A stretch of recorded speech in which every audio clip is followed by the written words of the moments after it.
Good evening, folks, and a hearty welcome to our drive-in theater. We have a wonderful evening's entertainment lined up for you, one that will provide several hours of pleasurable relaxation and diversion for you and your family. Did you fail to dress up for tonight's show? No tie, an old shirt and slacks, a house dress? Well, don't give it a thought. We're glad you came as you are. We just want you to enjoy yourselves. Don't forget to visit our refreshment center during the intermission or any time. You love the tasty array of snacks we have to offer. So will the youngsters. Everything is quality and so good. We hope you'll make this a weekly visit. Bring the family. Bring your friends. There are always wonderful new pictures to see, delightful snacks to nibble, a gay, pleasant evening for all. Oh, a word of caution. Don't drive over 10 miles an hour in the theater area for your safety's sake. And Mom or Pop, go with the kids when they leave the car. We hope you have a wonderful time. Come back soon. It's 4 minutes till showtime. Hey, fellas, don't fight over that hot dog. There's plenty for everyone. Big, plump, and juicy, wrapped in an oven-fresh bun. Add mustard, relish, ketchup, and go to work. Yes, the hot dogs at our refreshment center are the best you'll find anywhere. Everybody agrees on that.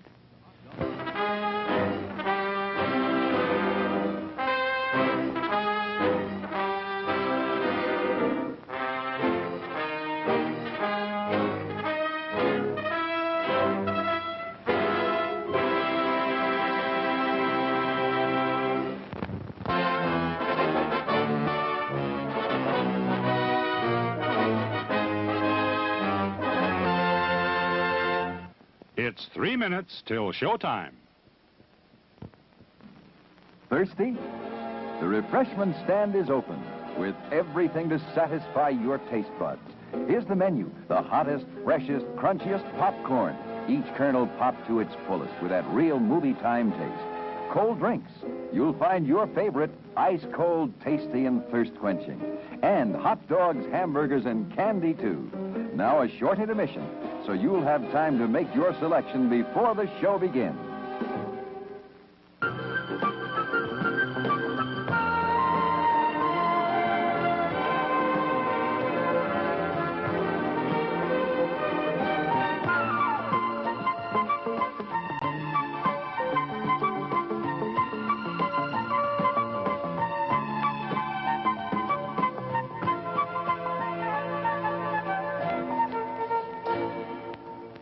It's 2 minutes till showtime.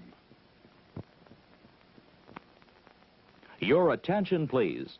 All new hotshot electric in-car heaters have been installed for your comfort and convenience. Just insert heater through car window and turn on the switch. When leaving, please turn switch off and replace on speaker post. Warning, high voltage. For your own safety, do not attempt to repair or remove wires. Do not attempt to open heater unit. If you need assistance, please notify the theater box office or concession manager.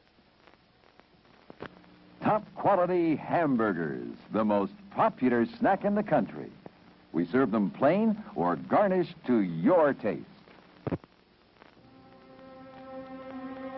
There are words men live by, words of strength, of wisdom, and of peace.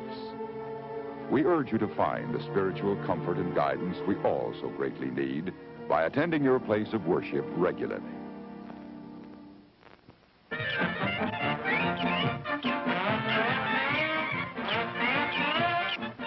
Just 1 minute to go.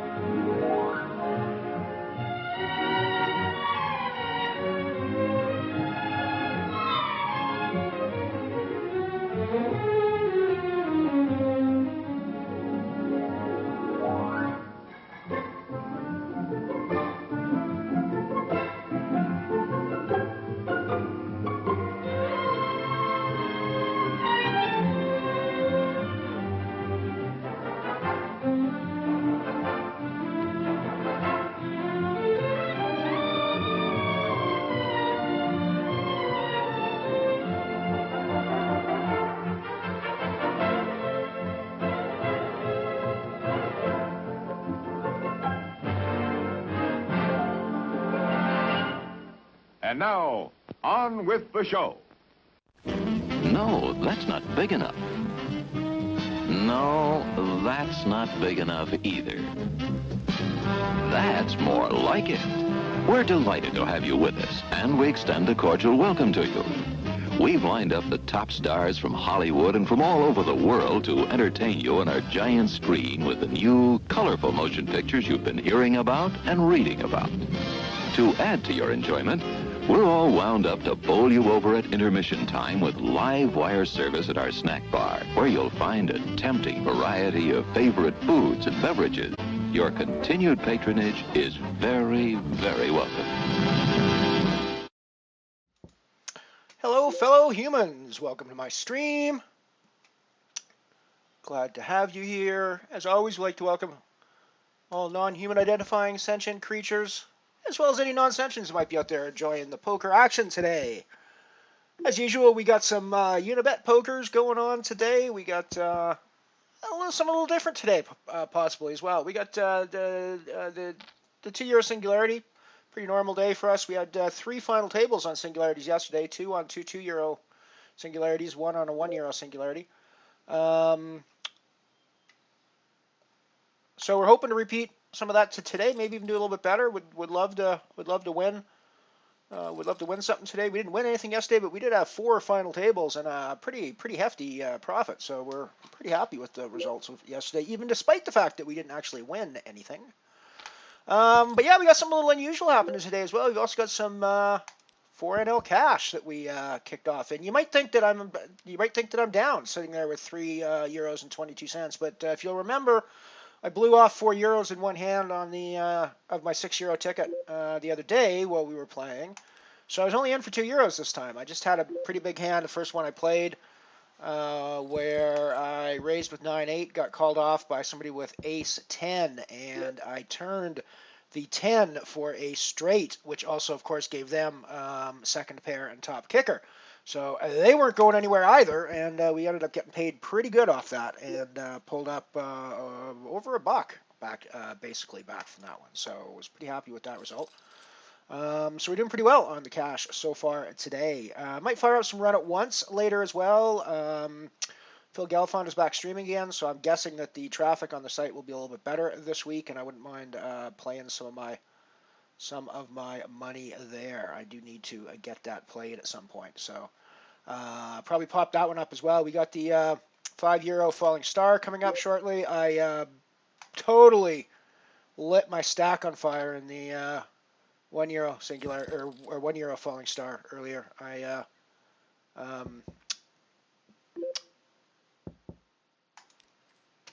flopped straight with Ace King, and then was just coy.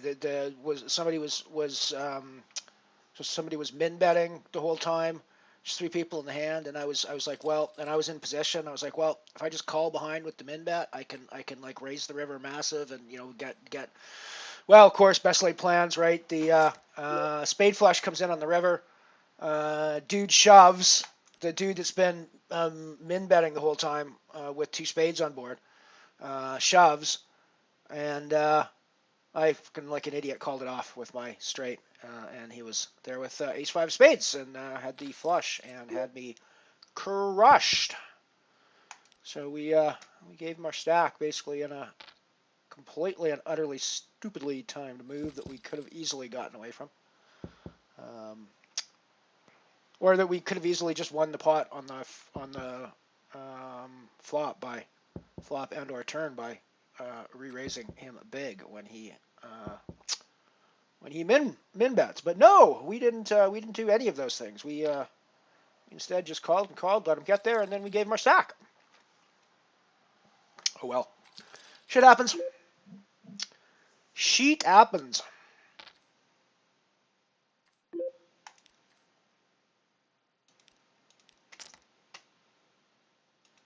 Pair of kings, the Singularity board.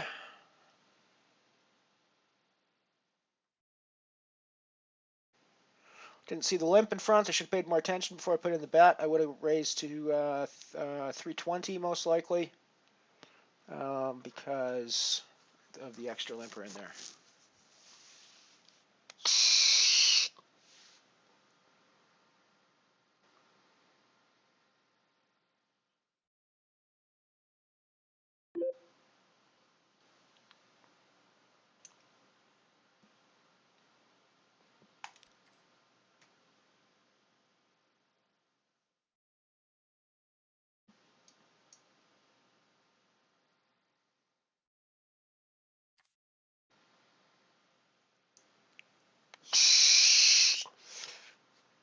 I'm registered for the 5-Euro Falling Star that will be starting shortly.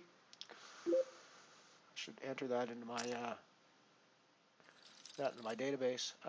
So I'm only doing this because of particular action that happened previously on this table. I won't do it on the river, but I'm going to check again because Il has been betting into me when I raise pre, calls in position, and then he'll bet into me when I check. Okay, well I obviously can't keep checking, so we're going to have to put the bet in here. Hopefully somebody hit the ace. That's actually a perfect river card for us.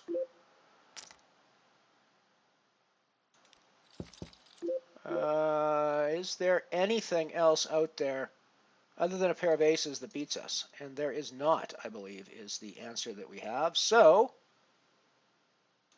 I think that's our move. Ooh, yeah, 2 pairs. 2 pairs is not going to beat us, my friend.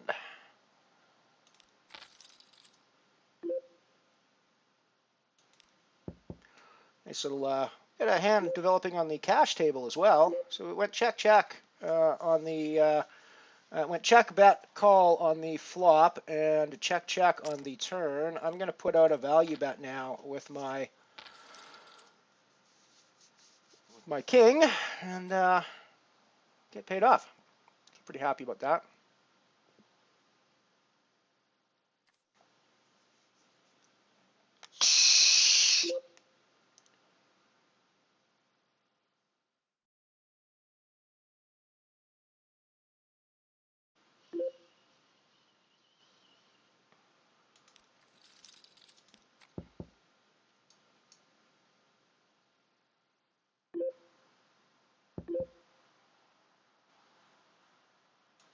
I might not keep playing on this table though. It's I don't really like playing short-handed cash, particularly.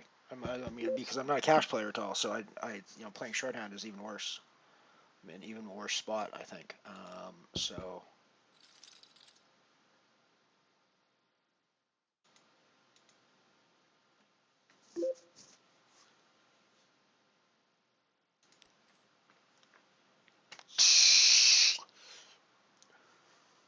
wasn't so bad when it was 5-handed, but now that Kate's sleeping, I think we are going to leave.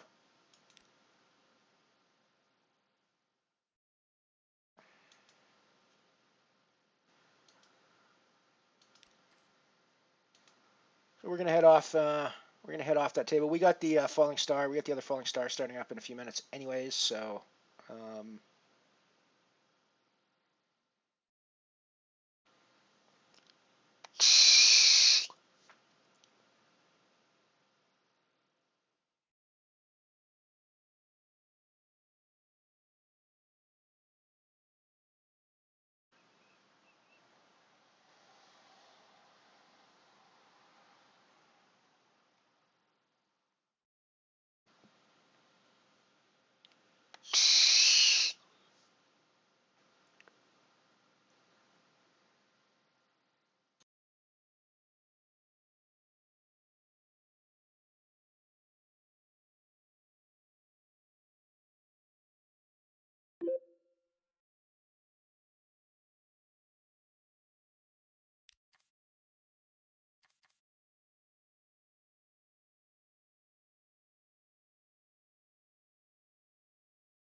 so we're not playing for no cash anymore.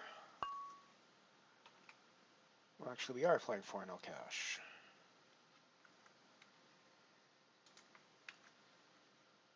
We are just playing it on run at once instead.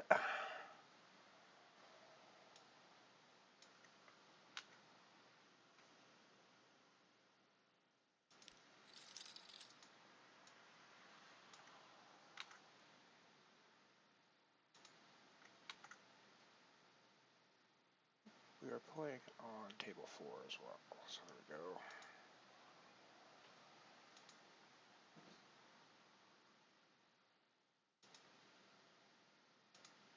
Alrighty, so we have some run at once cash games going on now.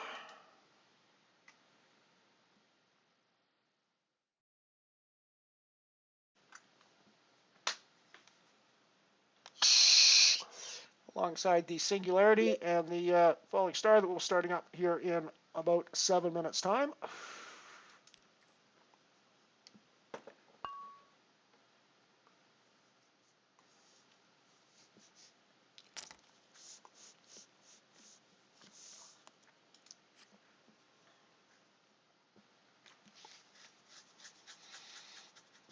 Evening, Hags. Good to see you, my friend. Good to see you. Welcome to the stream. We got run at once happening here. Run at once cash happening here. Plus we got some Singularity action happening as well.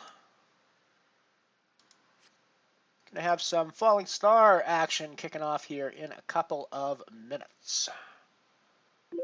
Welcome, welcome, welcome, welcome, welcome.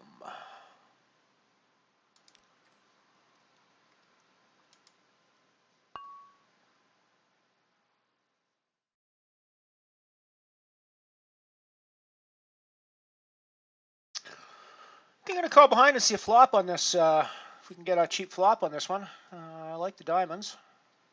I like the ace. I like the ace deuce. So there's, lots going for us in this hand.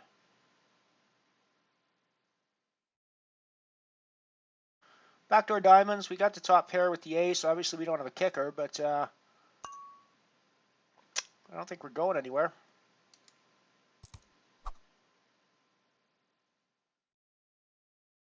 We're now splitting the pot with most aces, other than the ace-king, of course.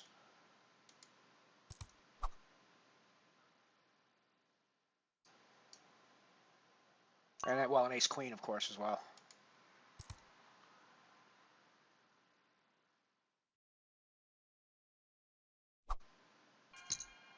Oh, shit, that paired queen is what killed us. Oh, well.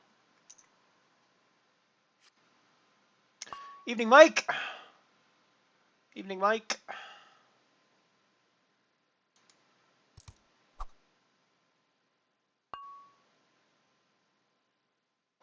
Well, that's a pretty fortuitous flop for us.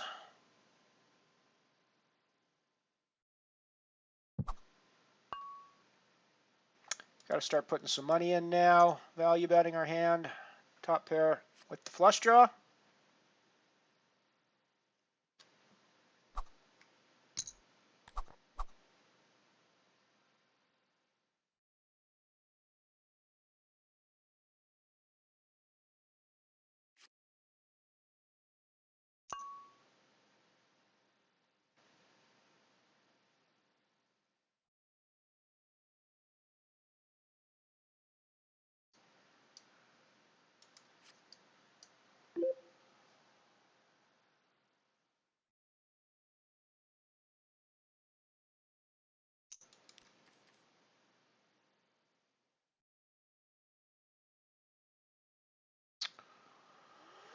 Good to see you here as well, Mike.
Sorry, I'm doing some Twitter stuff at the moment. I'll be back chatting with you guys more frequently later. This is a horrible hand, by the way, that's up on the screen now. Of course, you'll be hearing this 3 minutes from now. I'm talking about the Ace Deuce of Diamonds. I played this one terribly. Kind of embarrassed, by the way, that one went down.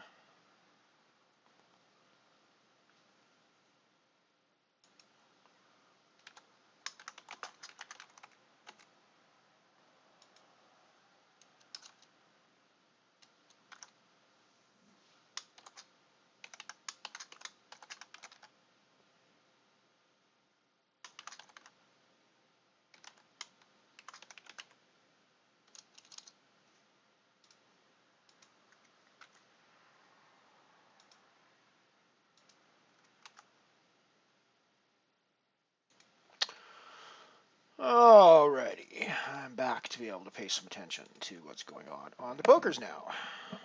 Once again.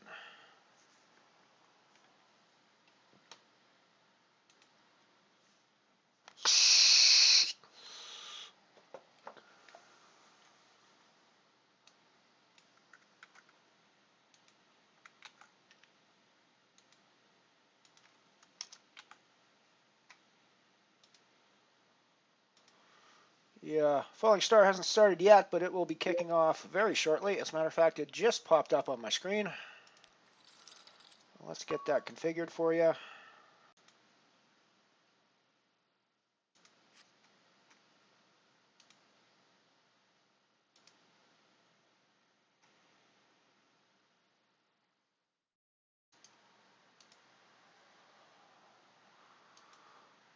There we go. So that's the Falling Star up and rolling.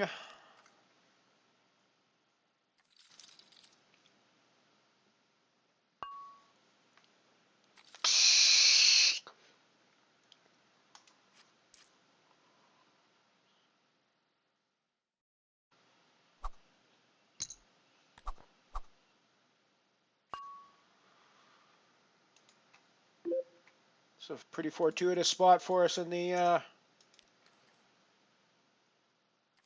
run at once tables.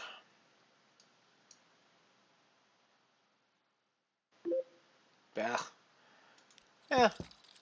Obviously it's not the worst thing that can happen to us with kings. Not the best thing that can happen to us with kings either, of course, but it's not the worst thing that can happen to us with kings.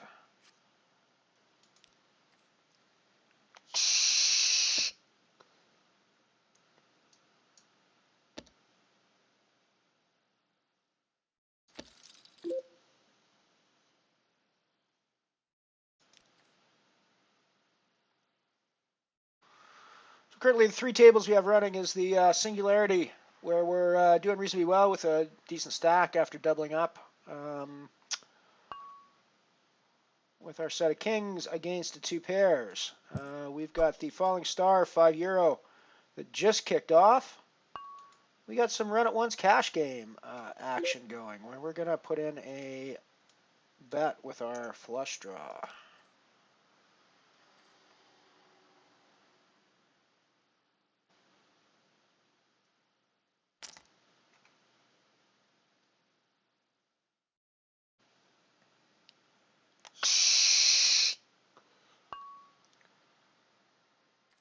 Hey Cleeds, how's it going? How's it going?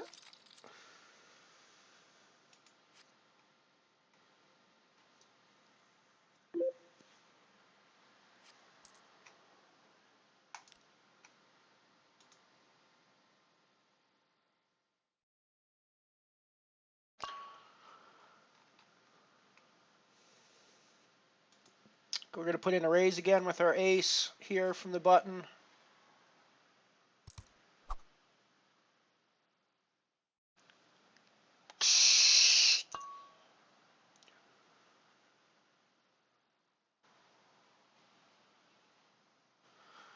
Seems awfully suspect, but I don't think our ace is ahead here all that often when the action goes this way. Does seem suspect, though.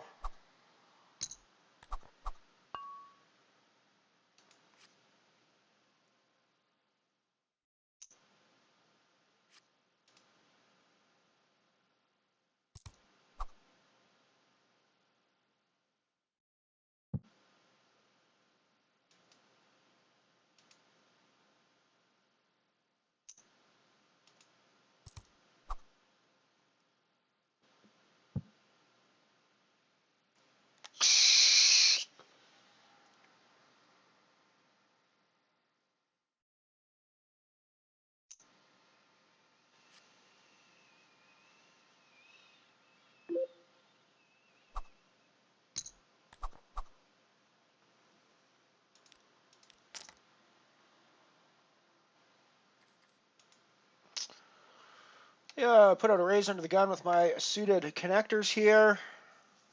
Probably a little loose for an under the gun raise. So it's probably not the worst spot in the world to do it either. I've been pretty inactive on this table, which, you know, is no surprise to anybody who watches this stream. I'm not the most active poker player in the pantheon of poker players, but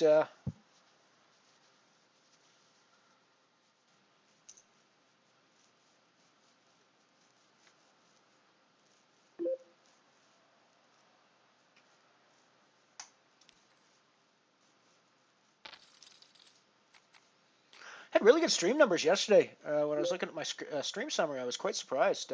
We had we sustained more than average of 10 viewers throughout the whole stream, which was nice. I didn't really expect that, considering how long we went.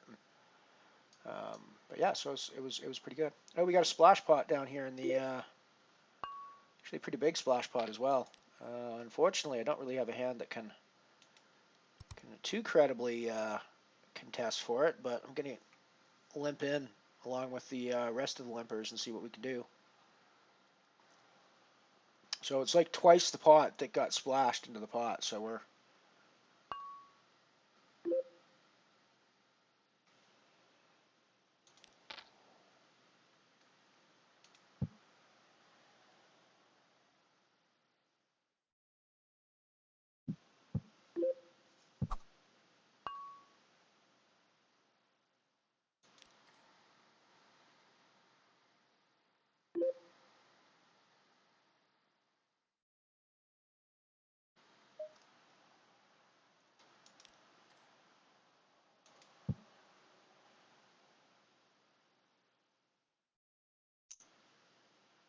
it wasn't twice the pot, it was equal to the pot. Okay.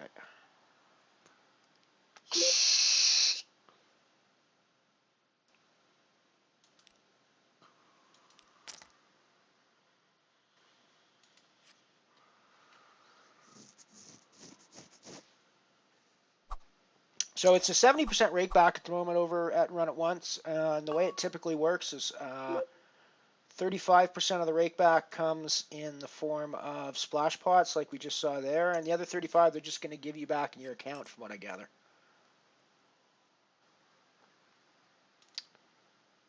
It's a weird spot. I guess I can't really call off with my King 10, but it's a pretty weird spot.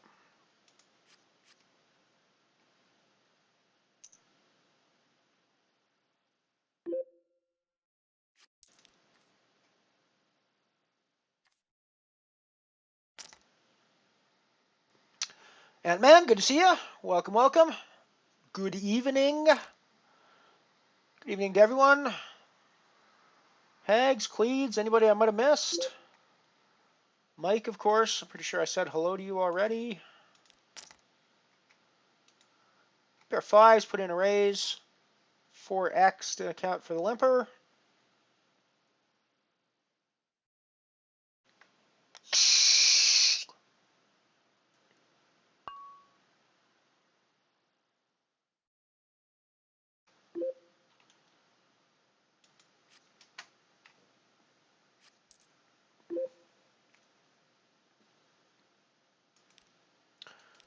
That's a C-bet spot, I think.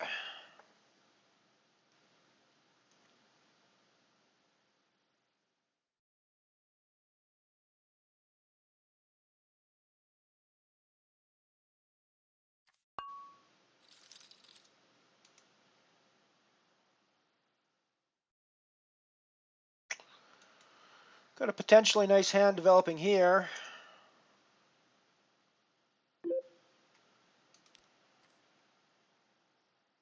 Might have just called if I was in position, but I'm potting if I'm out of position.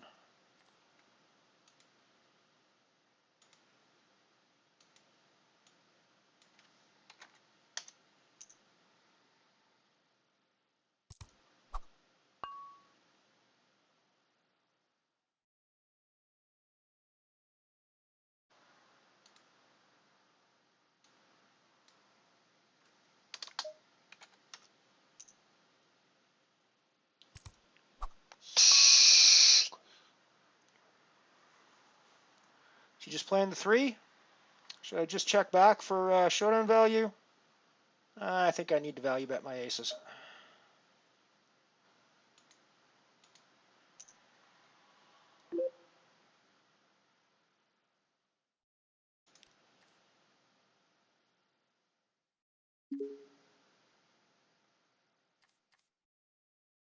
He could just have a 3. Could be playing 6-7 or something like that, but you know, there are hands that had me crushed there, but I don't think I can necessarily assume that's what he's playing.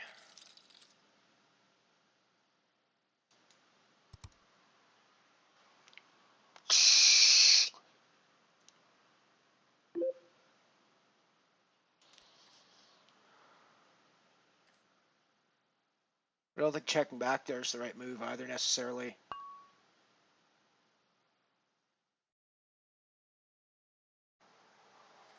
I mean, I guess checking back is the lower variance move there. Night Chopper, good to see you. You are absolutely one of the lovely people as well, so welcome to another lovely person in my room.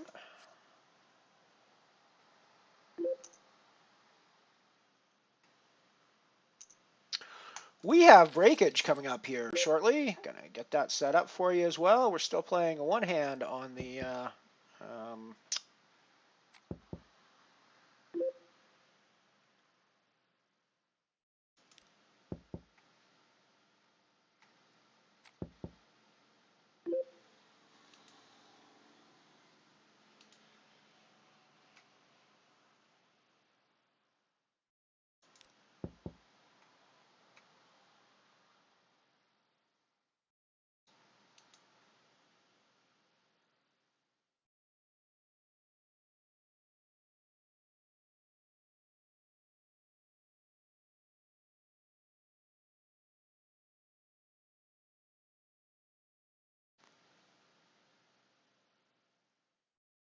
Alrighty, let's head off to some commercials, and we'll be back shortly. Here's the beautiful motion picture star, Jean Craig. Hello. I'd like to show you something I'm very proud of. This is my new DeSoto. Isn't it beautiful? It's long and lovely and low. Almost a foot lower than I am, and I'm only 5 feet 5. I think its styling is outstanding, and these new fins are really striking.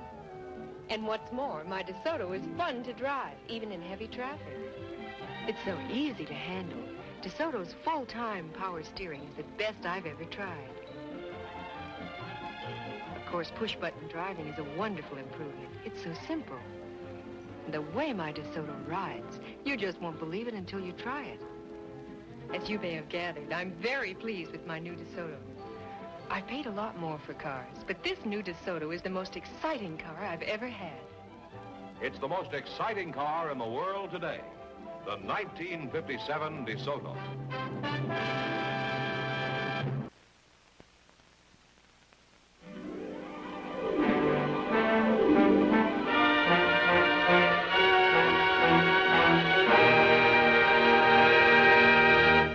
This is the Edsel, unlike any other car you've ever seen. This is the Edsel.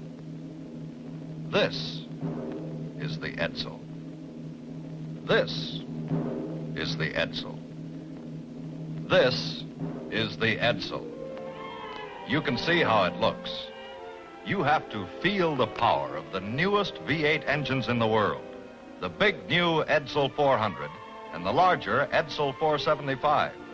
It is unlikely you have ever driven a car with so much usable power as the Edsel. And with Edsel's exclusive TeleTouch drive, you drive more safely, more easily than you ever have before, because both hands can stay at the wheel while the Edsel shifts electrically. This is the Edsel, as its graceful flight deck and classic vertical grille suggest. It is elegant in every detail, and it acts the way it looks, but it doesn't cost that much. See, drive, and be sure to price the new member of the Ford family of fine cars, the Edsel, at your Edsel dealer. Here's Jimmy Rogers, popular young roulette recording star. can always tell a halo girl. You can tell by the shine of her hair. The magic glow of a halo girl goes with her everywhere. One look and you're sure stars are twinkling there. For halo has magic to glorify hair. Gives that look again, look to your hair. You can always tell a halo girl. The magic of Halo shampoo is pure and simple. Halo's modern cleansing ingredient is the mildest possible, the purest possible. Halo glorifies as it gleams. You can always tell a halo girl. Now for stabbing pains, sore aching muscles, sprains and strains, comes a new European discovery with remarkable medical proof of relief. It's Infrarub, new Infrarub with working warmth. See how Infrarub's working warmth radiates relief for muscle aches and pains.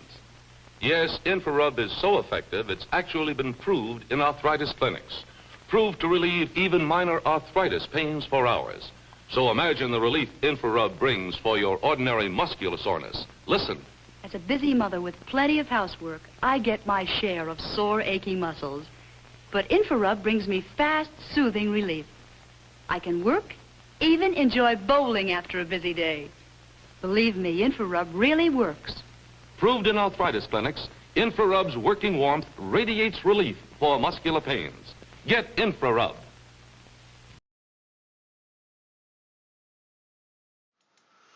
We are back. Our fun little foray into run at once cash is done. We busted our roll while we were on our break.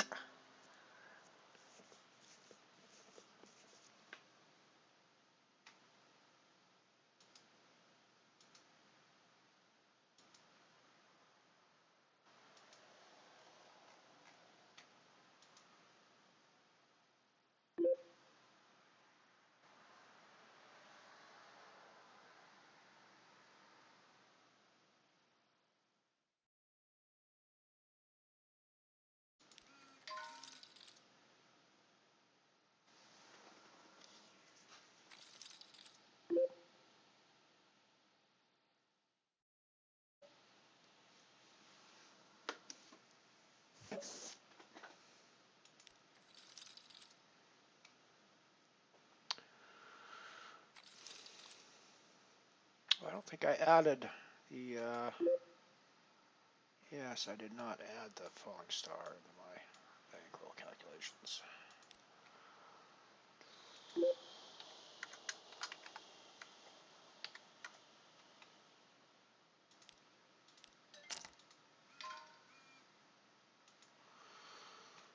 Raise in here, obviously. I'm going to c-bet this, I'm pretty sure, as well.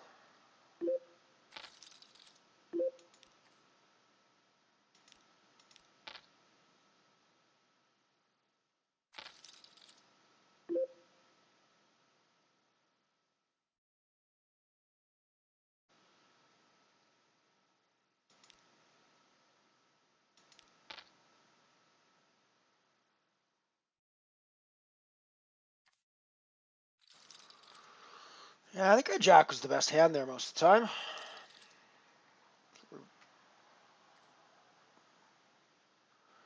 I think we get called by some of the other hands that have hit lower pairs on that board.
going to jump into the Black Hole Nano as a third table for me at the moment.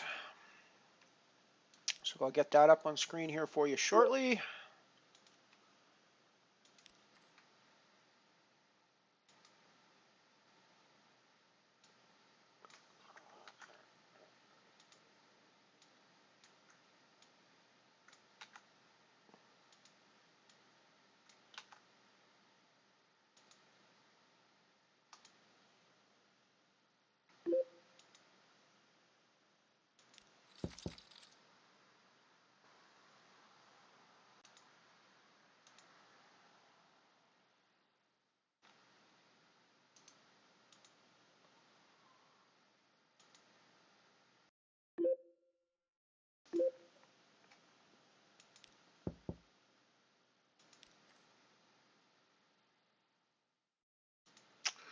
Alrighty, so there we got the Black Hole Nano up and running now. So we got there are 3 tables of the Black Hole Nano, the €5 buy-in Falling Star, and the €2 buy-in Singularity.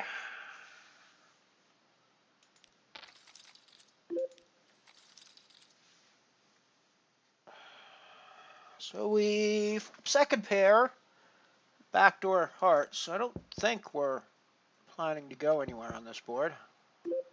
I think we're actually going to c-bet or bet now that it's gone check on that flop.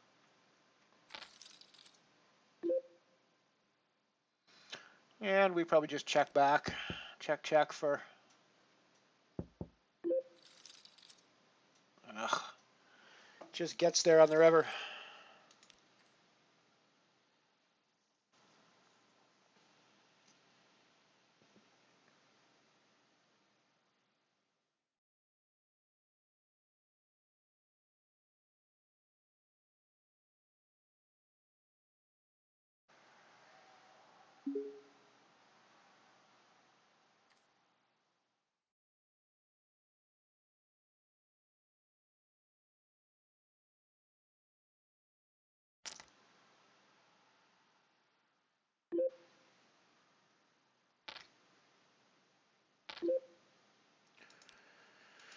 Gonna put in a raise with my suited king here.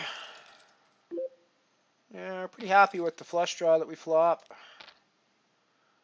I'm pretty happy to keep putting the pressure on. We'll check call.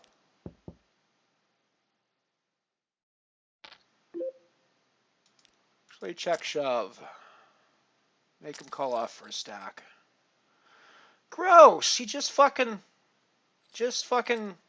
gets there with the worst hand. Oh well. What are you gonna do?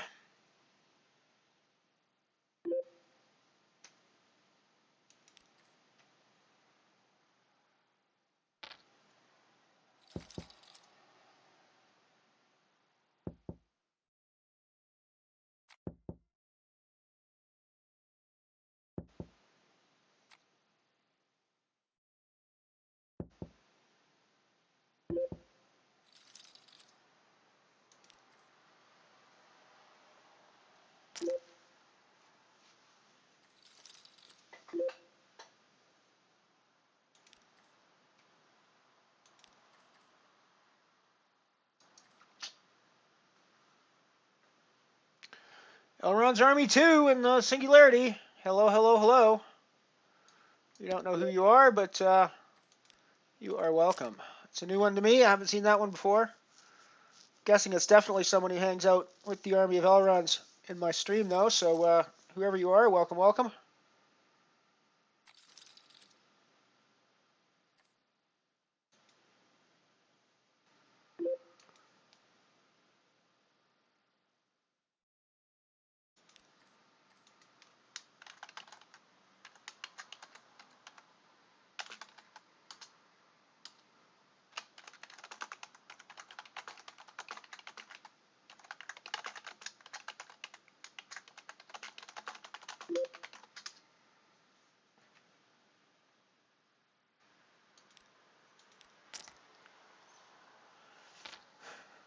Yeah, I mean Elrond's Army 2.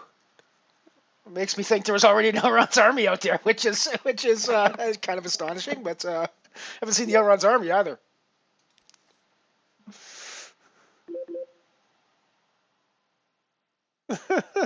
2 and 3. That's funny. I've only seen 2 so far.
Eight nine suited is probably might be worth a play there, but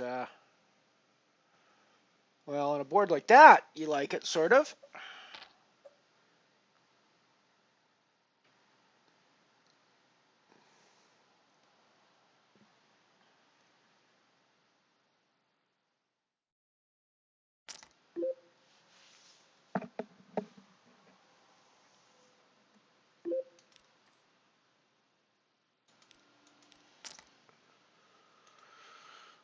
Put in a raise here from the small blind with my pair of 10s. I'm thrilled with the ace, obviously, but I think we're going to keep c-betting.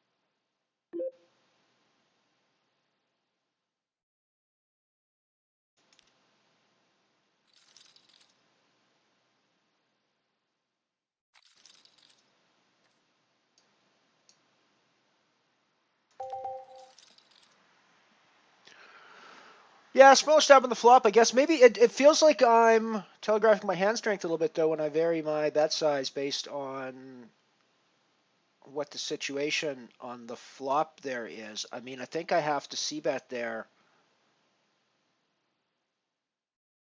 Like, don't I have to c-bet a pretty standard amount there to make sure that I'm not telegraphing my moves?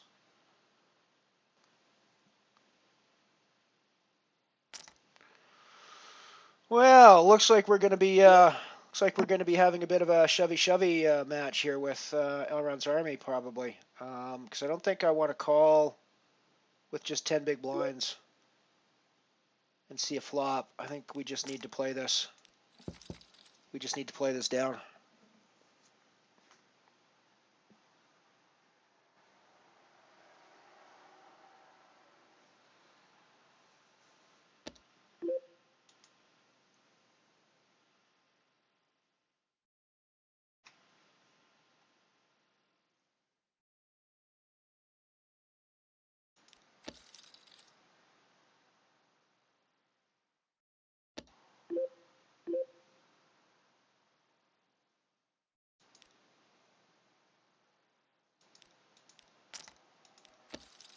Shove the sixes here as well, I think.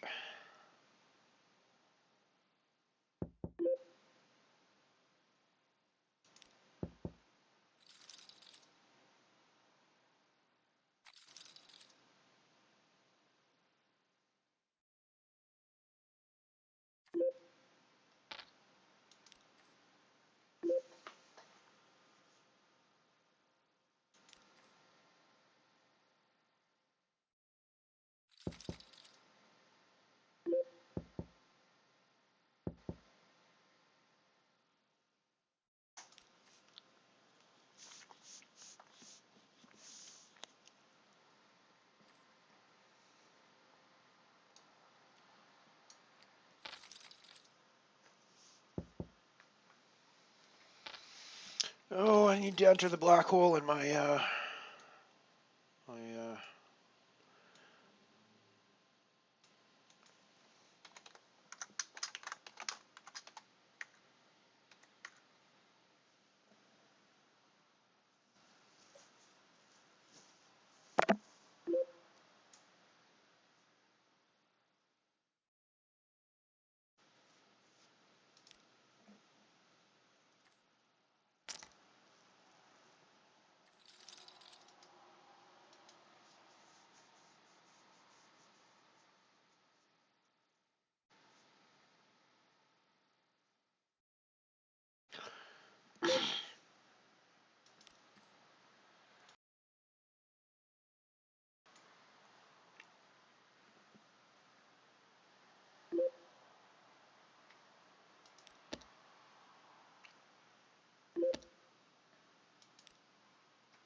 really worried that I'm against 10 here, but he's been betting.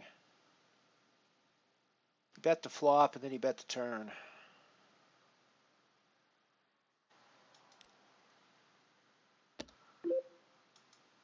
And then he just min bets the river. That's weird.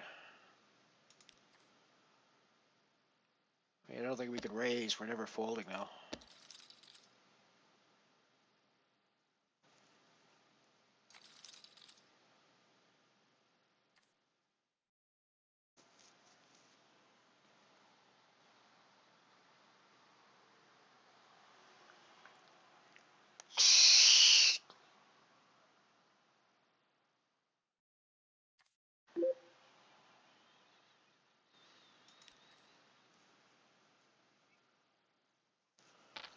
He really has to get back into the bounty groove again. It's ever since we had that run on the Bounty Badlands week. It's just been brutal in the bounties for us. We have not gotten a single bounty in what seems like forever. Like since the Bounty Badlands week, I think was the last time we actually picked up a freaking bounty in one of these events. So it's be nice to get back on the get back on the bounty roll again. We haven't been able to cash, and we haven't taken any bounties. It's like weird. It's not that we're normally like bounty crazy in these things, but you know we normally get to go fairly deep, and we normally take a couple lately. So it's just weird. It's just weird. It's been a pretty weird, crappy run for us in the bounties since the Bounty Badlands. And I mean, I shouldn't complain because we had like extra good variance in the Bounty Badlands time. To get that high on the low leaderboard was pretty unlikely for us, I think. But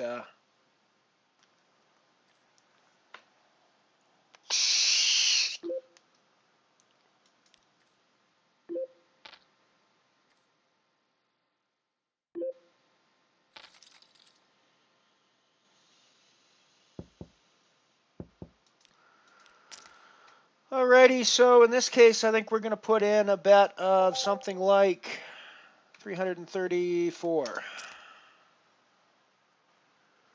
with our Lady Nuts.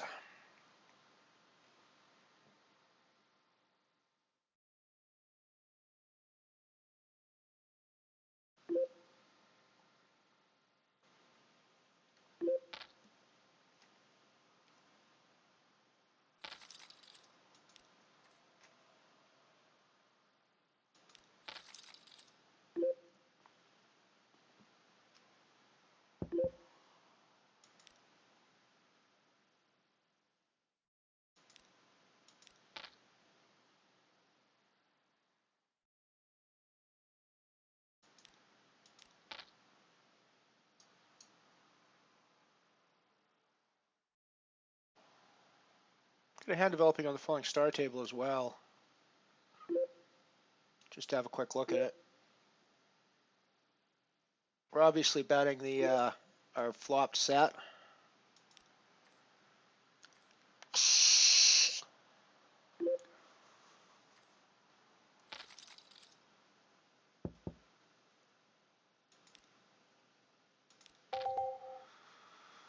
Oh.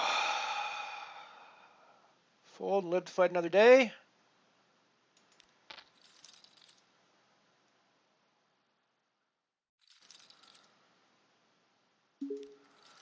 Yes, we fold and live to fight another day.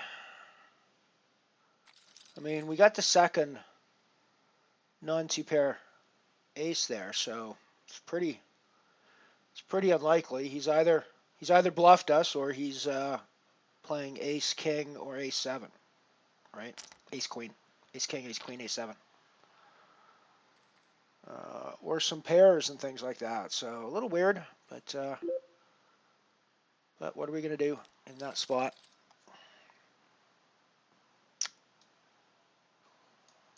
I mean, I think we should value bet there, but or C bet there. I mean, but.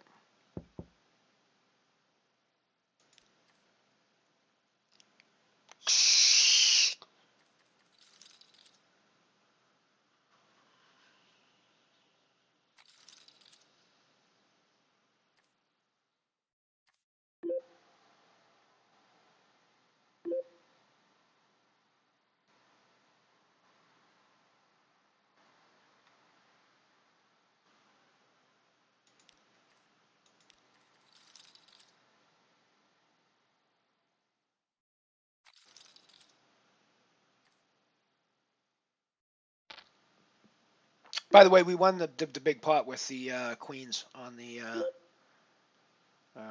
We got a nice double up in the space or in the black hole with the queens.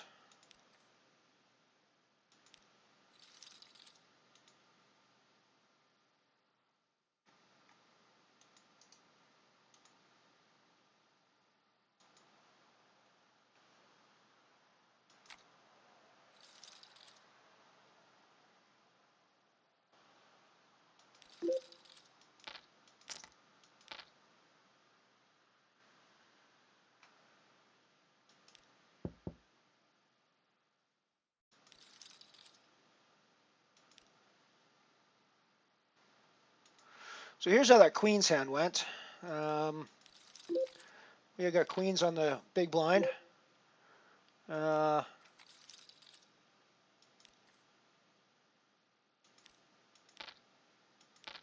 of limpers in front of me. I put in a nice raise. One caller from the, well, two callers, I guess. Checks, we put in our C bet. We get one caller. We turn the set. So we put in another C bet. He calls. We not the greatest river card in the world for us because it does bring in the ace 10 and the 9-10 or any 10 straight, straight with any 10. So it's not the greatest river card in the world for us, but we're not really ever going to go anywhere with our second set here, right? So we put in a value bet. He shoves on us. We think for a little bit, but we decide we're never really going anywhere with our second set here, and we put in the call. And it turns out he's playing a5 and just bluffing, trying to bluff the shit out of us. So, or thinking that we're just on it the whole time, which, I suppose we could be sometimes, but not that time. That time we had a reasonably strong hand. So there we go. That's how the queens went. We took his stack away for a nice 20,000 chip stack now. And fourth place.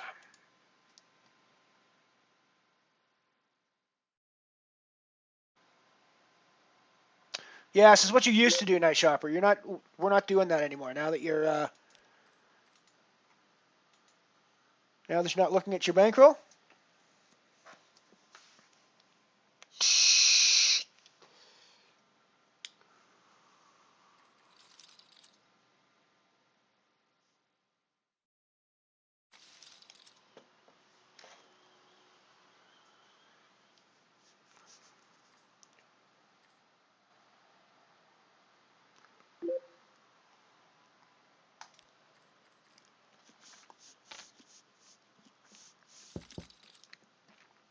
One of the nice things about hanging out with me here, a Night Shopper, is you know that if I ever suggest community sit and goes, they're going to be €1 sit and goes, at least for the time being. I'm still not going to play the €5, I don't think, for sit and goes. So yeah, so we're never going to jump into €100 sit and goes and degen €100 sit and goes, at least not for quite a few years. So, or quite a few bankroll wins, anyways. Wow, not the greatest card in the world for us on the table where we had a massive hand. I was really expecting him to show up with an ace there a lot.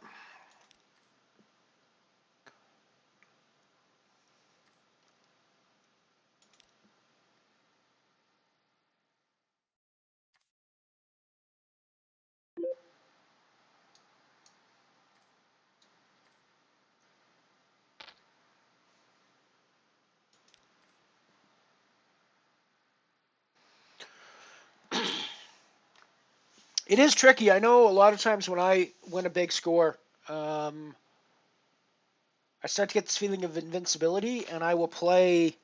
I don't necessarily play bigger than I should, but I play more and more recklessly and more quickly than I should, because I've got this feeling of invincibility. I've got this feeling that I can't lose. That's especially true if I go on a bit of a streak. So something winner's tilt is definitely something I have to guard myself against.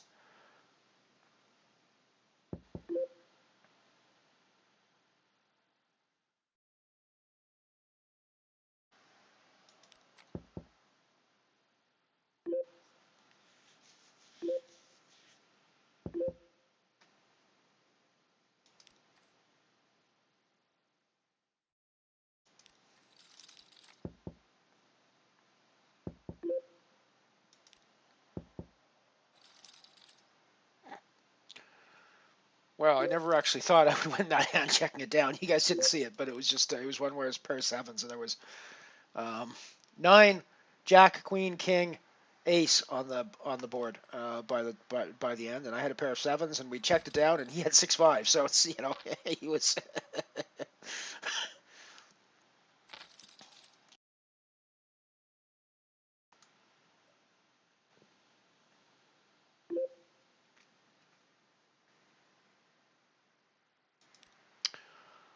We're going to be going shovey here. Still got a ways to go until we're actually putting money in, so we can't really be too terribly passive. And we got a pair, so it's hard to get a pair and hold. I think it's probably 2011 thinking, but wow. Oh. Dirty, filthy.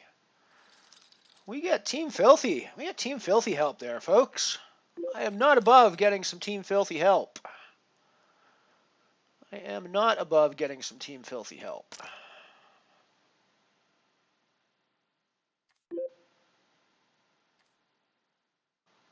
Yeah, I'm glad you talked about it here too, Shopper. That's what I'm here for. I love that you feel comfortable enough to talk about that sort of stuff here. And I hope that we're always as the sort of community where people feel comfortable enough to talk about that sort of stuff and to reach out to friends for help if that's what's needed. Or not even that you need help or anything like that. Just that there's something that you're not feeling right about, and you need to talk to people about it. And that's what certainly that's one of the reasons I want to build a community is to have people like that. So. Or is to have a environment like that where people can come and talk about what's concerning them and maybe get some support from their fellows in the community. Fellows in a very non-gendered sense, of course, as in fellow humans.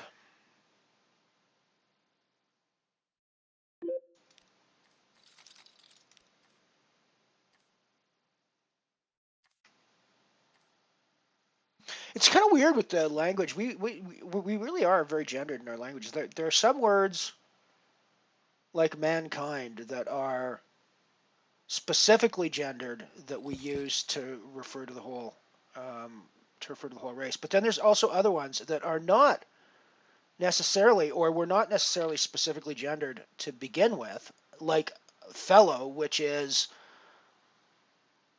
more of a kinship type. The root of the word is more of a kinship type thing than a male, as in that young fellow over there. So certainly in the context of fellow humans, it's never actually been a gendered term, and yet it's a non-gendered term for community members, and yet it takes on a gendered meaning in our language. So it's kind of weird how it actually goes both ways. We have gendered words that then become synonyms for humanity as a whole, and then we have non-gendered terms for humanity as a whole that then become gendered as we use them.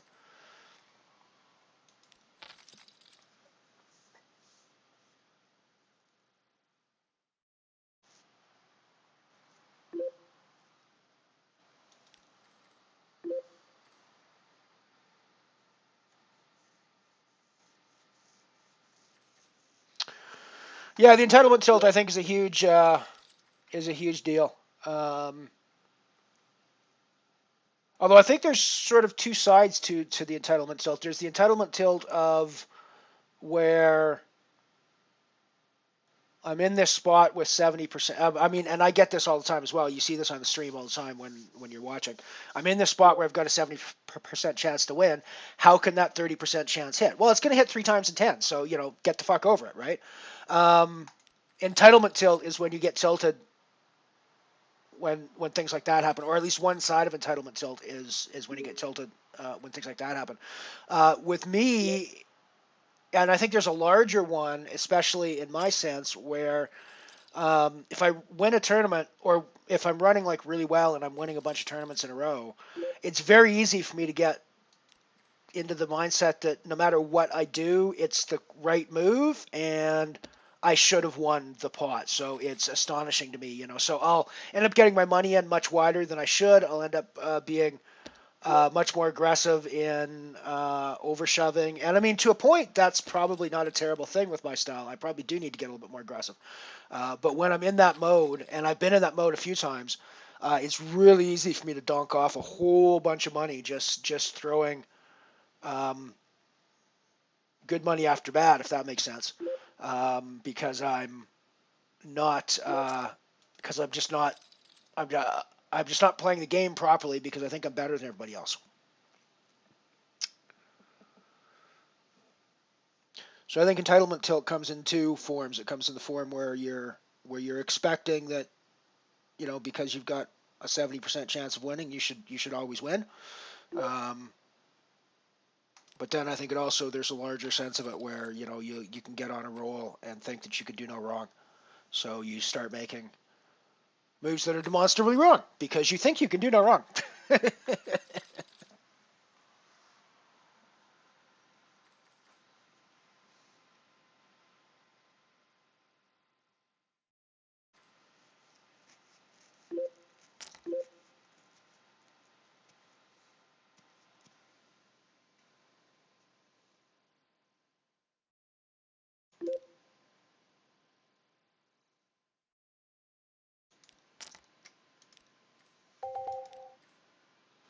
I would also say, Night Shopper,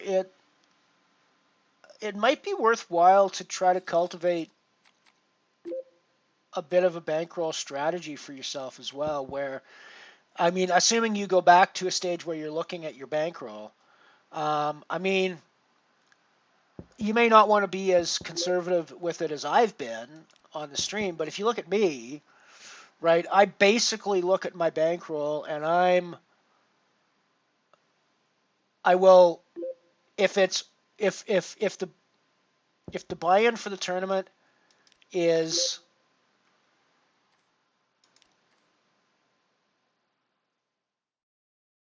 less than 100x, well, greater than 100x, I guess. Like if I got like 200 euros in my bankroll and I'm looking at a €1 buy-in tournament, I don't even think about whether I can enter that. Boom, fire the puppy. Fire as many bullets as you want. Fire the fuck out of it. At the 100x buy-in level, so if we're talking just for ease of numbers, if we're talking about a €200 bankroll, I would the €2 level is what I consider my level. That's the tournament I'm playing, and when I look at my average bankroll or my average buy-in for the day, I should be hovering around the €2 if I've got approximately €200 in my bankroll. Is the way I look at it.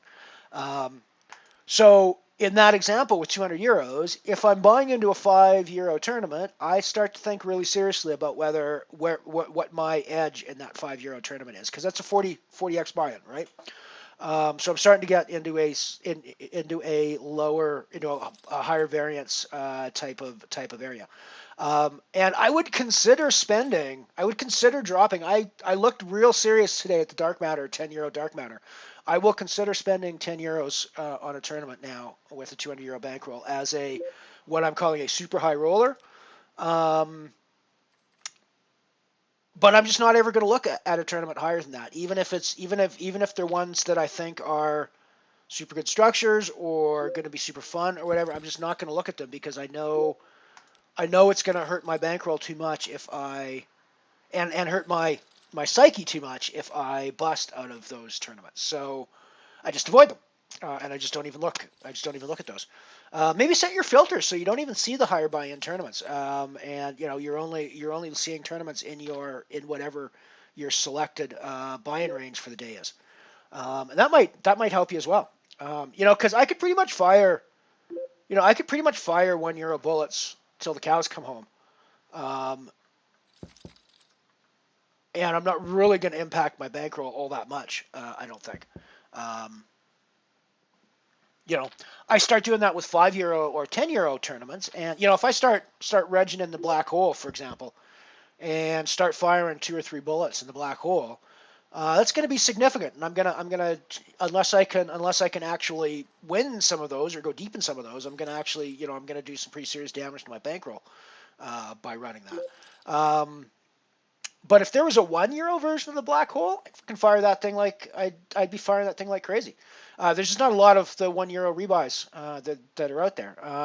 I've been firing a lot of the €2, the Zeniths and the there's one other one that I can't remember what the name of the other one is, but there's one other €2 rebuy event that I've been playing a ton of as well. So yeah, so maybe just looking at the bankroll, maybe just looking at your bankroll strategy, and only play at certain levels given what your current bankroll is. And I mean, although this is not going to be true for everybody most likely, but I actually find that a challenging part of the game as well. Kind of trying to understand where I should be playing based on my bankroll and my results. That's like an extra added dimension that I enjoy the kind of mental side of.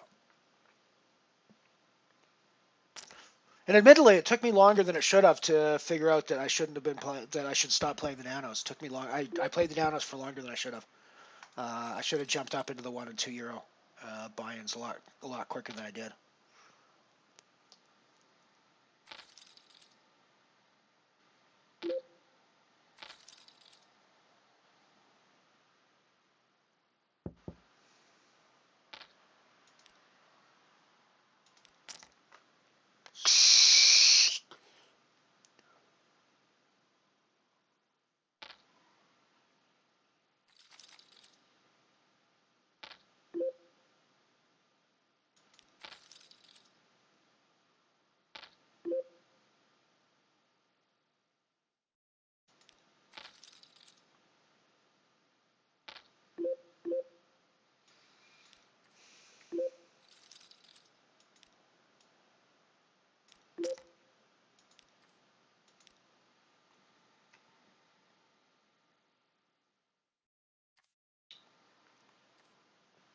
Always good to see everybody here, of course.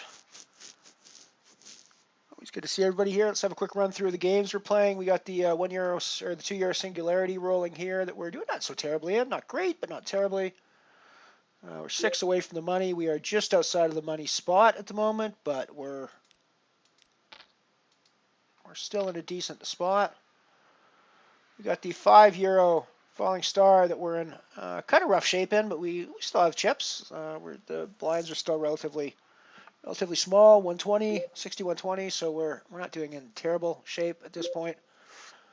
And then we've also got the Black Hole Nano that we're playing in now.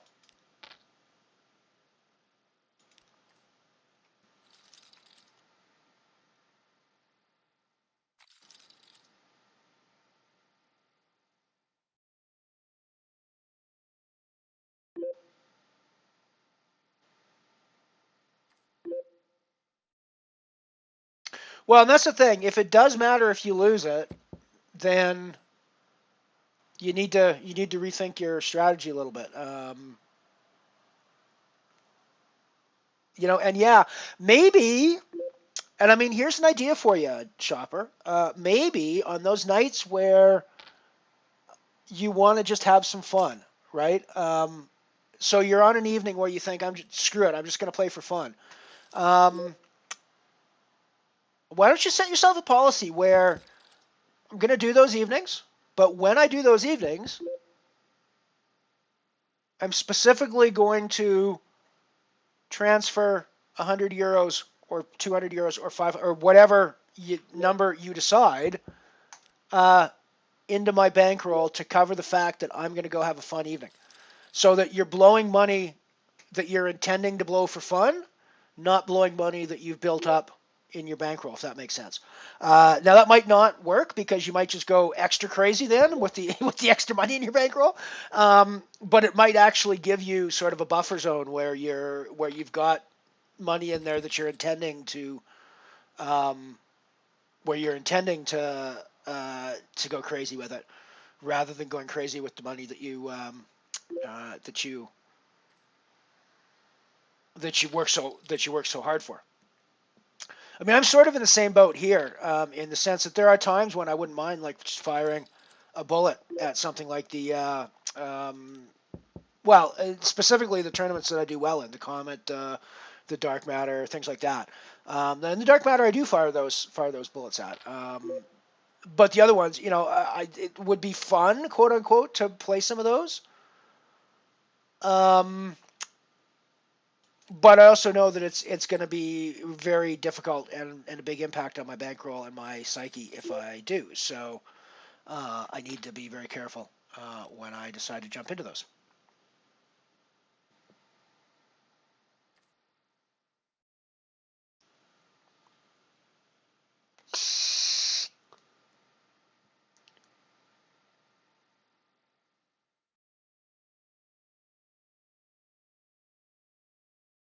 Yeah, for sure. I mean, obviously, if you've got a chance, and I mean, making your money from poker's,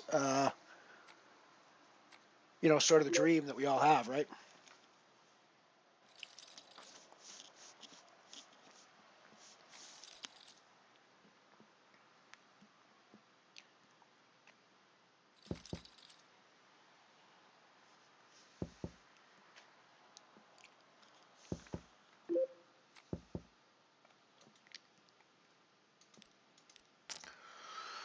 We're shoving the ace-queen here. I mean, we are technically in a scoring spot right now, but I think we need to still build up our chips.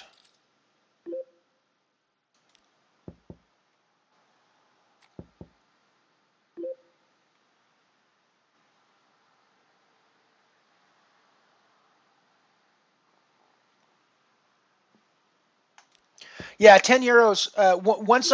Once I hit 500 euros in my bankroll, I will be a little happier to play at the €10 level. But yeah, right now I consider it a super high roller. It's a pretty chunky investment for me.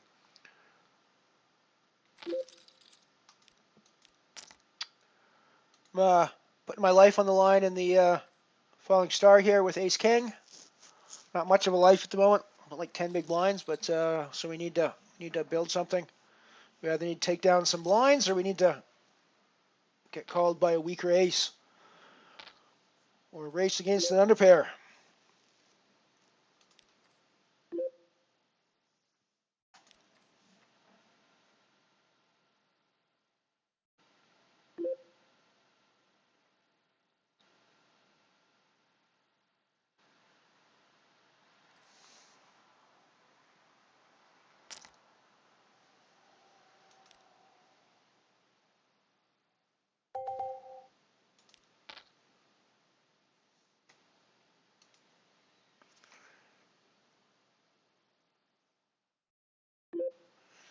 Yeah, I actually considered shoving this hand until I just limped.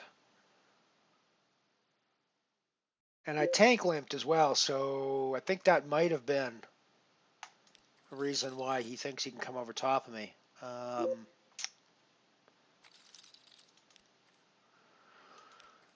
But I don't really think I could have withstood. I could withstand that either. So,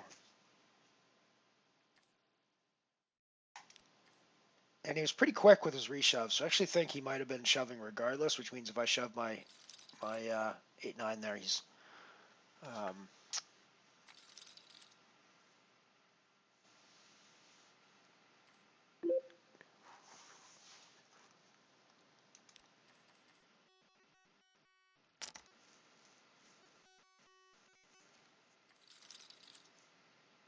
yeah, for sure. Multiplier is absolutely not the same for everybody. It also depends on how comfortable you are reloading your bankroll if you do go broke. If you're playing, so let's say your bankroll is 500 euros.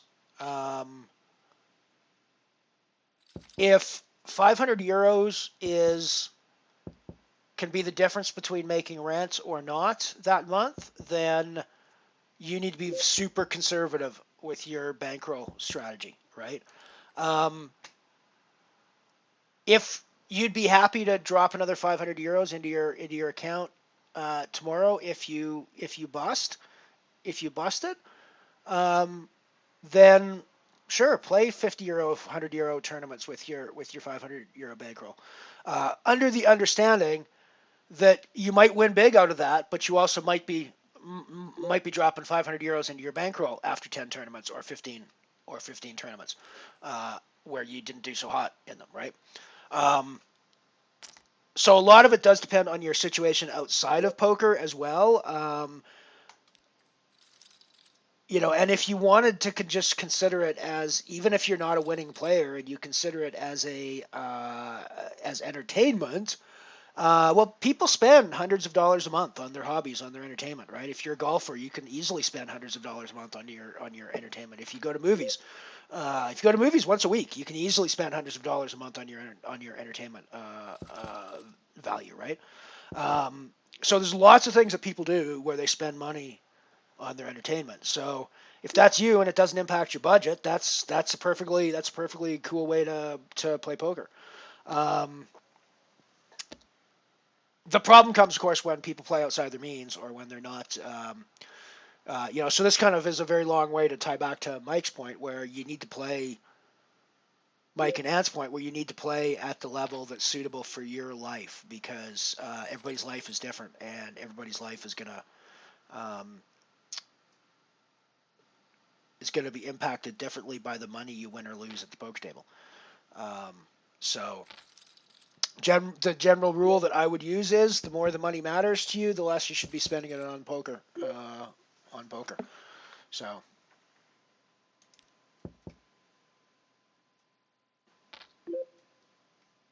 because even if you're a winning player with a long-term, astonishingly good ROI, still super easy to go broke short-term in poker if you're not managing your bankroll properly. And in fact, even if you are managing your bankroll properly, it's still possible to go broke in poker relatively easily. So you need to be very careful with what's going on.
I usually do add-ons, and I'm usually willing to fire rebuys as well, because I think that people play those tournaments with rebuys in mind, so the action is a little bit wider. And if you're not actually willing to call a little bit wider as well, and therefore put yourself in a slightly more high variance spot, you're probably not going to do as well, I would think, in those rebuys. But I don't. I'm obvious. I don't. By no means do I have an optimal rebuy strategy in my brain.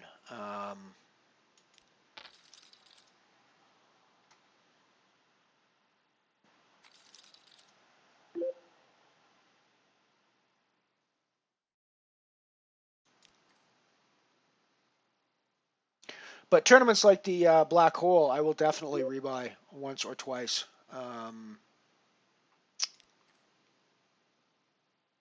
Because the value's so good typically in them.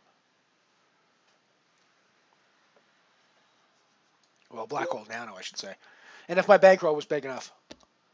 So one of the reasons why I don't play the Black Hole, even though I play €5 tournaments, is because it's a €5 rebuy, and I know that the way the tournament plays, it's something that the rebuys are fairly common.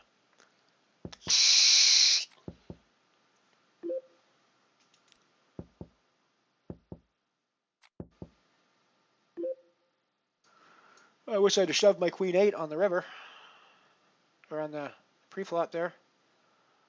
We just rivered an interesting hand, although it's been checked all the way through.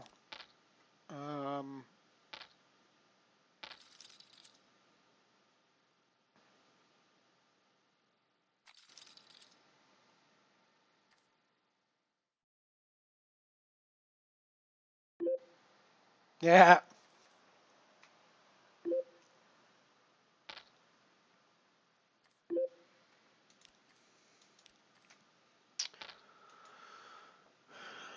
Not sure if this is a spot where I should be putting in the...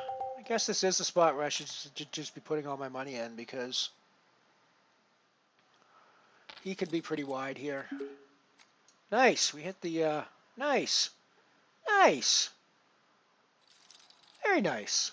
Very nice. Tournament is now hand for hand as well. That was... didn't realize we were that close to the bubble, so it was a little more dangerous than I thought it was going to be, but I mean, I had 8,000 chips, like 7 big blinds, and I have a pair in my hand. It's not like I can credibly fold without everybody pointing and laughing at me in the poker world.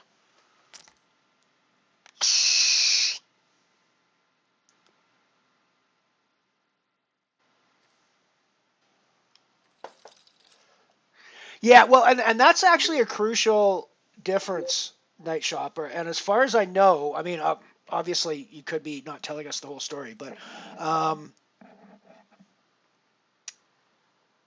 you blew your bankroll. People do that. It happens. You know what a lot of people also do? They'll drop another 500 or 1,000 or 1,500 euros into their bank and blow that too in the same tilt run. It sounds like you knew if not when to stop at the ideal time, certainly when to stop for sure, because it sounds like you didn't pour the rest of your life into it as well, and you knew where to sort of back off and say, whoa, wait a second, I just did a not so smart thing.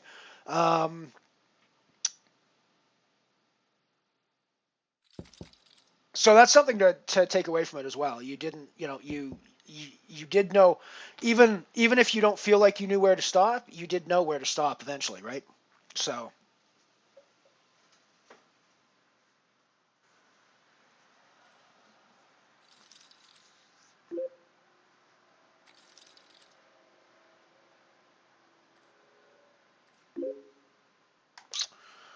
Alrighty, we got break time happening here once everyone folds around. See what the flop brings here. We flop a flush draw, so I guess we're not going anywhere.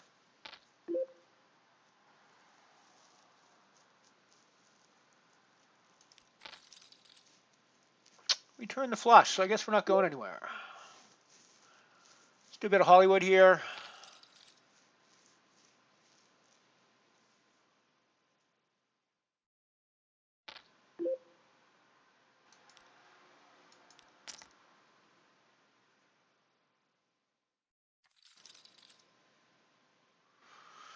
Cool, so it's breakage time. We will be right back after these short messages. Take a look. Any hairstyle.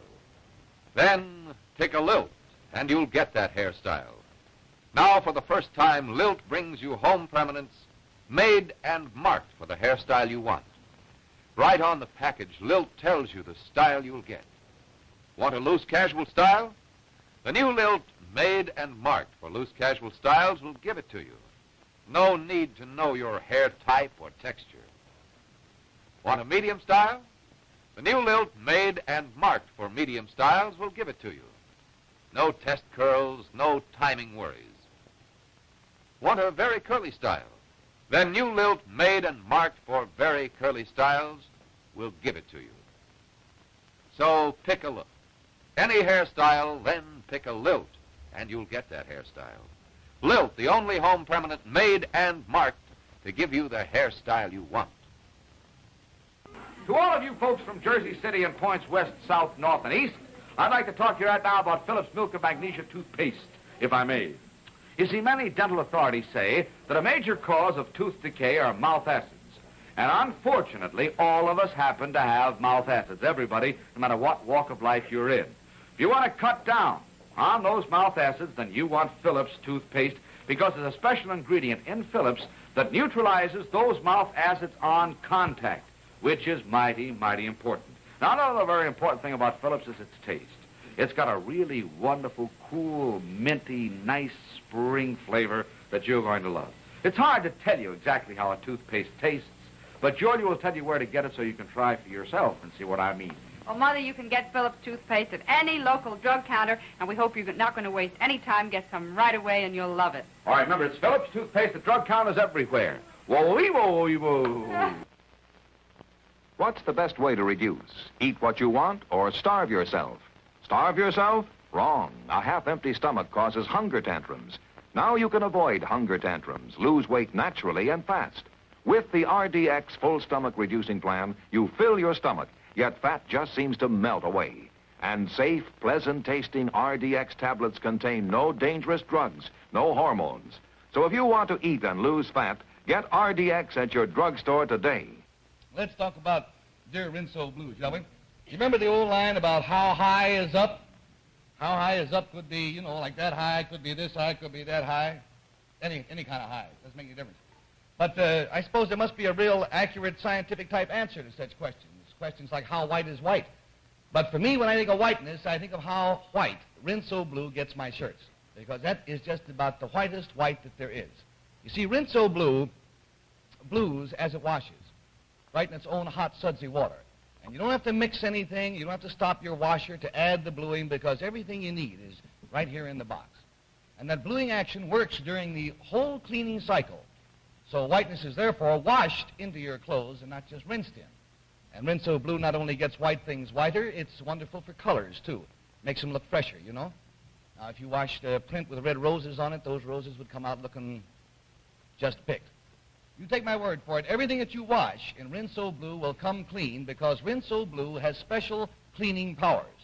For instance, there is one called a penetrator that reaches right down into the fibers. Then there is an extra cleaning ingredient to take care of extra soiled spots. Extra spoiled sots.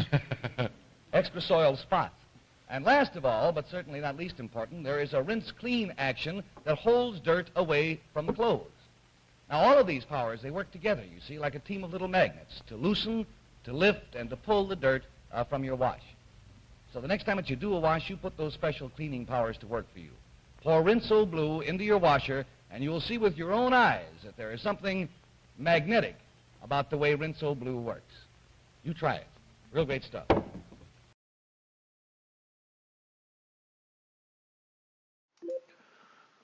We're back.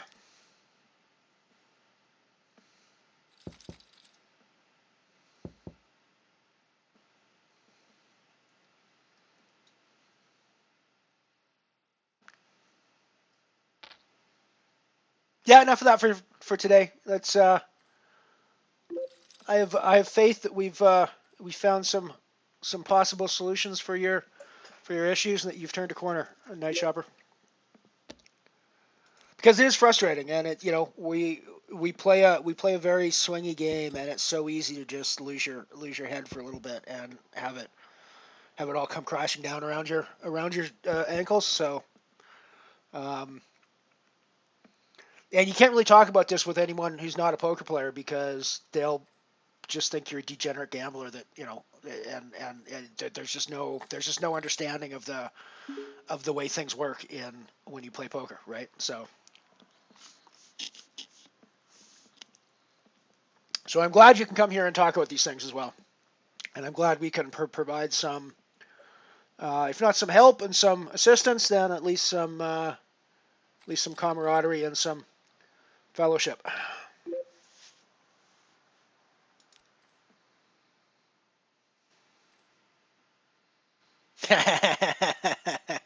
Hey, I don't claim to be a qualified therapist by any stretch of the imagination, but group therapy can be super beneficial. It's one of the most common forms of therapy out there. So there's no reason why coming together as a group isn't gonna help us out here.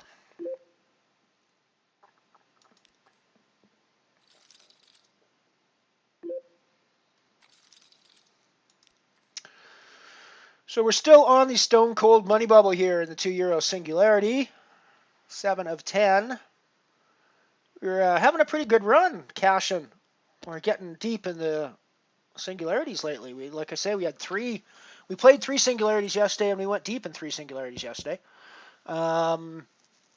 We played one so far today, and we are on the bubble once again. Wow. We are not on the bubble anymore. We are now in the money after the quad jacks just crushes the full house.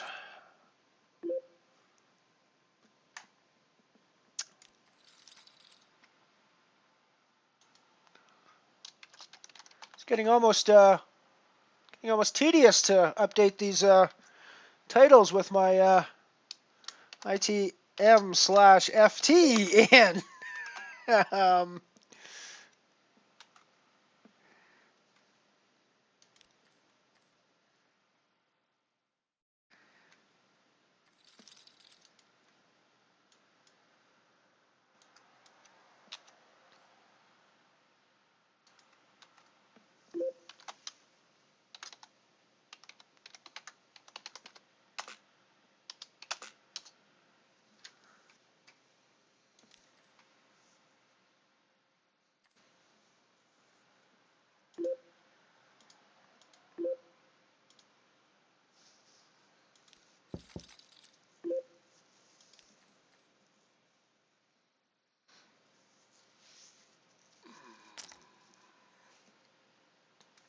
It's definitely an interesting flop for our hand. It was a limped pre-flop, so I probably should have let out with that, actually. Just take it down here.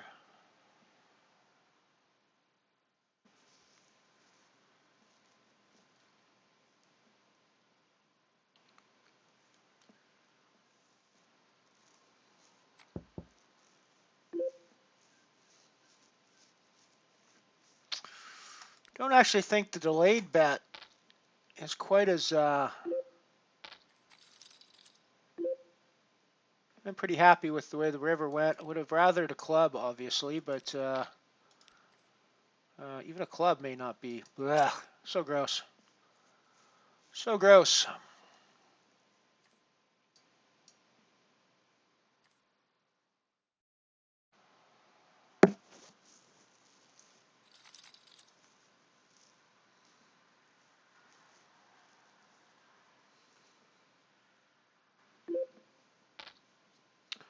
So we're now guaranteed a 323 in the singularity here with 2903 up top.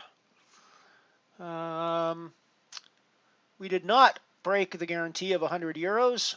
There was only 51 people registered, so it's not quite enough. We weren't too far off. It's not like they threw a ton of overlay into this one. It was like probably 8 euros overlay-ish.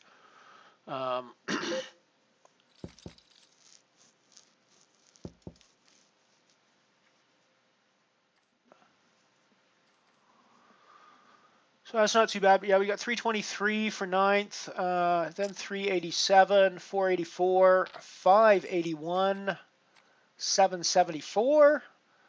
Fourth place is where we start to get more than 10 euros at 1064, then 1452, 2032, and 2903 up top.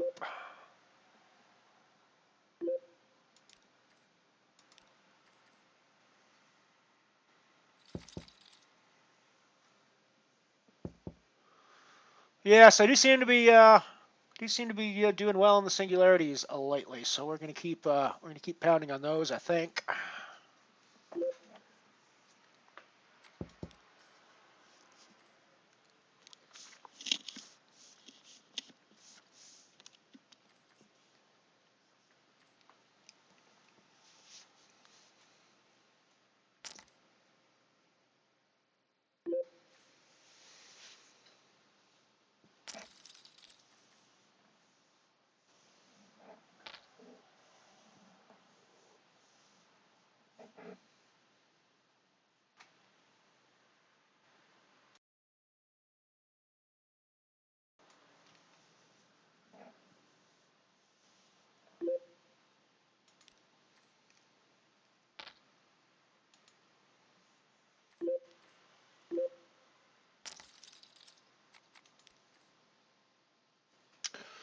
My situation is pretty dire in the falling star at the moment. We're less than 10 big blinds. We do still have chips, and we're still struggling along here. We need to get some. We need to find a hand to get some action happening here, though. So maybe we should have been involved with this Jack 4. It looks like we might be getting some diamonds happening, but we are obviously not involved with that.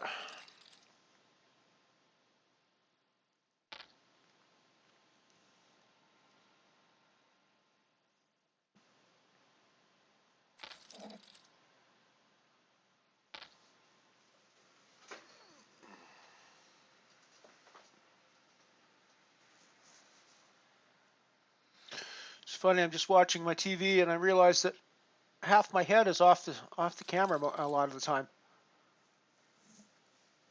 when I'm up close to the screen. So I need to position myself better. I'm bad at hitting my marks. What can I say? What can I say? This is an amateur production, folks. You should know this coming in the door. This is not a professional production we got going on here. This is we are strictly amateurs. We're strictly amateurs over here on the Mothership.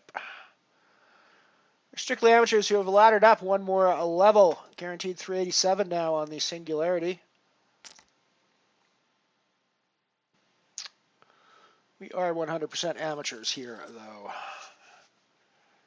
In pretty much everything we do here on the Mothership. We are amateur streamers. We are amateur poker players 100% of the way. Interesting discussion. I don't think it's a very hard distinction for me to work out whether I'm a professional or an amateur. I'm an amateur poker player because I don't make my living off playing poker, or any part of my living off playing poker. Even if this stream started to make money, i.e. a sponsorship revenue, that sort of thing, I still wouldn't call that being a professional poker player. I'd call that being a professional streamer. So I'm much more likely to become a professional streamer than I am to become a professional poker player, I think. Well, weirder things have happened, perhaps, but I think we're going to shove here under the gun. I mean, I don't think we can do too many more orbits of these where we just fold the not perfect hands.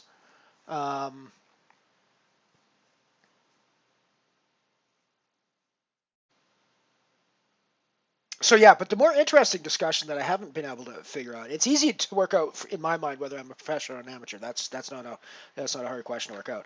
The more difficult question for me to work out is whether I am considered a rec or a reg. Am I a recreational player or am I a regular player? I mean, I think the stakes I play and the way I play puts me as a recreational player. However, the amount I play, I'm clearly a regular. I'm clearly a regular in that respect, right? So it's a tough dichotomy for me to work out. I think that a quote unquote reg tends to be better than me, and tends to play higher stakes than me. Maybe I'm a reg-rec. Maybe that's the way. Maybe that's or a rec-reg, recreational regular. Maybe I'm a recreational regular. Maybe that's the best way to put it. I don't know. Not that I have to label myself in any way. It's just an interesting dichotomy where I'm not really sure where I fit. I'm not really sure where I fit on that dichotomy.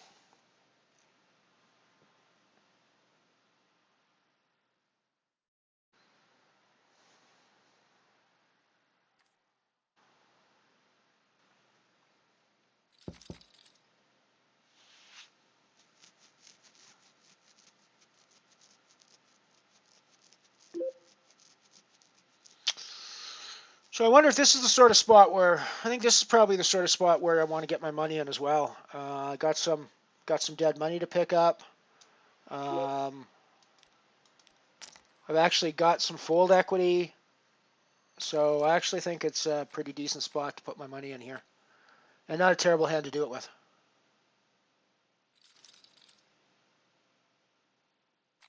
Boom! Yes, we get there. Oh, it's a split pot. That is wrong. That is wrong. Of course, I should have board reading skills, but still, I mean, at least we didn't get busted, and we can be pretty sure that Fishingman is pretty happy to call off light because that was ace deuce is. For those of you new to the game of poker, ace deuce is probably not a hand you want to call off with very often. Just saying. Just saying. Yeah, you can hit the wheel. It can happen. You can hit the wheel one way. 3, 4, 5. Yeah, you can hit your ace. Sure. It can happen. Probably not going to be ahead when you make that call. Probably not going to get there. That's just all I'm saying. Split pot is about the best you can hope for when you're calling off half your stack with ace deuce. But that's just me. Once again, we are putting our money in the middle. This time with a much better hand than ace-5, so I'm pretty happy with that. And I don't mind having a call off. It's not going to be an overpair very often. At worst, we're racing usually. We could be up against just a bare ace as well, like ace-10, ace-9, that sort of thing.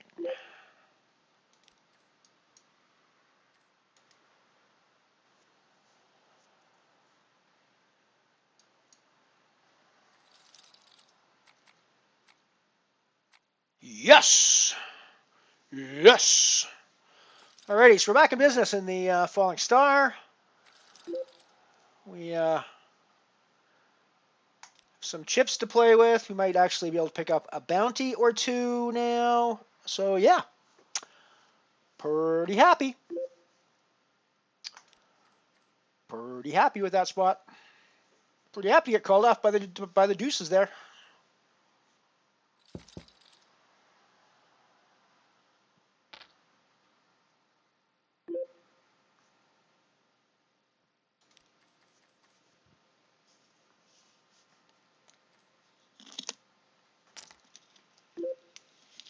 Yeah. Well, understanding how other people see me at the tables is clearly one of the things that's important about how you play. I mean, your own style is important, but it needs to be informed by how other people see you at the tables. So whether I'm seen as a rec or a reg, I think matters to a certain extent as to how people play against me. So that's part of it. But you're right. There's no need to box people up. That's for sure. I have every single box I've ever tried to fit into in my life. Certain aspects of me have always spilled over the edges. There is no box. There is no box, and I say that with 100% coverage. I'm not exaggerating that in any sense. There's literally no box. Well, okay. I am exaggerating somewhat. The box of being human, I can pretty much fit entirely into the box of being human. There's really nothing that spills over that I can think of directly for the human box. I'm good with that one. I'm okay with that one. That is the smallest box I've been able to find that I can fit into without bits of me falling over the edge. So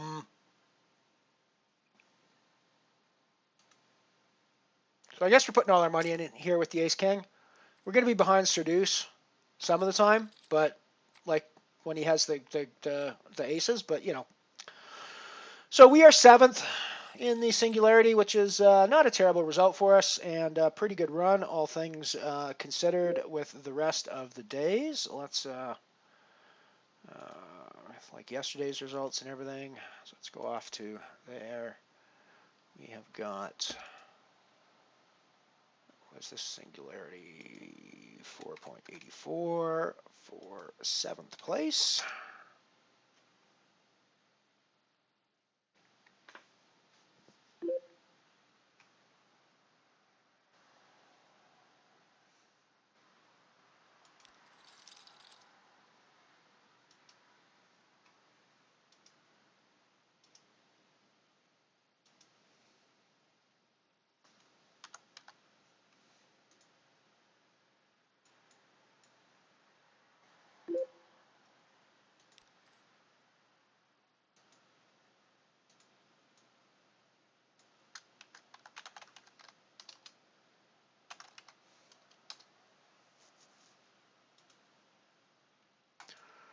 Alrighty. So that's crack first blood on our caching scale anyway, so we're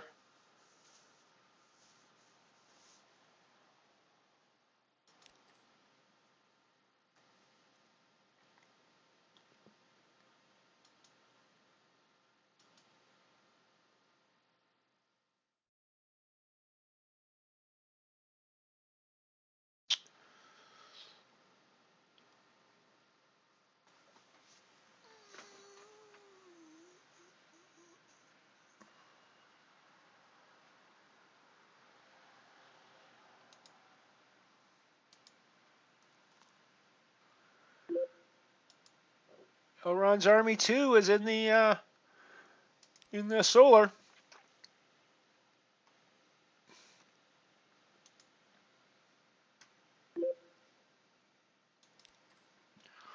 I love the fact that an Elrond dominates the anti-solar most days as well. That's always fun.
I mean, I don't regret that move in the Singularity, really. I got Ace King there. I mean,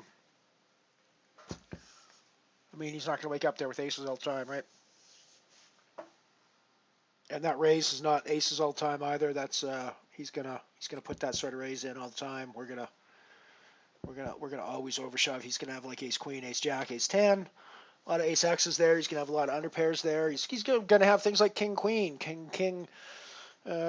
jack, that sort of hand there as well, I think. So.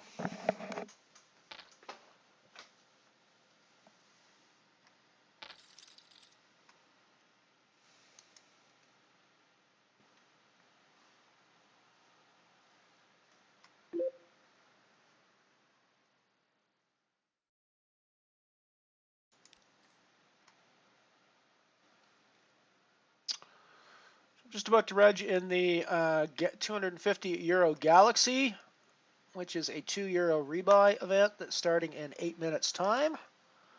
So that will be popping up shortly.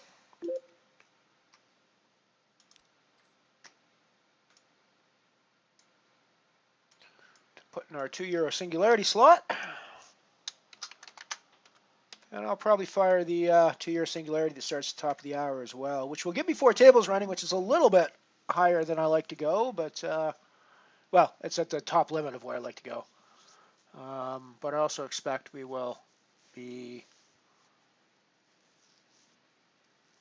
The Falling Star could go a while longer, depends how things go. We are definitely closing in on the important time there, though. Still no bounties. Feels like forever since we've taken a bounty in one of these things.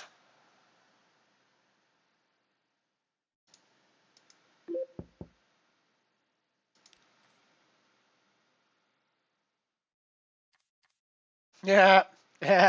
Therein lies the problem exactly. The outrun shape is nebulous and ill-defined at the best of times. So good luck building.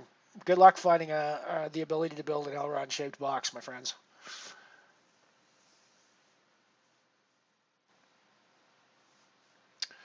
So we are only 7 away from the money now in the Falling Star. I am nowhere near in a money spot, but I mean, I guess I'm near. 15 is what gets paid here.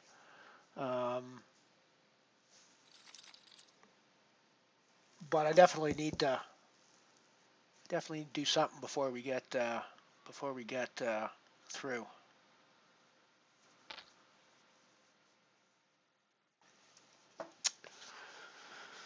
But yeah, it's probably the greatest engineering challenge of our time would be to build an Elrond shaped box, because I tell you what, it's pretty weird. It's pretty weird shape.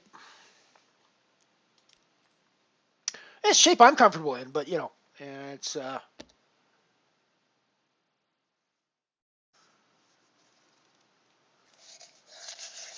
not your average shape, that's for sure.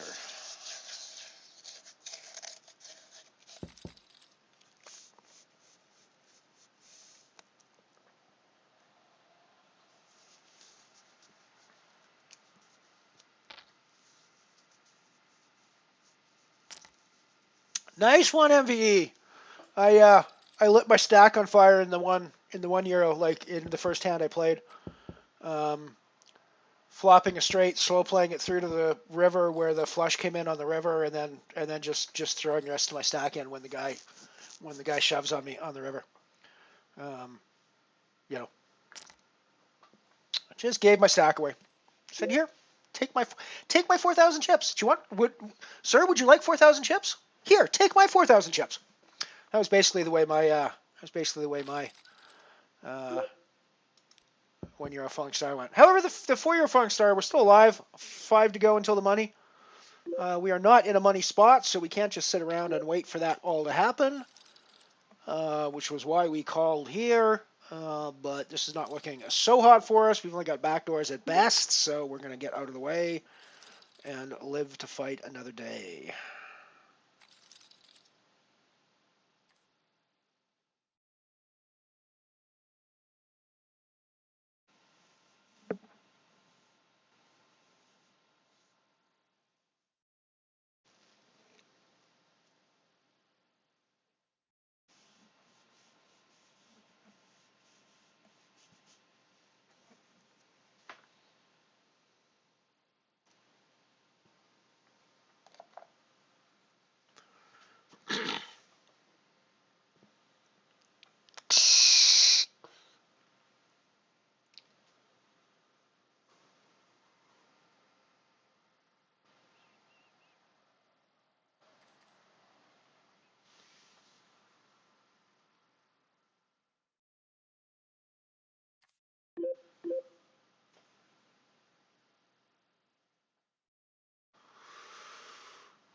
Well, Jack 5.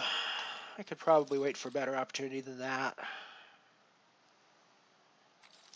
Although I am in last place now.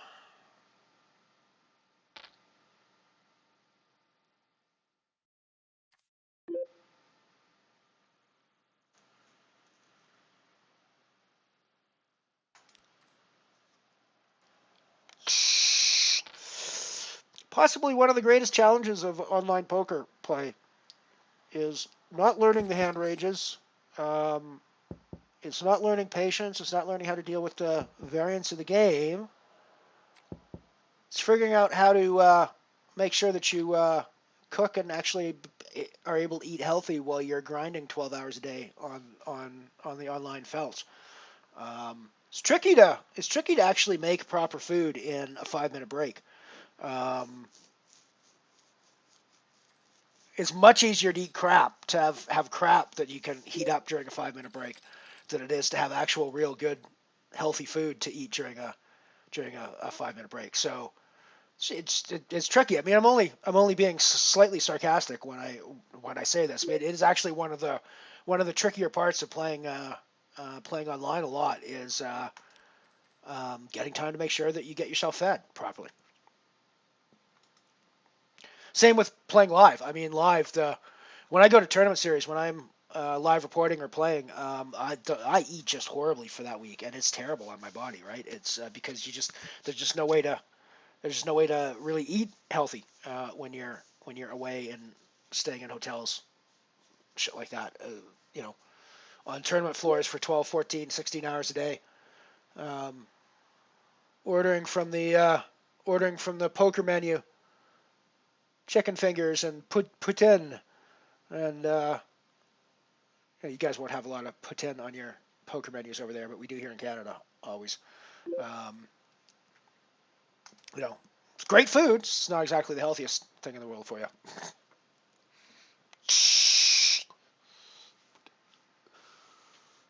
Hey, Mathram, good to see you, my friend. Good to see you. Welcome, welcome, welcome.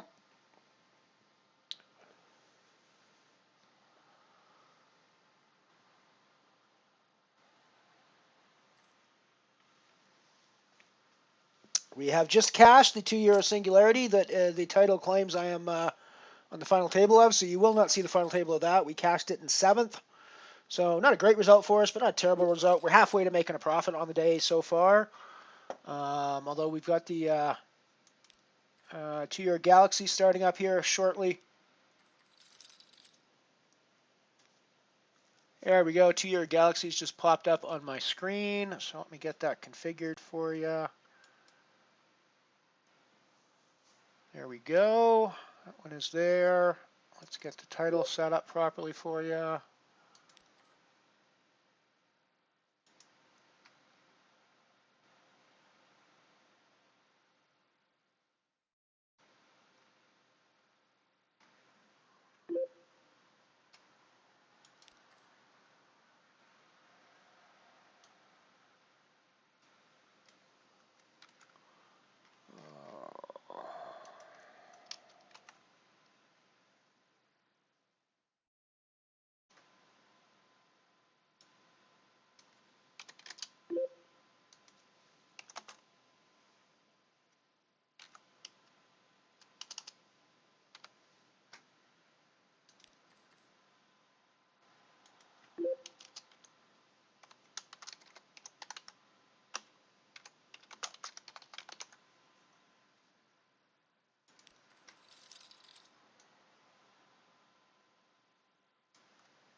Righty, so the Galaxy is running. There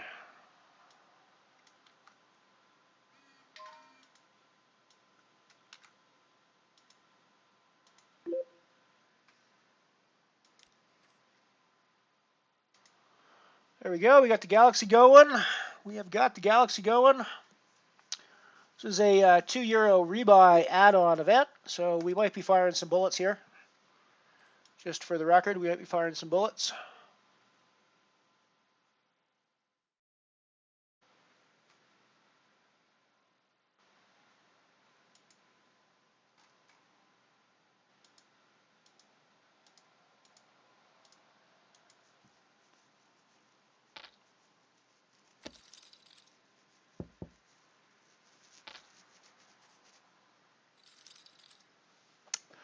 Original prize pool up top for the 3 winners at the moment.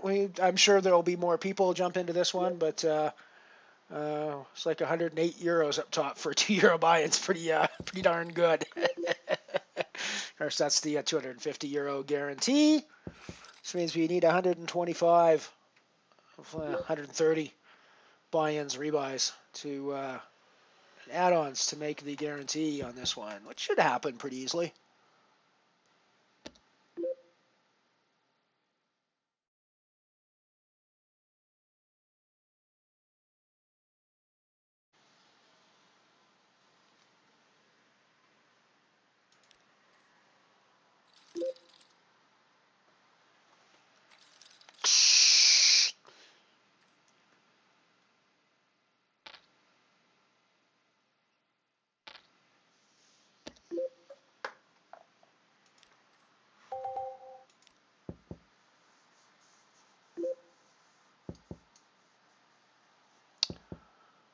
I was playing some Skylines the other day myself, Mathram. See, we should. Is there? I might actually stream some Skylines at some point as well. I haven't done much up till this point, but it's a fun game to.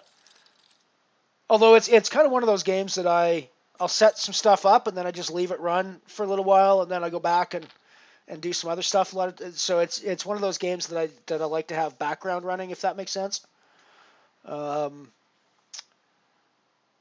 Transport Fever is the other one that I might throw up. It's another sort of a very zen-like building game. I find those all very chill. Maybe we'll do some Civilization at some point as well. I got Civ 5 is the last one I ran. I haven't been as hugely impressed with the later versions of the series as I was initially, but there still can be some fun.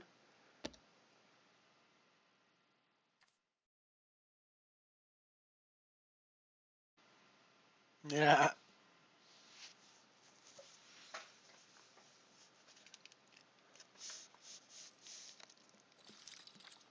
Alrighty, so somehow we managed to find the bubble, the soft bubble at least in the falling star. Oh, somehow we managed to find the money in the falling star, apparently. At least according to the lobby here. I wonder if that's actually lying to me or not.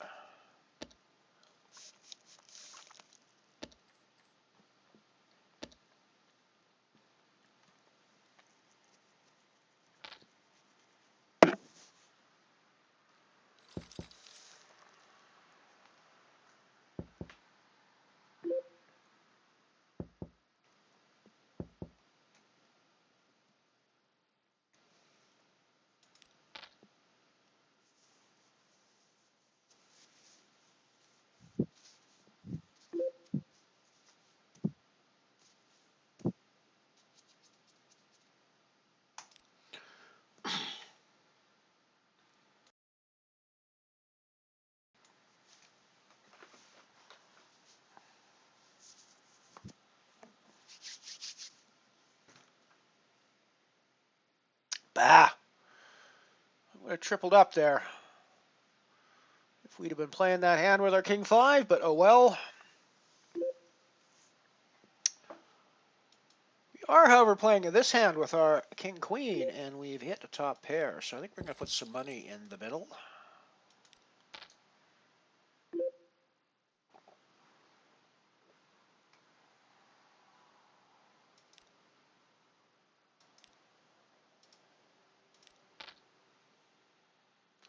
Get him on us! Hello, my friend. Hello, my friend. I said hello to you yesterday when you weren't actually here for some reason, so I'm glad to see you here today. It's nice to see you.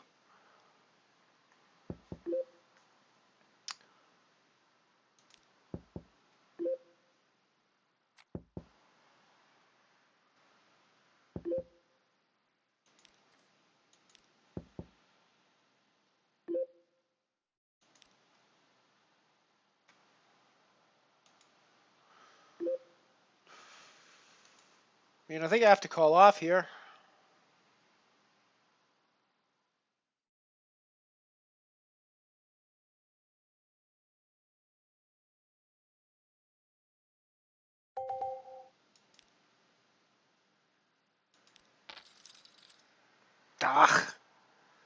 He just gets there on me. Oh well.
We'll stream some of those sometime then.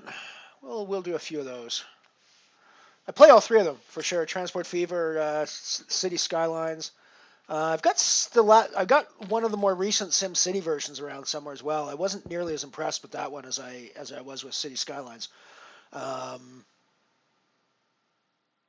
Yeah, so yeah, we will do that sometime.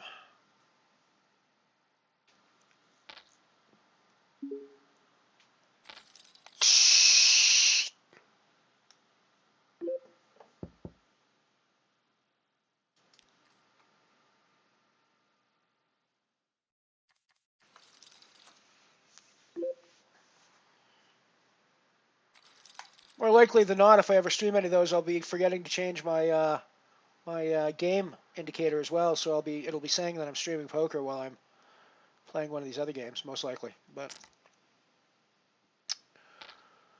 alrighty, well I guess I can't keep folding. I guess I can't keep folding in the falling star. Yeah. Don't worry. I will mostly be streaming poker. I'm here. I'm about poker streaming.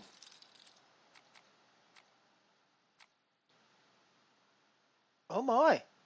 Oh my. We just like quadrupled up there in the falling star. Quite nicely. Quite nicely.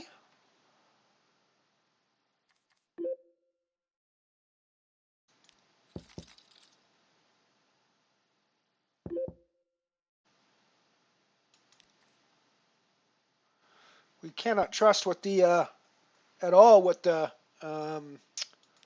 lobby's saying though, because it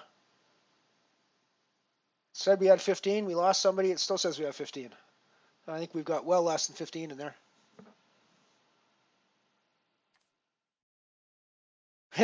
Poker streaming poker. So 2018. Yeah, that's true. It does seem like it's moving away from things now.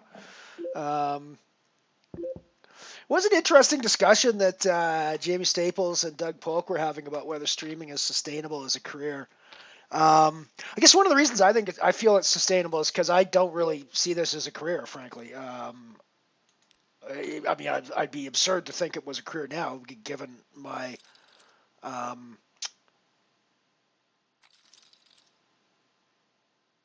given the fact that I don't make any money off of this stream.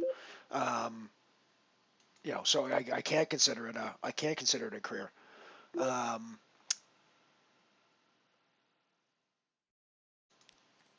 But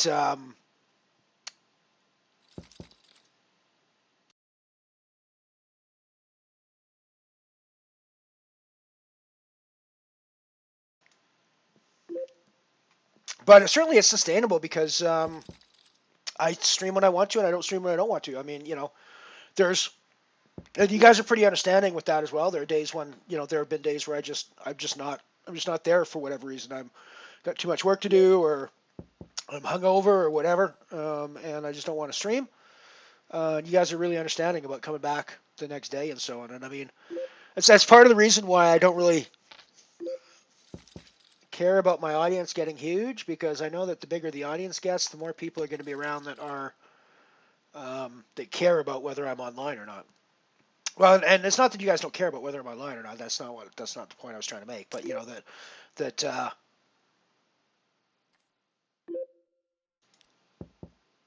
where they're going to bug me to be online rather than understand if I don't want to be online, kind of thing, or if I've got other things to do.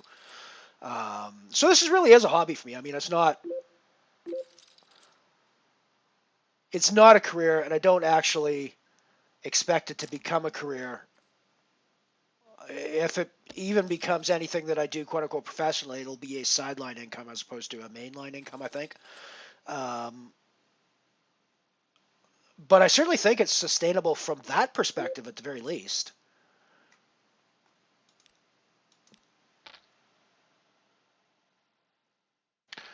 Yeah, we're not sure, Mike. There's a 2 for sure. I saw 2, which indicates there's a 1 or an Elrond's army with no signifier on it as well.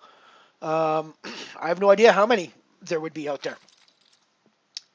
But yes, if there's a 7, one would think that there might be a 3, 4, 5, and 6 out there as well. One would think those are quite possible.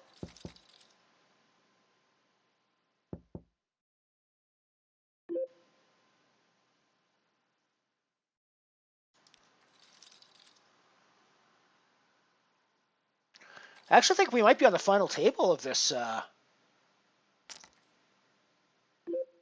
Might actually already be on the fucking final table of this thing. Are we?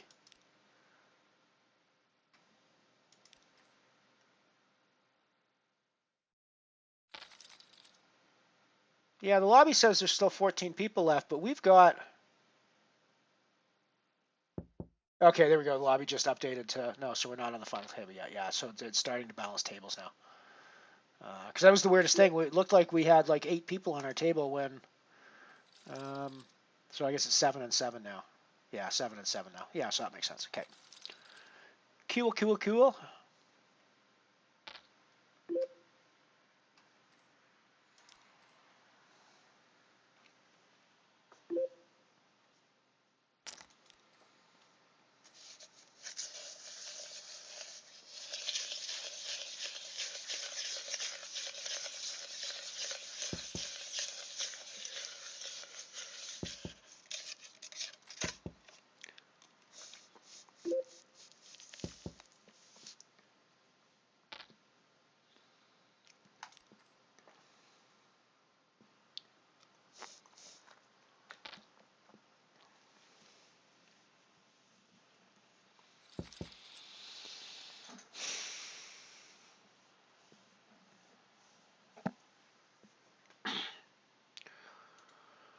Pair of 5s here on the Black Hole Nano.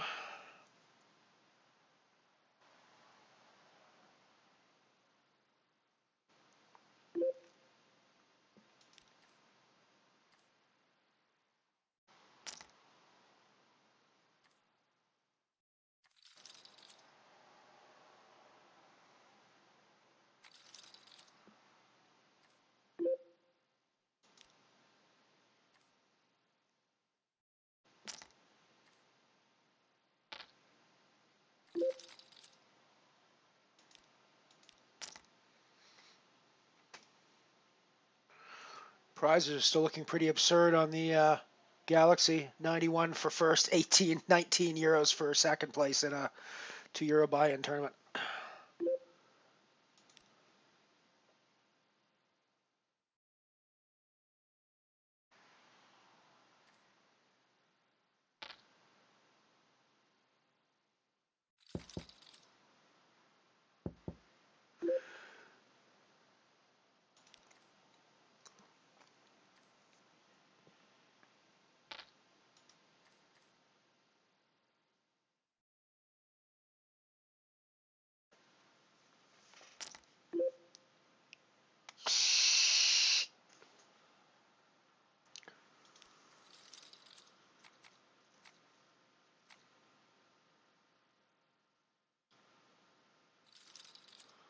Boom.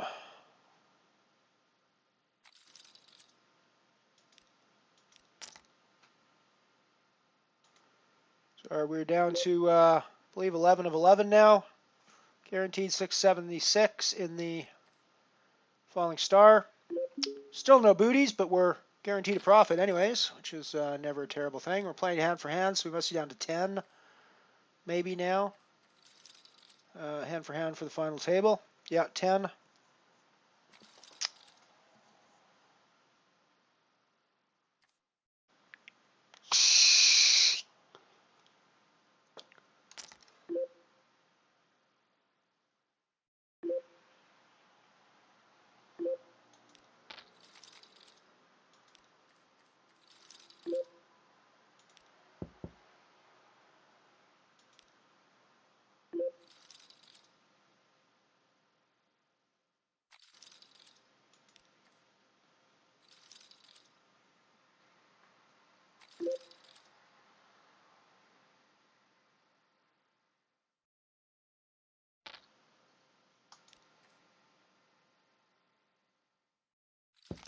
Good luck on the 50 euro ticket, my friend.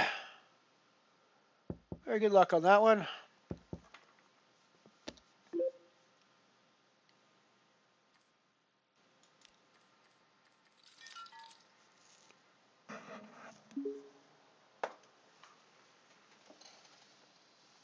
Oh, I think that was my tablet yelling at me for power.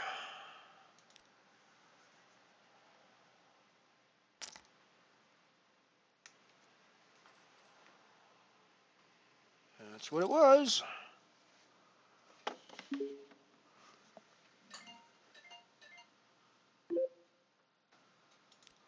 We are still hand for hand on the bubble, on the final table bubble in the falling star.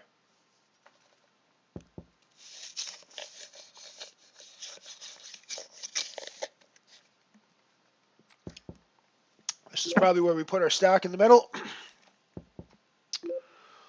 In fact, this is 100% where we put our stack in the middle with the min raise and the call.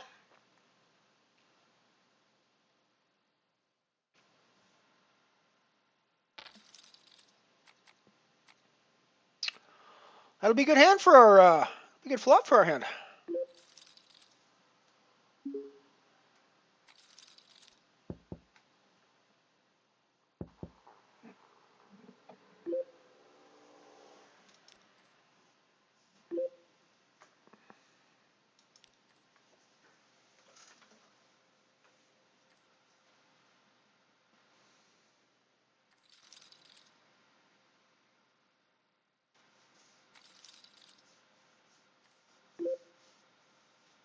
Nice bank shopper. Well done, my friend. Well done.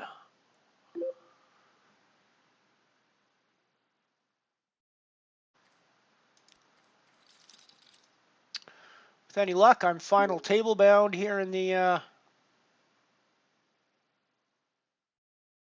falling star.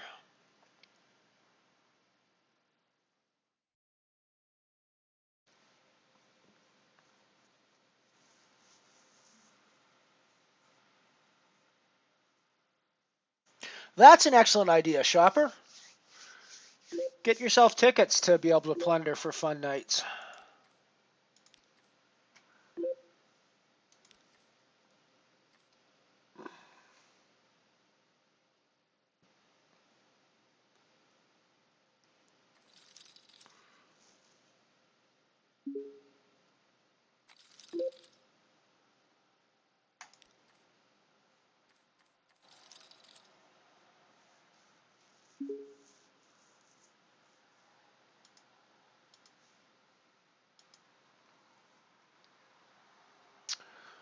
So it would be utterly criminal to my bankroll if I was to miss a singularity at this point. So we're registering early in this singularity that's coming up at the top of the hour.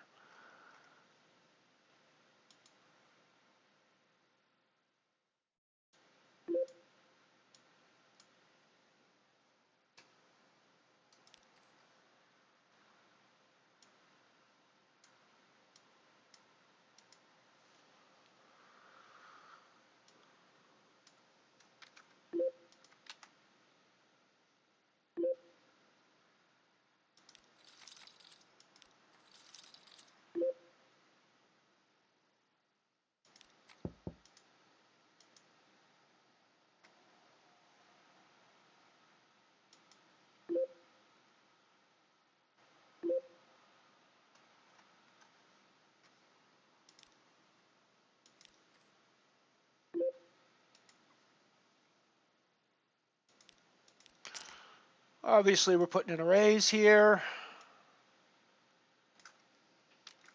It's a pretty nice flop for our hand.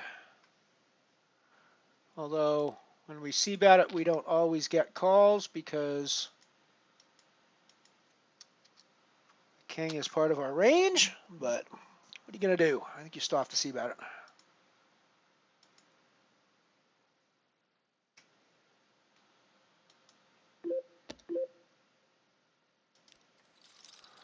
I suppose I could check there and see what he does, but that even looks even more suspicious. I mean, I'm supposed to c-bet there most of the time, and that's a board that I should probably c-bet on most of the time.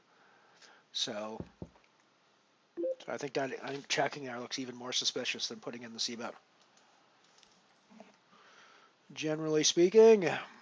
So the €2 singularity at the bottom there hasn't fired up yet, but it will fire up shortly at the top of the hour. We'll go from there.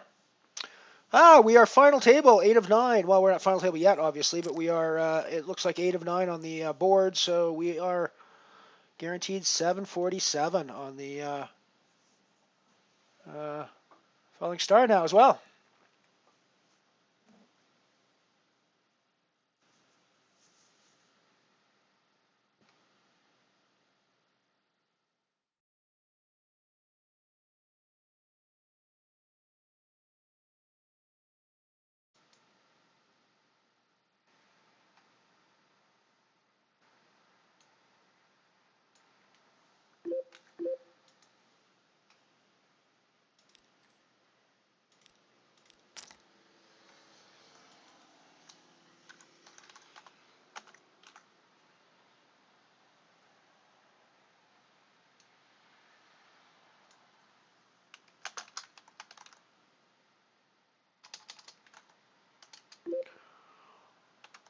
We got final table action.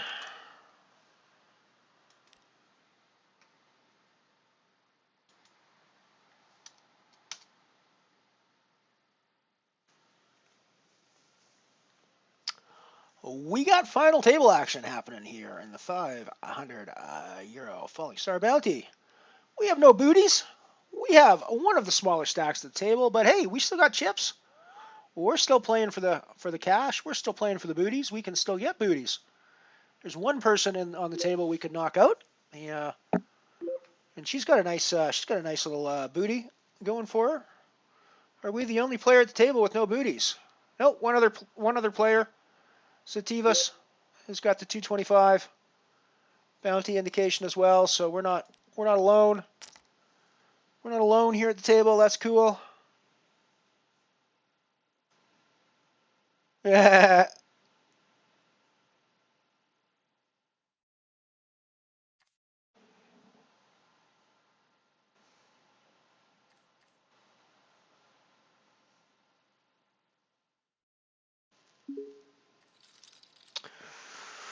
Alrighty, so we got breakage happening now. Gonna head off to the break table, and we will be back.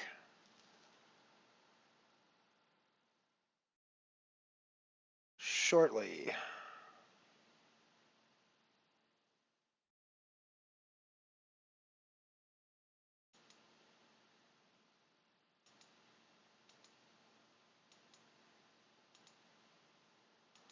Alrighty, we'll be right back after these short messages. Mmm. Can I have some more, Mommy? But you drank it so fast. I can't say that I blame her, though, Mother. Orange juice is so good, and so good for her. Yes, but it's so expensive. Not when you use Snowcrop frozen fresh orange juice. Why, thank you, Teddy Snowcrop. A day-by-day study for 1 solid year proved Snowcrop costs you only half as much. Yes, only half as much as the same amount of juice from oranges you have to carry home and squeeze. Is that so? It certainly is. And what's more, Snowcrop gives you all the fresh flavor, vitamin C, and health-giving minerals of home squeezed juice. And it's so easy to prepare. Just take a look at this. To 1 can of Snowcrop orange juice concentrate, add 3 parts water,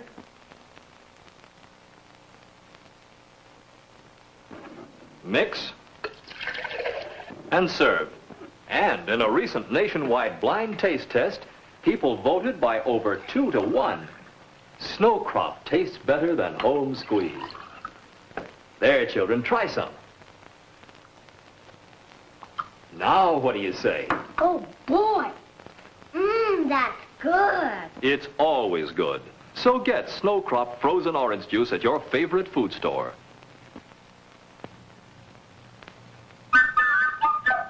The finest foods are chosen. Yeah, the freshest foods are frozen by Snow Crop Frozen Foods. Get Snow Crop. Snow Crop. Stopette asks, what's your line? I've got the busiest job in the whole world, American housewife. That means being on the go all day long. And it means looking my best at dinner time, too. That's why I always use Stopette spray deodorant. It gives me protection I can be sure of no matter what my day's schedule calls for. It's so quick and so wonderfully convenient. Just a squeeze of the bottle and poof, there goes perspiration. Hold the bottle upright and you get this fine, misty spray. Yes, here at last is the truly modern deodorant. No sticky fingers, no mess, no waste. Oops. But don't worry. Can I have some more, Mommy? But you drank it so fast. I can't say that I blame her, though, Mother. Orange juice is so good, and so good for her. Yes, but it's so expensive. Not when you use Snow Crop frozen fresh orange juice. Why, thank you, Teddy Snowcrop. A day-by-day study for 1 solid year proved Snow Crop costs you only half as much. Yes, only half as much as the same amount of juice from oranges you have to carry home and squeeze. Is that so? It certainly is. And what's more, Snow Crop gives you all the fresh flavor, vitamin C, and health-giving minerals of home squeeze juice. And it's so easy to prepare. Just take a look at this. To 1 can of Snow Crop orange juice concentrate, add 3 parts water,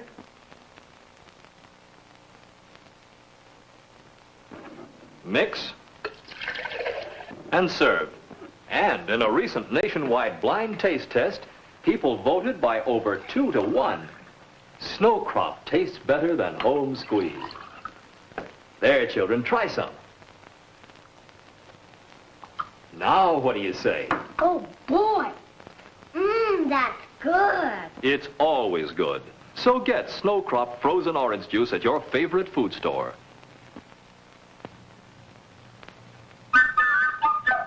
The finest foods are chosen. Yeah, the freshest foods are frozen by Snow Crop Frozen Foods.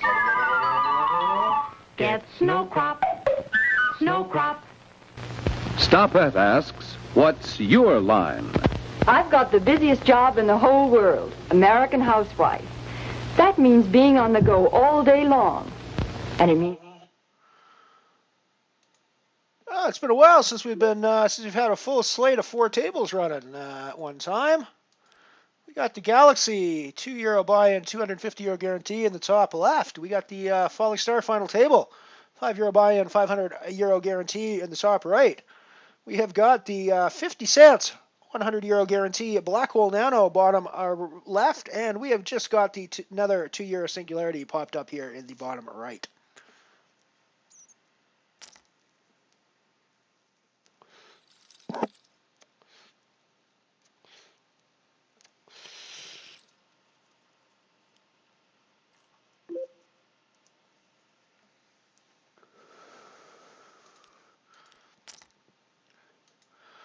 Go take a closer look at these queens on the Galaxy table. We're definitely going to be putting in a re-raise there.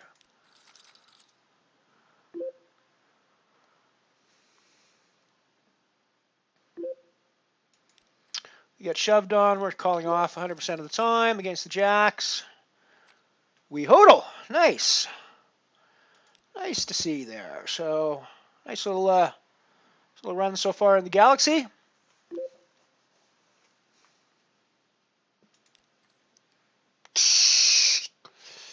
Does not look like Mr. Cox wants to rebuy.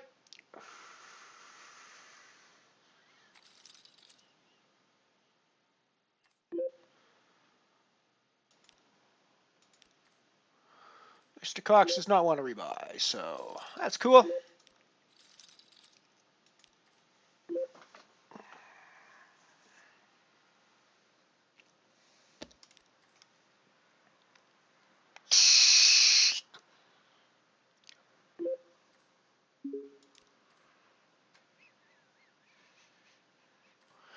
See if we can't keep our run of final tables in singularities going.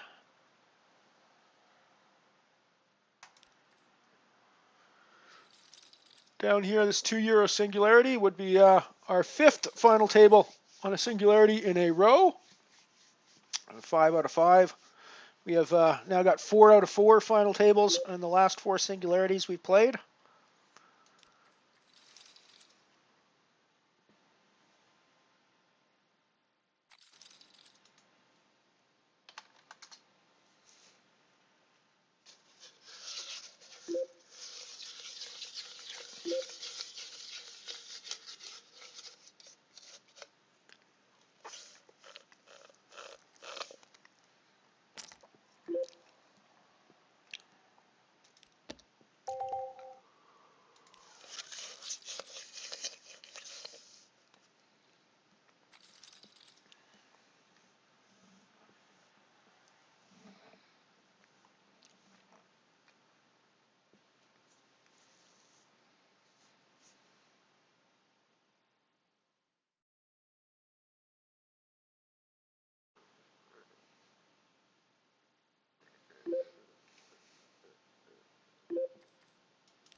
Snow crop.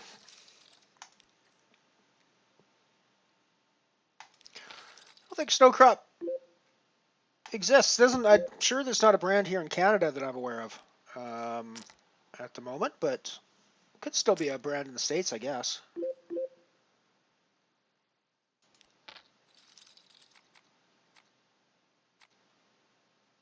Ah.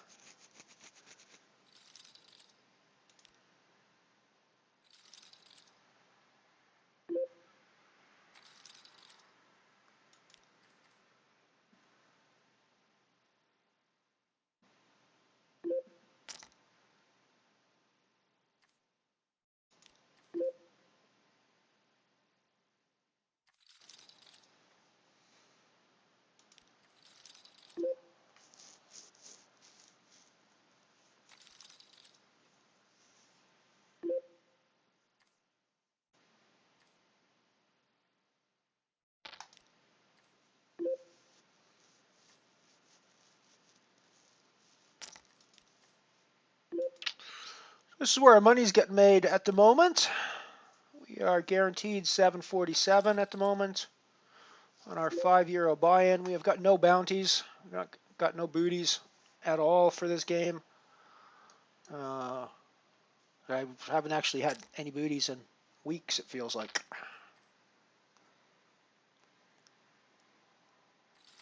I'm missing my booty. I'm not getting any booty, folks.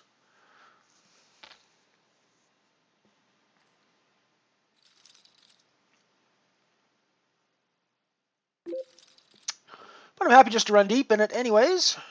Happy to get to the prize pools. And frankly, up top, 78.70, that's not a terrible add to our bankroll. I mean, it's like 14x, so it's not awesome given the buy-in, but just $78 raw in our bankroll is a pretty darn good, it's like a third. It's adding almost a third to our bankroll kind of thing, so, right? If we were to win the thing, which of course we're not exactly in the position to be winning the thing at the moment, but, we still got chips, so you never know. Shit can happen. Pretty sure one of the singularities we came into the final table in this spot yesterday and ended up going, I think the one we came third. We ended up going really deep after coming in a pretty poor spot. Very chip poor at the moment, but that's cool. We can work with that. We can work with that. It's kind of our normal state of being in poker.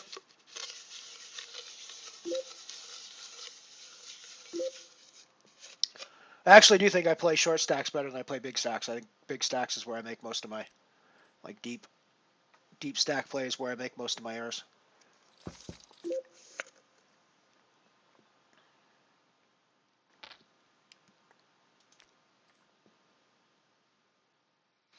Which is odd when you consider how much I love the deep stack structures. But I think deep stack is where I make most of my errors. But I think especially at the levels I'm playing at right now,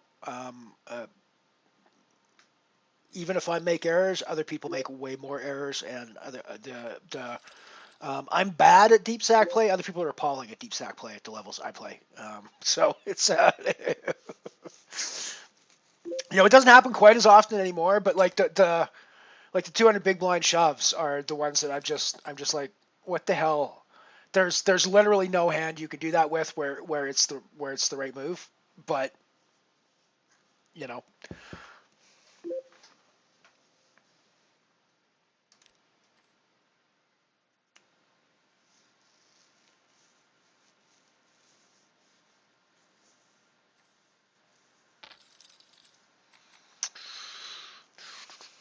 Alrighty, so I am now behind in the blinds, but we have just laddered up one spot. And we'll be shoving our sevens.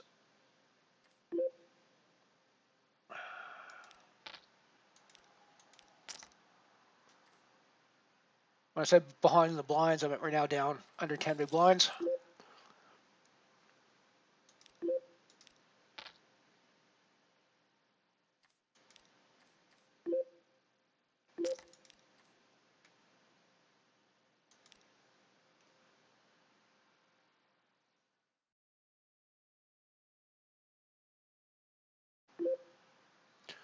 Guaranteed $9 now. Pretty sure that's going to put us into profit for the day. Yeah, this puts us into profit for the day.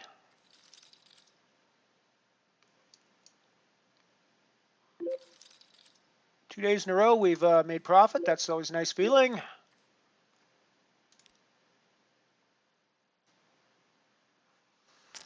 And it's possible it could be a break-even day. I'll probably fire the €1 singularity that runs at the top of the hour as well. So that would be that would possibly put it.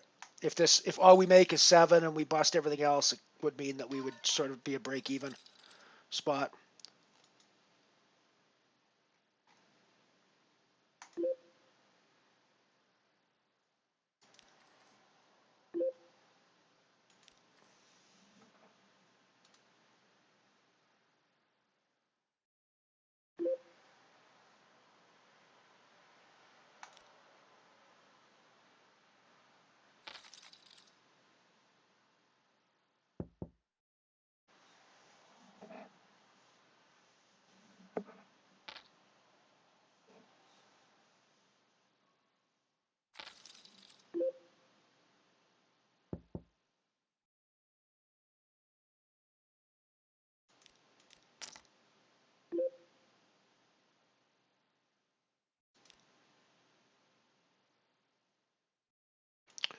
Just shoved on the black hole table. I think we won't quite be at the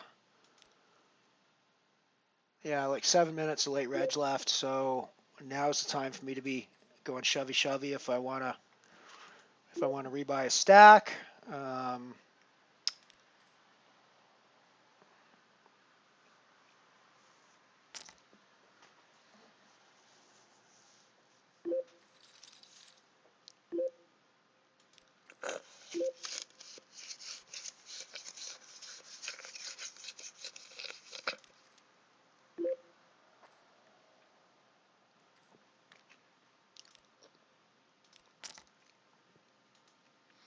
First hand of significance in the 2-year singularity that just kicked off. Nothing much happened, but figured a 3-bet was worth putting on screen. I don't want to put this on screen, but let's put it on screen anyways. We folded pre-flop.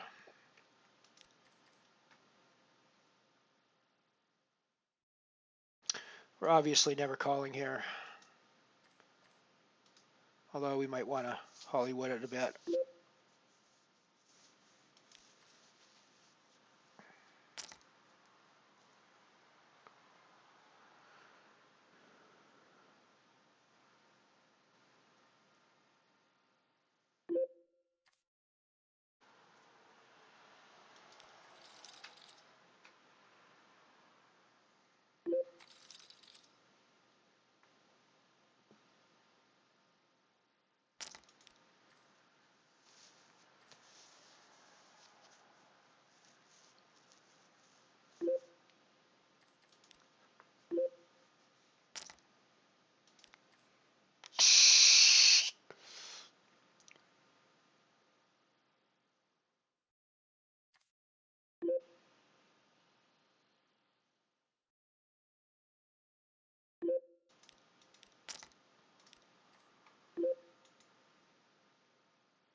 Nice, nice.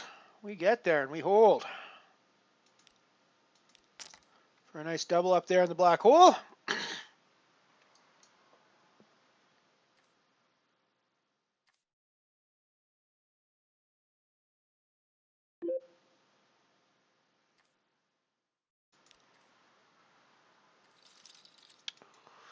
Head back to our moneymaker table for the time being. We definitely need to get something going here.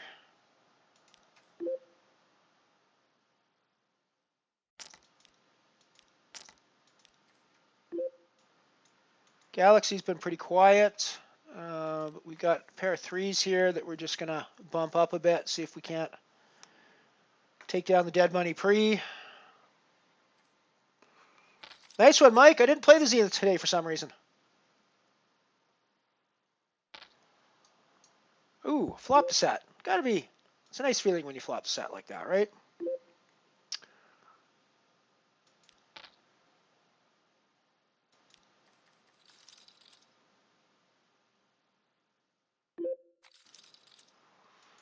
We have to keep value betting here, despite the fact that some straights came in.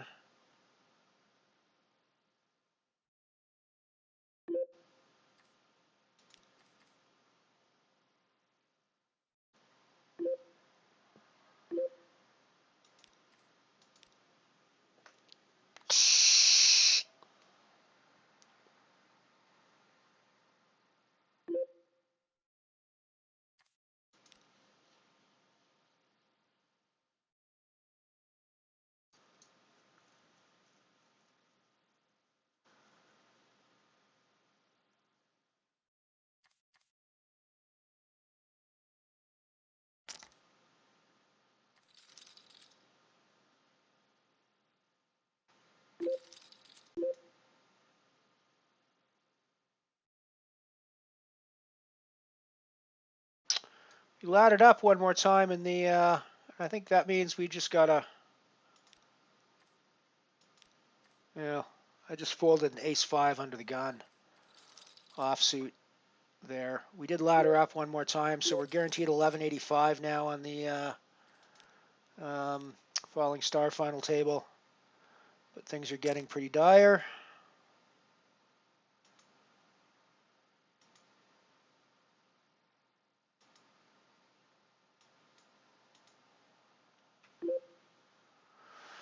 I probably should have shoved that ace-5 under the gun last hand. That must have been I'm sure that was a mistake. I'm sure that was a mistake.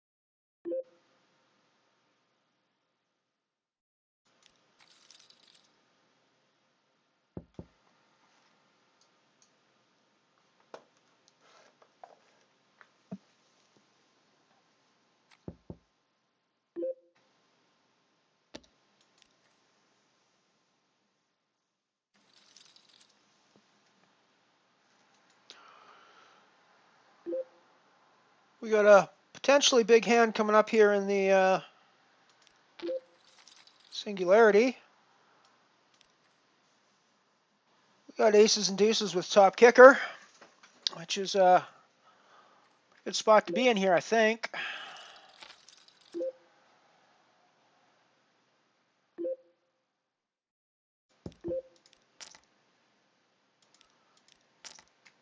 For the record, I'm all in on the falling star table, and we're betting on the singularity table, our ace. Yeah, and we get a fold on the singularity table, so we're up to 6,300 chips there. We are awaiting what happens here on the falling star bounty table.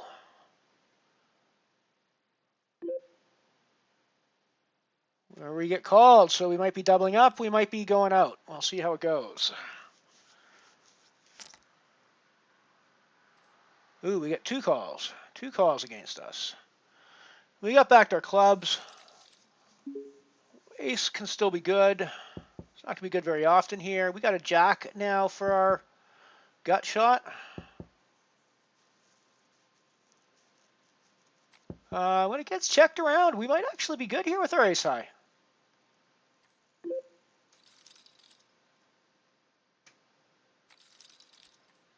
Nope. Alrighty, so we're done in 7th position for 1185. That's not the greatest result in the world, obviously, but not the worst result in the world either, obviously.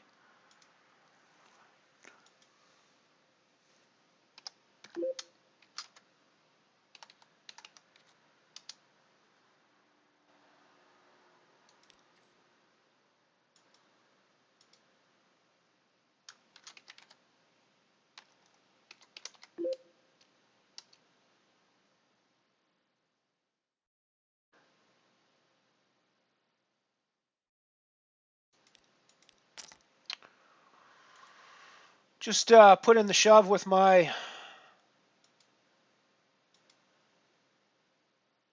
pair of sevens there.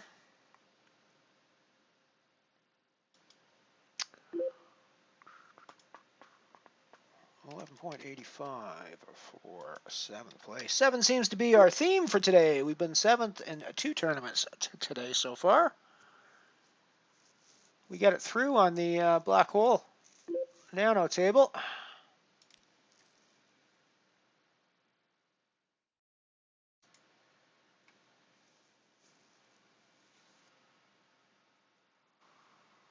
Puts us into the profit for the day no matter what happens now, because probably the only other tournament we'll buy into is the 1 Euro Singularity, which starts in 40 minutes time.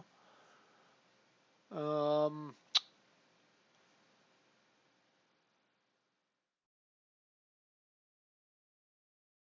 we'll see how things go from there, but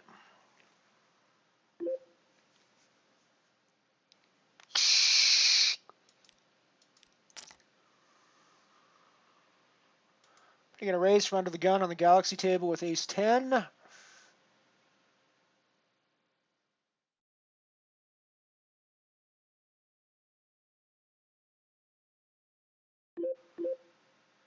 Good luck, good luck, good luck, Hags.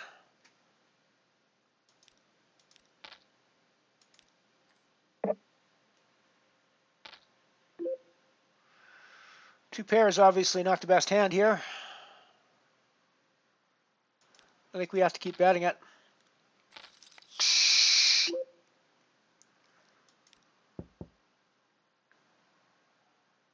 I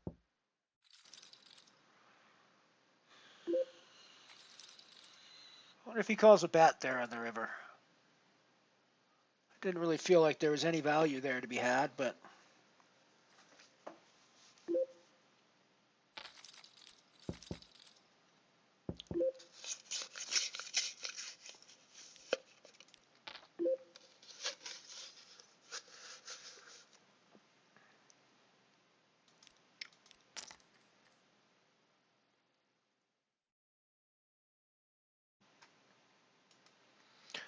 just raised under the gun with sixes on the singularity table.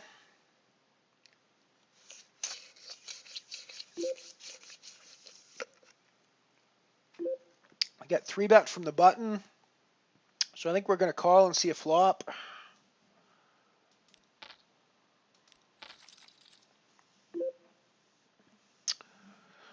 have a gut shot straight draw. I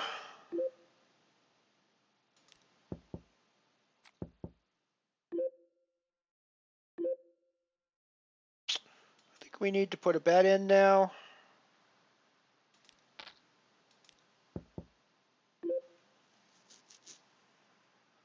We probably need to put another bet in here.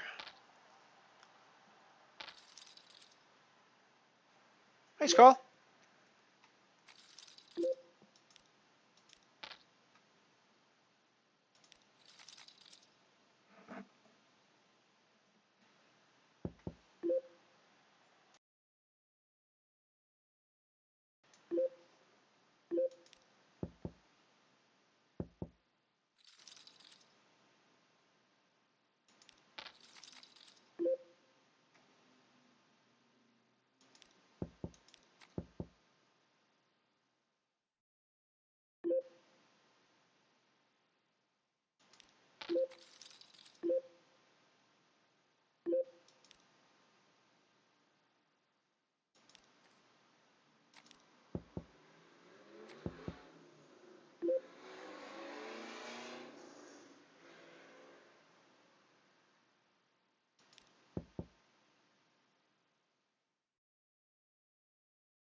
Alrighty, so the 3 games we still got going are the €2 Galaxy, €250 guarantee up top. Prize pools in that one are still looking pretty absurd with not so many people registered yet, but I mean, I think we'll get there eventually, but at the moment it's only moment is still pretty much below the guarantee. We've also got the Black Hole Nano.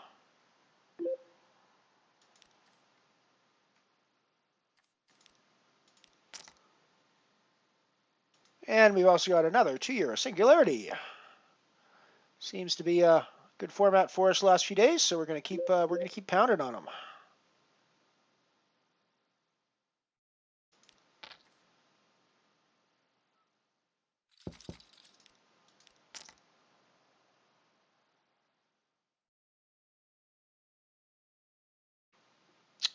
So second pair with the nut flush door back draw is something we're going to put some money in with most of the time.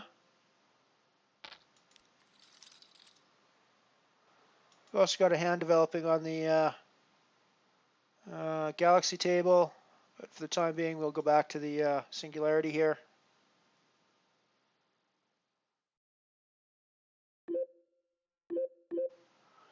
It's probably a check back spot here.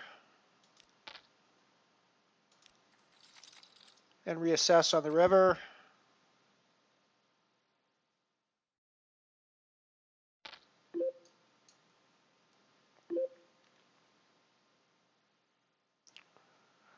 I think he can be betting ace high here some of the time.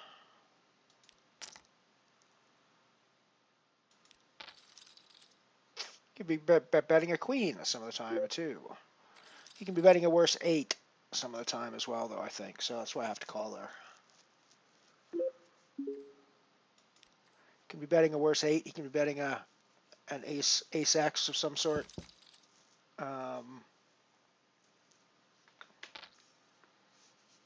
So I think I have to call there. I feel like my 8 is too strong just to get rid of. Oh. Now I've been reading up a little bit on this game. I think this is a good flop for my hand, from what I've been able to ascertain from the books I've been reading.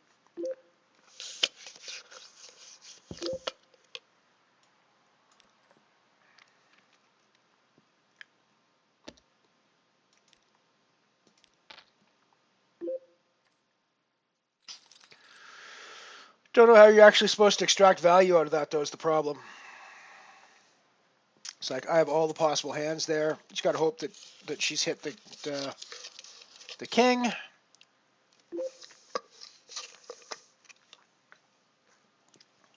Like I have all the hands there. So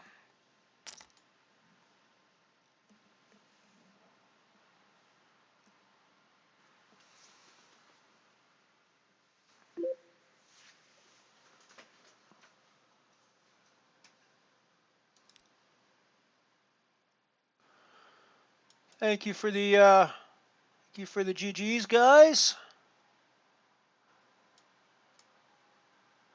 It's always very much appreciated.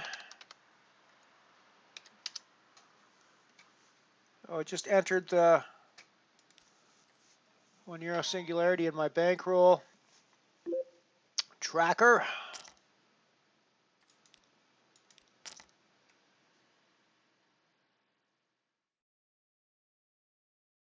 It should be starting up in 30 minutes time.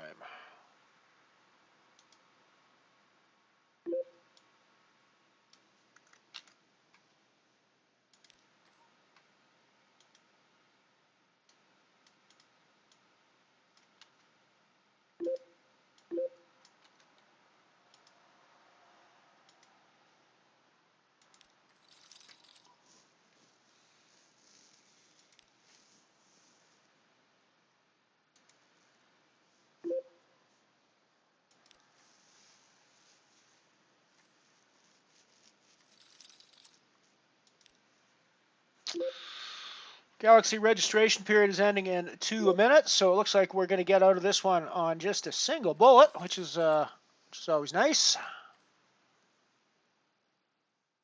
We will add an add-on to that and go from there.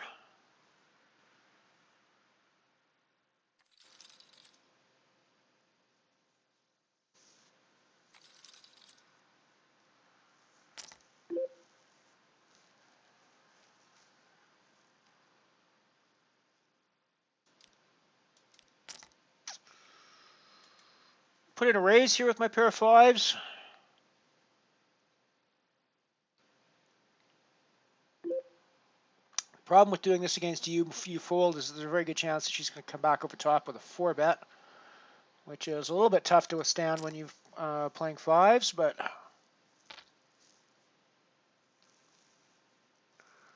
she could also just insta-fold as well, because I think it's probably the first time I've 3-bet on this table, and it would absolutely be the first time I've 3-bet her on this table. So it could be just like, oh my god, he must have a monster.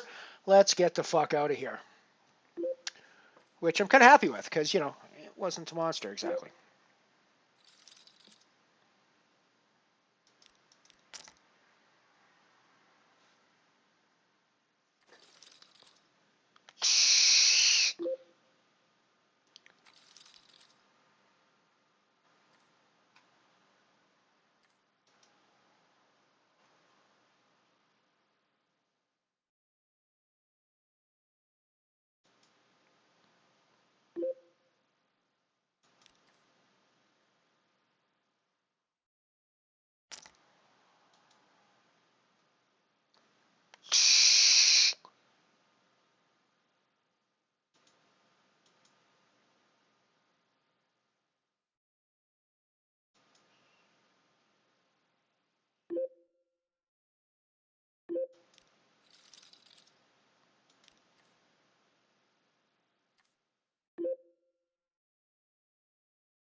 So I think we're past the rebuy period in the black hole nano, so we are now one and done. Freeze out on the black hole nano. We're going to be coming up to the I think we'll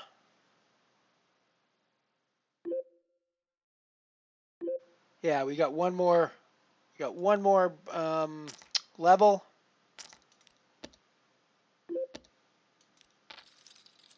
And then we've got We hold there. That's cool. We'll have the add-on after the next level. That was the final level of rebuy. Or of late reg. It's now, we now got a level of rebuy, and then we go to the add-on period.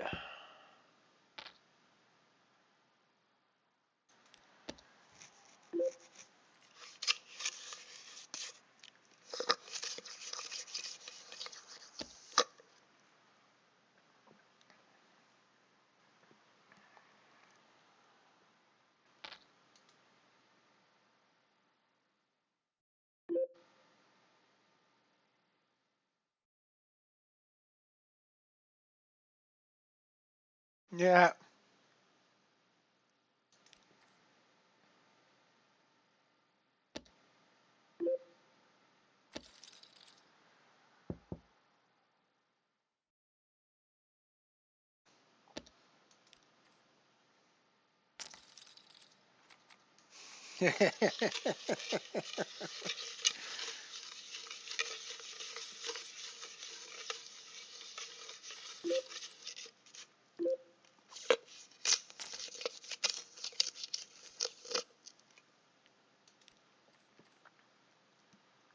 So currently we've got 11 places getting paid in the Galaxy Nano. No, it's not a Nano. It's just a Galaxy. It's just a Galaxy.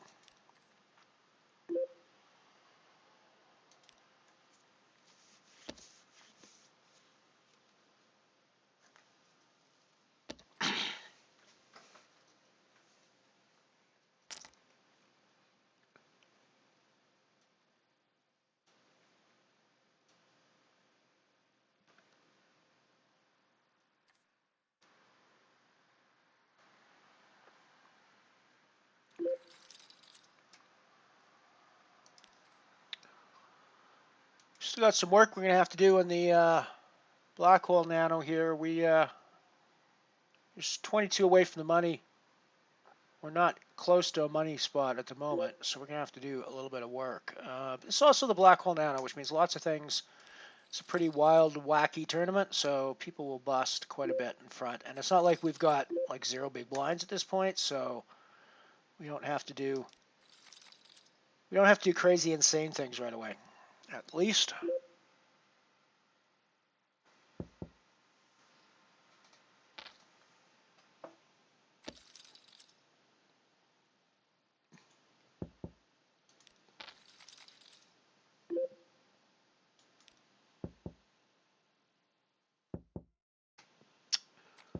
The singularity is not going well for us so far.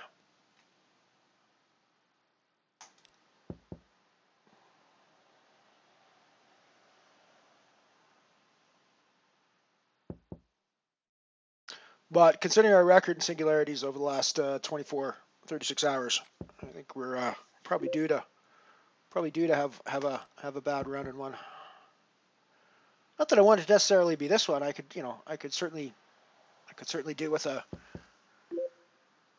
couple of double ups and a deep run again. Wouldn't complain about it.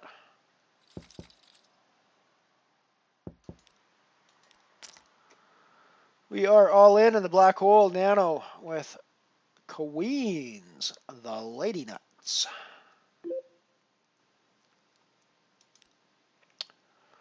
This is the hand our Lady Nuts character is named after, as a matter of fact.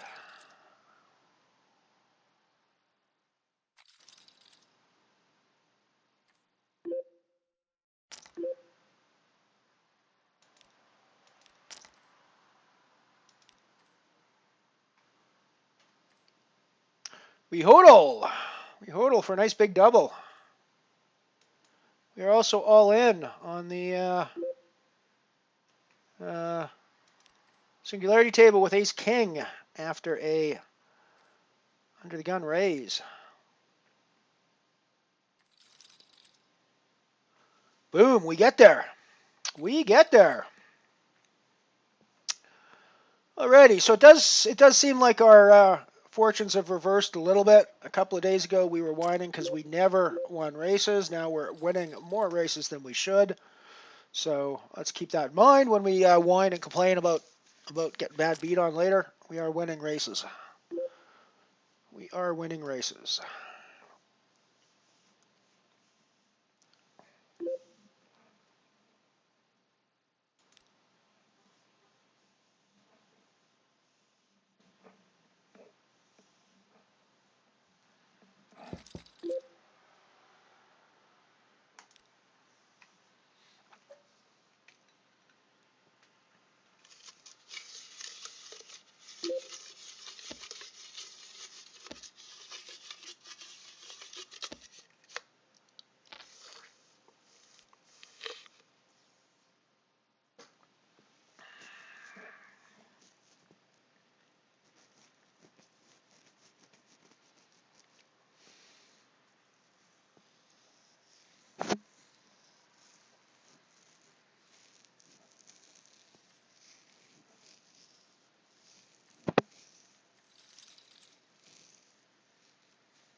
Nice one, Shopper. 3 of 4 ITM. Good job, good job. Well done, my friend. I mean, it's important not to overdo it. Let some other people win every once in a while, but you got to maintain your dominance as well. I mean, you can't just let them do it like 2 days in a row, right? That's not on. So, it's a fine balance. It's a fine balance between maintaining your dominance and still making sure they want to come out to get their asses kicked every day, right?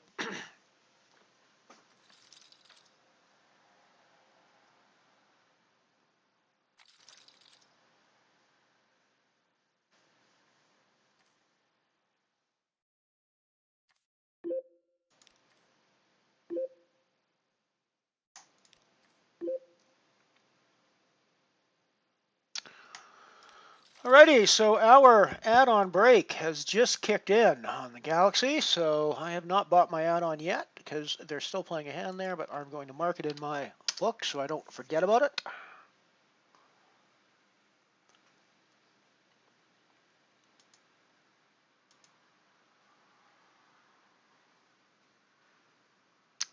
We will 100% add on for €2 cash. Yes, please. Yes, sir, please.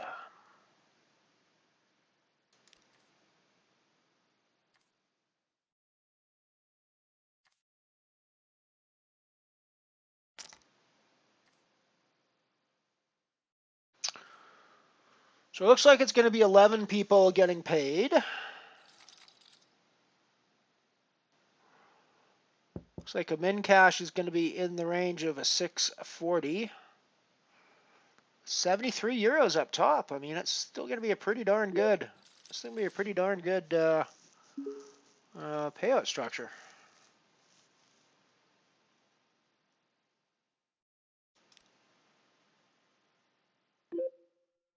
We actually broke the guarantee too. It's 265.08 was the final prize pool.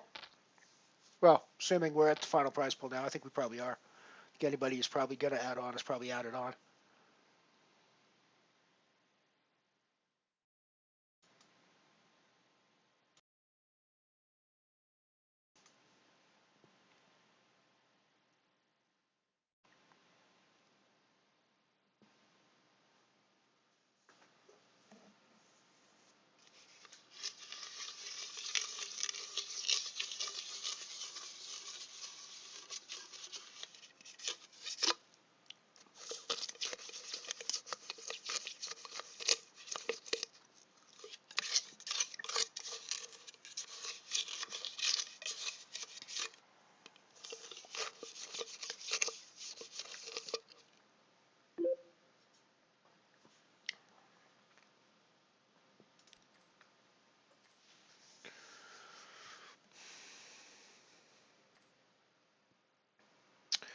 So we're now very close to a money spot in the black hole now. We're only 3 off of the money spot at the moment, which pretty much means we can get there if we play our cards right.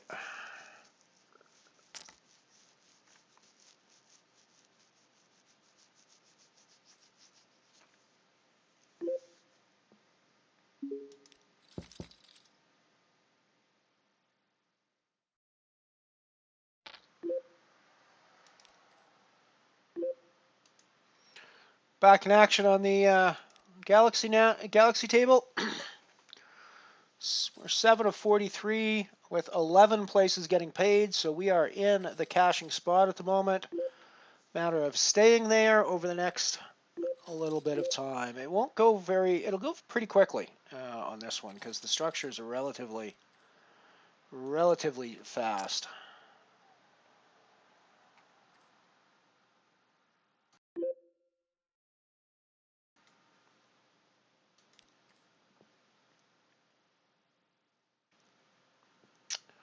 So we actually flopped a gut shot here along with our ace high, which could be good. So I think we are going to c-bet this board.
Nice one, Shopper. 2 of 2. Gotta like that. Gotta like that.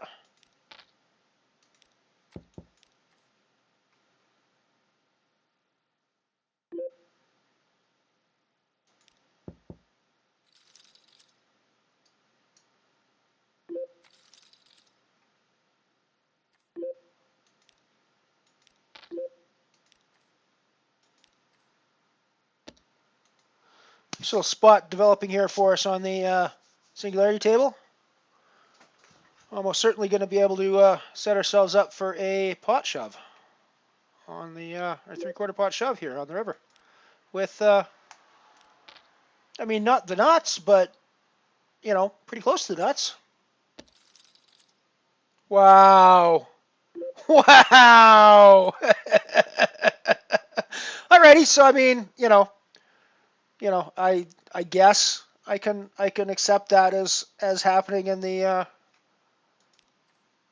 singularity there. Alrighty, so our run of 4 straight final tables in the 4 straight cashes, deep runs in the singularities, has come to a crushing end when our full house under full house got crushed there.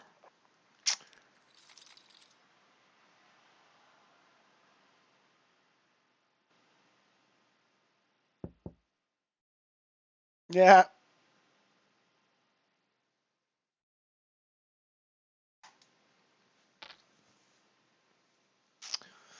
However, we do still have another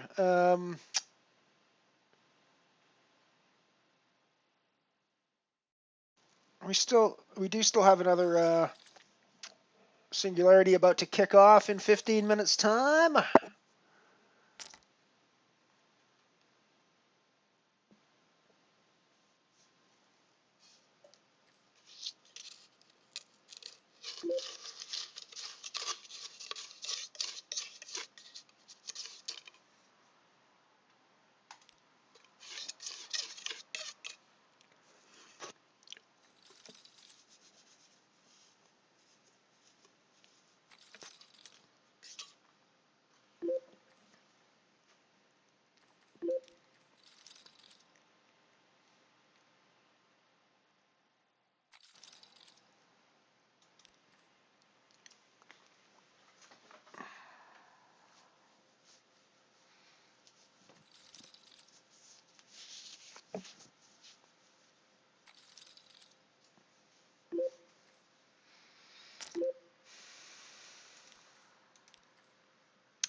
Righty, so our 2 remaining games now are the Galaxy Nano, where we are 8 of 40 with 11 getting paid,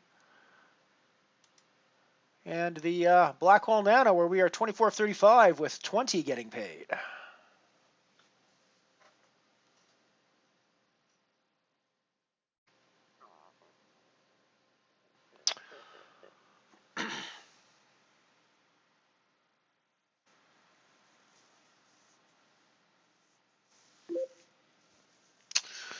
And here I am, you guys chatting about your lovely question mark bankrolls, and I'm one of these plebes who still like has numbers in his bankroll, you know.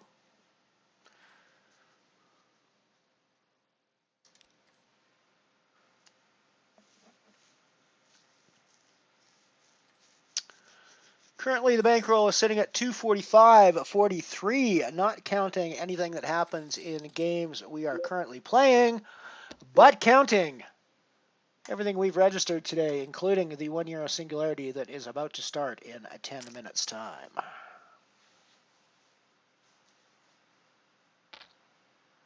$245 is a significant increase over what we were sitting at earlier in the week, so we are moving back up again.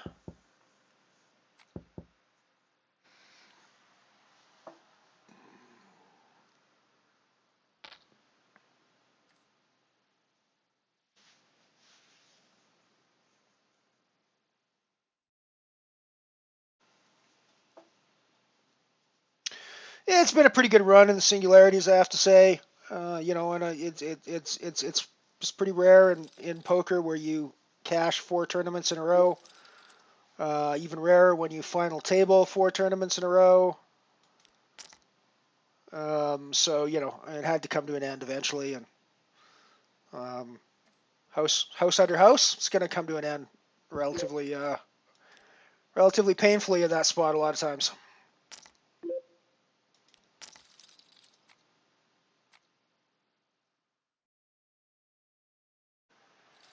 Just picked up a nice double there in the black hole nano. Put ourselves in a scoring spot.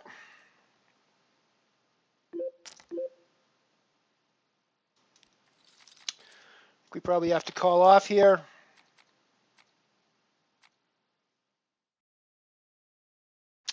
That'll work.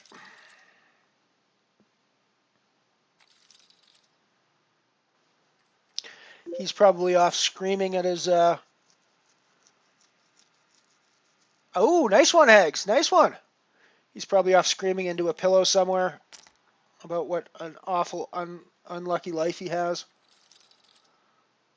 That's just the way poker goes sometimes. We are now 6 of 33 with 20 getting paid in the black hole nano, so let's go, go, go. Let's go, go, go.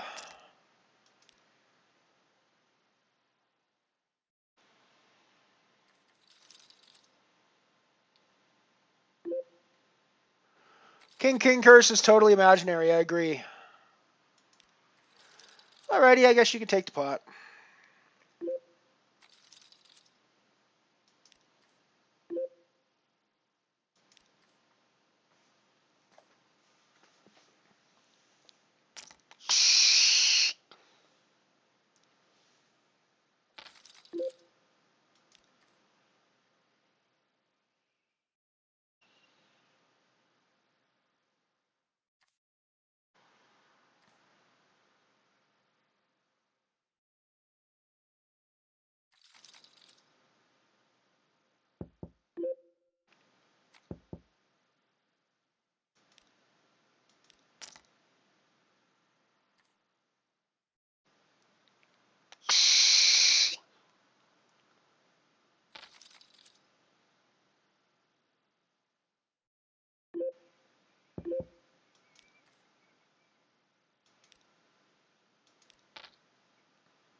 $11 to go now until the money here in the black hole nano. We are only 1 bullet deep in this one as well, so that's it's good to know. We are sort of right, Night Chopper. It's like so August, right? I'm like so behind the times.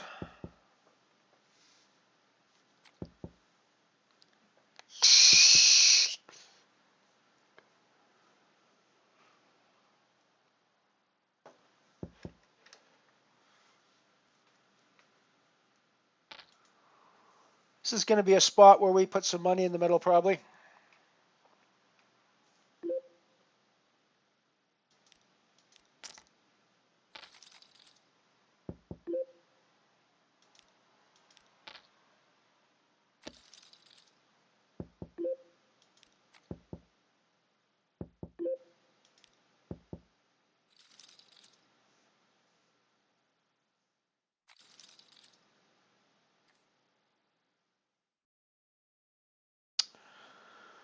Pretty crazy.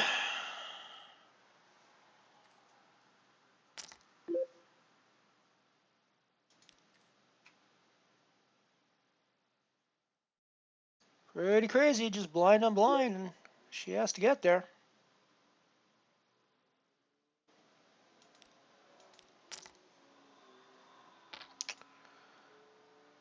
Raising the button with ace-queen. Tried the limpy on me. Decided not to just check like I normally would and see the flop.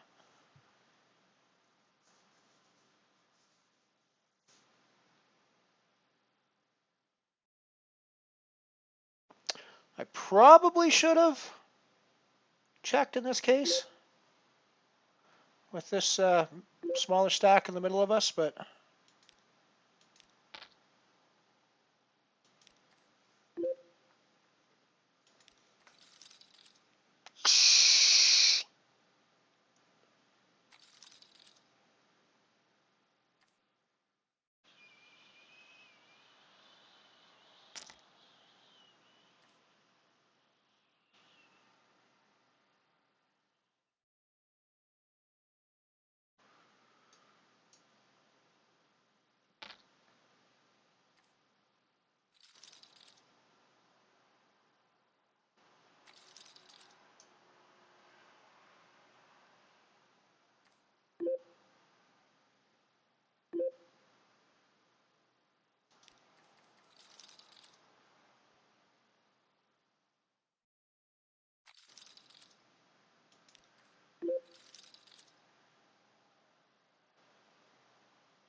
we got a break coming up. Going to finish these two hands. We got the ace-6 here, which I'm probably going to put in a raise with if it folds around to me. I've also put in a raise here on the Galaxy table with my ace-8.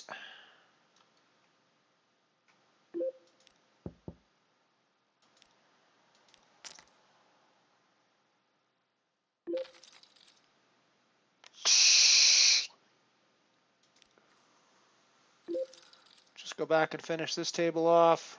We're not going anywhere with our 6.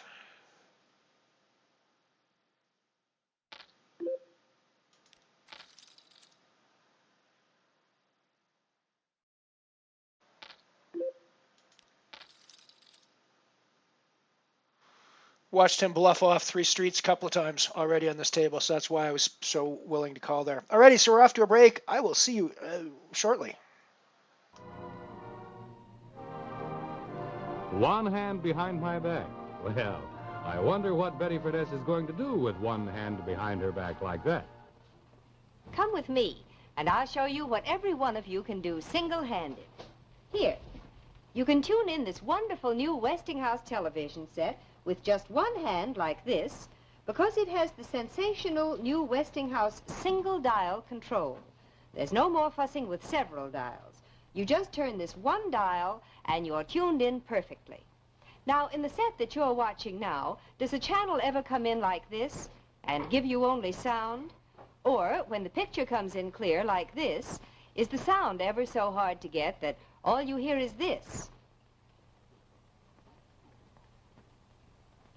Well, that never happens with this wonderful new Westinghouse set because of the miracle of Westinghouse synchro tuning.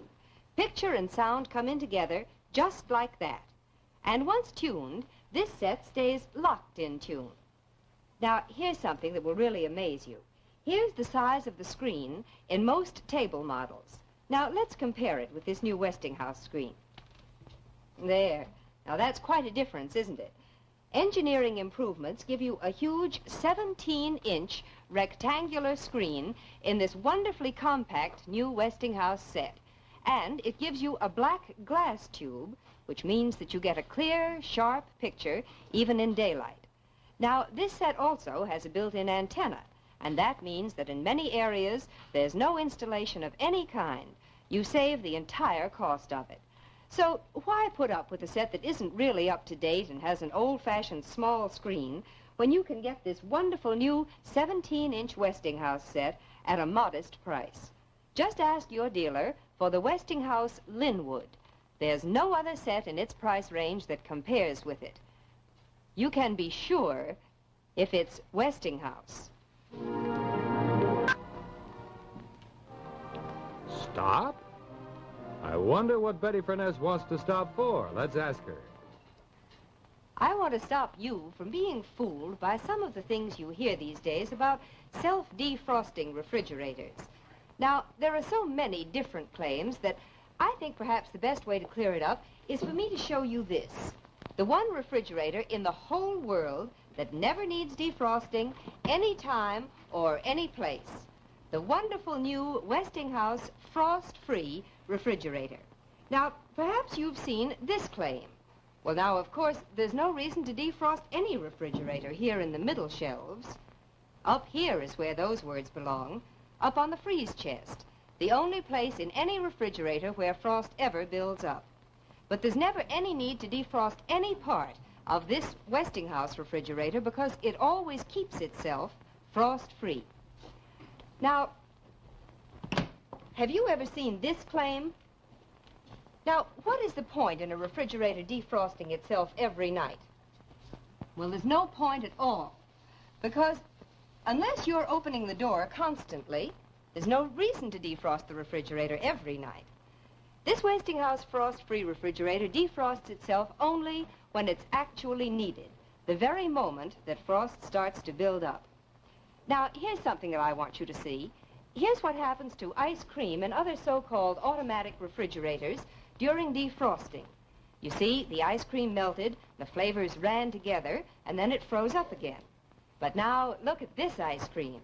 In the Westinghouse frost-free refrigerator, ice cream stays hard and firm like this all the time, because defrosting takes place so fast that nothing in the freeze chest has even the merest chance to melt. Now, some refrigerators that claim to be automatic don't get rid of the defrost water, and then you have to empty messy drip pans and... Oh, dear, that happens so often. But with the Westinghouse frost-free refrigerator, the moment that frost starts to build up here on the freeze chest, the magic frost-free system goes to work. It quickly melts what little frost has gathered. The tiny amount of defrost water is drained off and is automatically evaporated. So when you buy a new refrigerator, why don't you get the most automatic one of all? The only refrigerator that is always frost-free. Remember, you can be sure if it's Westinghouse.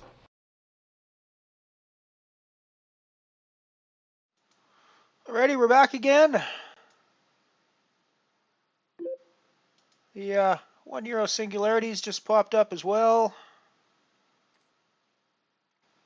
Let me get that configured for you so we can see it all.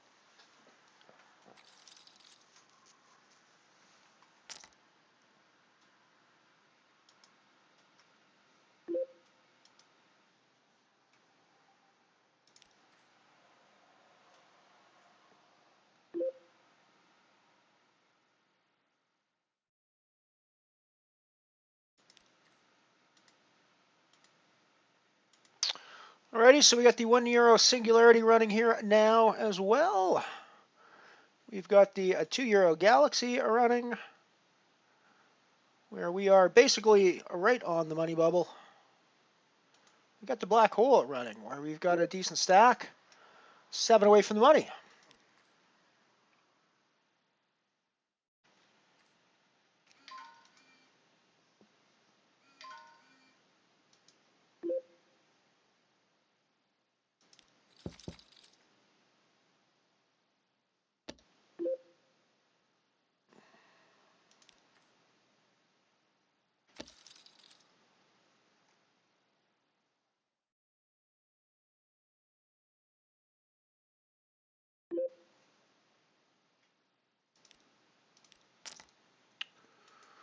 Picked up a pair of kings here in the Galaxy, so we're pretty happy about that, obviously.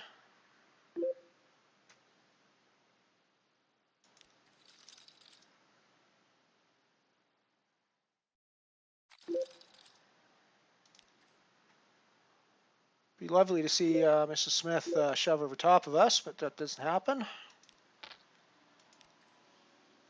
Definitely c-betting this.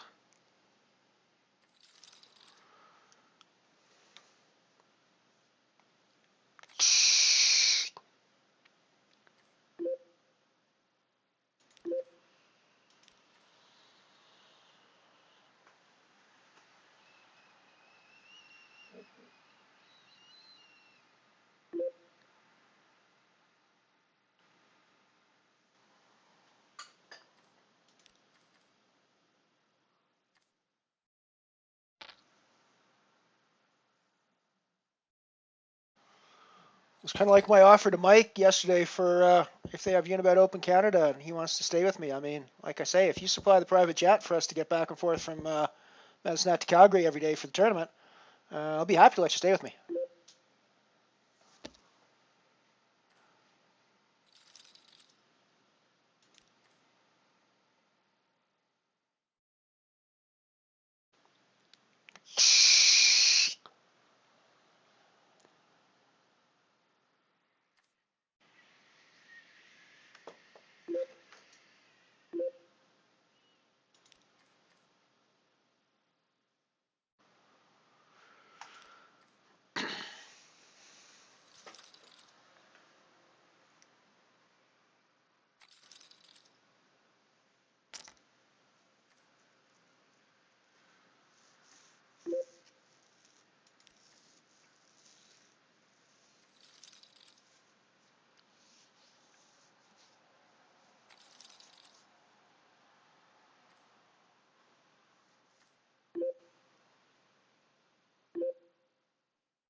Messi tends to be pretty aggressive towards us, so we could see an instafold already.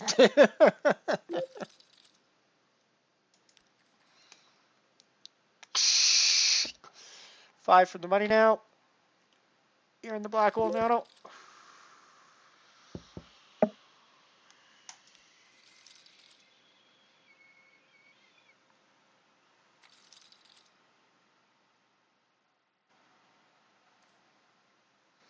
Gorski's one I've never played before. I keep looking at it. It's €5 is a little out of my range, but it's definitely it's always been an interesting one, just because of the name, right?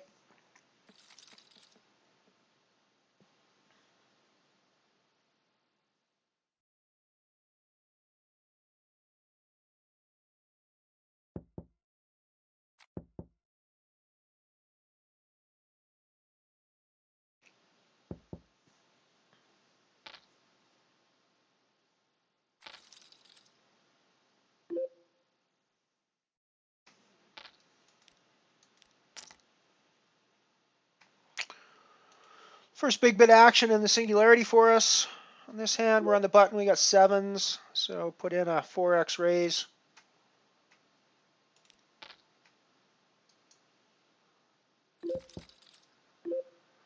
We get 3-bet by the 3-bet by the big blind, so I don't think we're going anywhere. The question is, do we 4-bet or do we just call? I think we just call.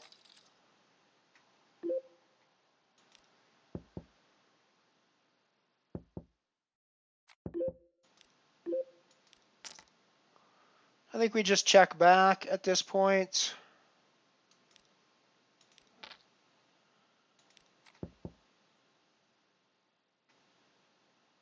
We probably are calling bets because he doesn't have a king. He always bets a king on the flop. He almost always bets an 8 on the turn, I think. We just check back for our showdown value now. He's going to show up with ace X a lot. He's going to show up with an 8 sometimes. He's going to show up with a deuce sometimes. Or 4s.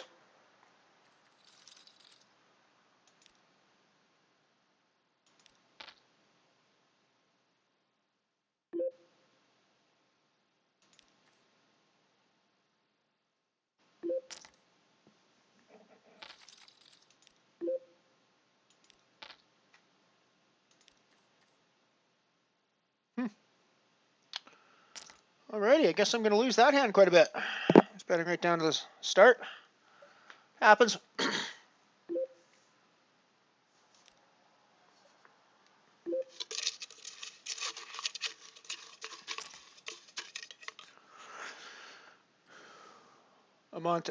Ammonite played that actually pretty well. They basically just called my bets.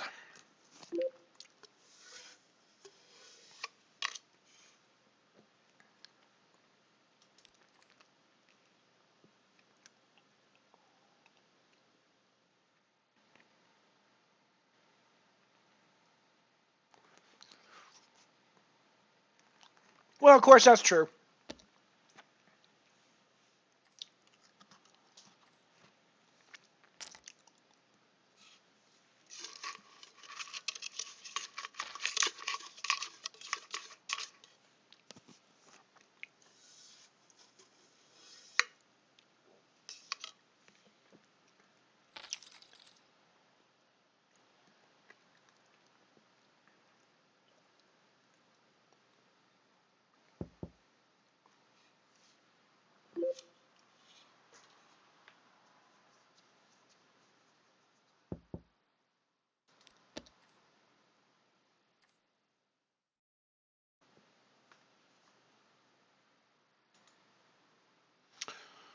Potentially another hand on the, we'll see how it goes.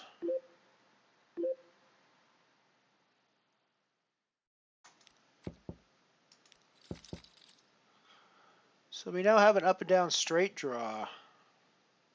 Not a whole lot else going for us on this hand, but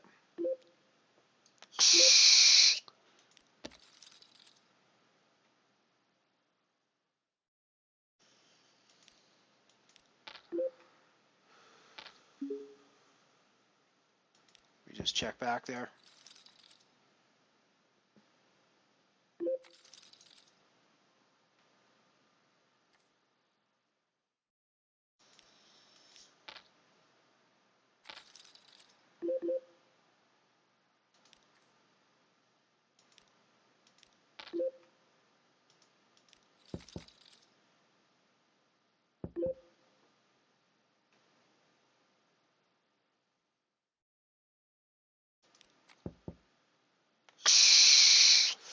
We are hand for hand on the black hole now.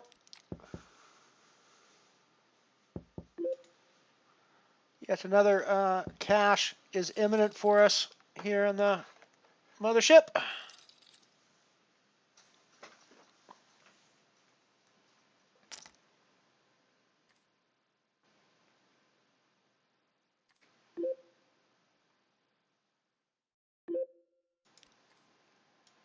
We now have the Lady Nuts, which we're going to be putting some money in the middle with.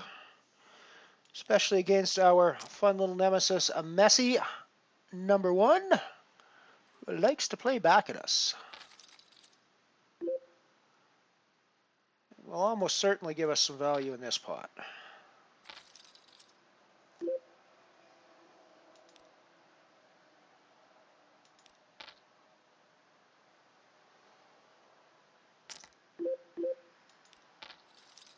Wow, he's just got the ace-king. Of course he does. Of course he does.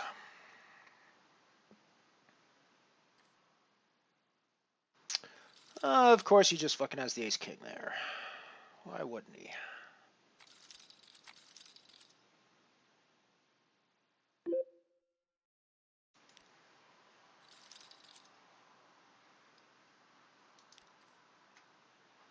And then he just floats me on the flop when he really has no business floating the flop. And then just gets there on the turn. Oh well. It's life.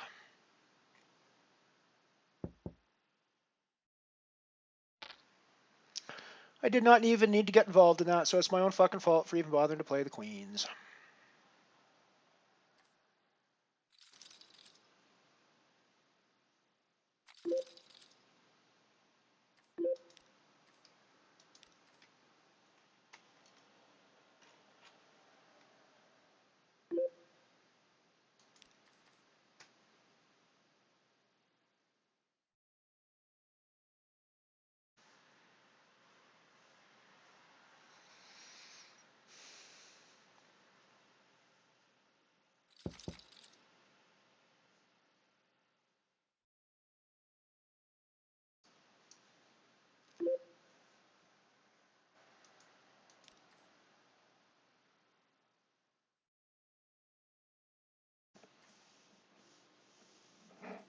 I mean, any other player but Messi, I could probably get away from that as well too. But I mean, Messi's been like super aggressive and been betting and calling with nothing for the whole round. So I can't really get away from anything there.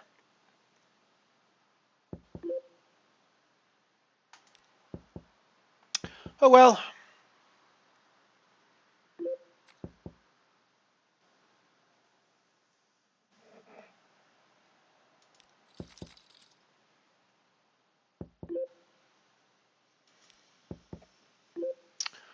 Not much you can do about it. At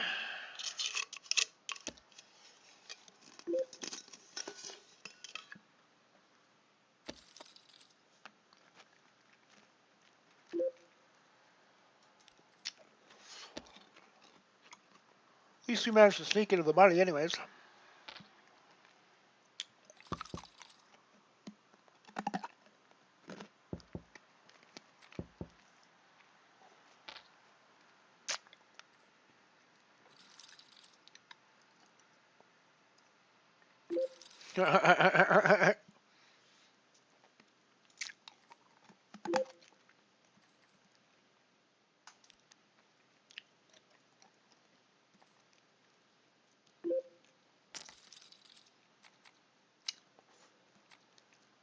At least we managed to back into the cash.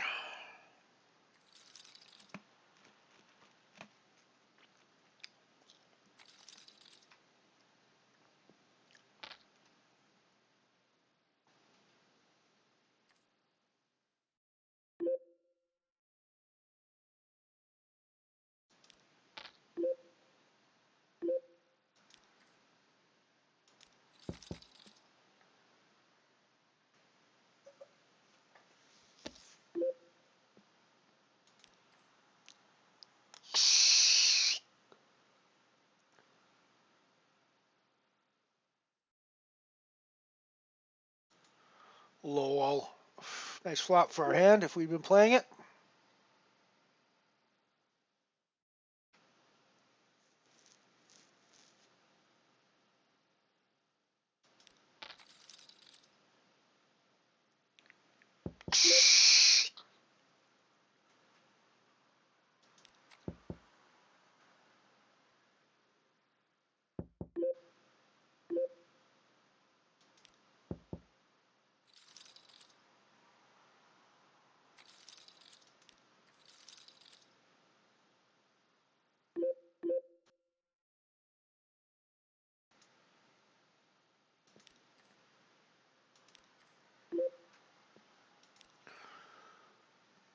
We're in very dire straits now down on the black hole.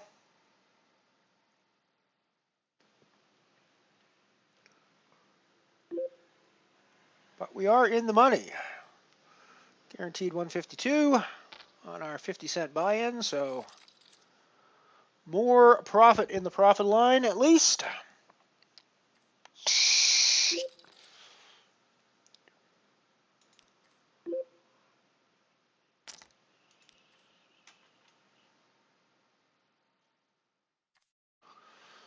Another long stream for us today. Oh, we set a milestone on the Twitch streaming thing. We've clocked more than 500 hours streaming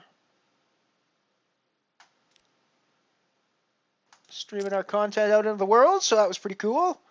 That happened yesterday during yesterday's stream. So we're like around 505, 506 hours now. We're going on.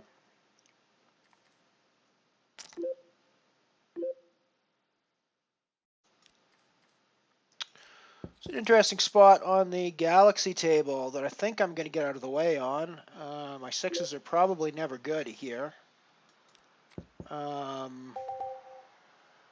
Like ever.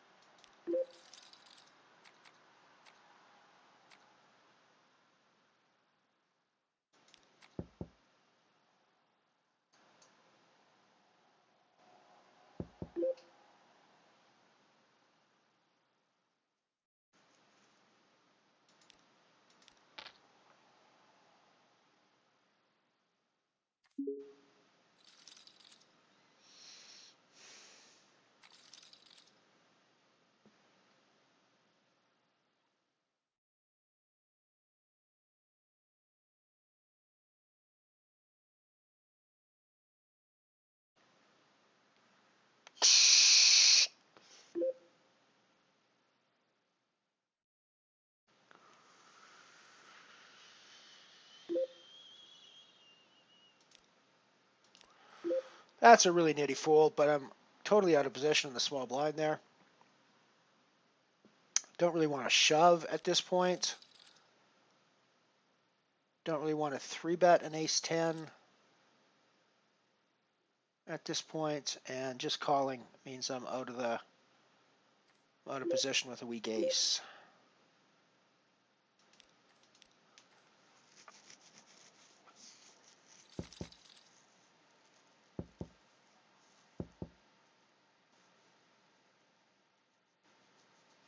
Yeah.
I'm all in the black hole nano. We get her through.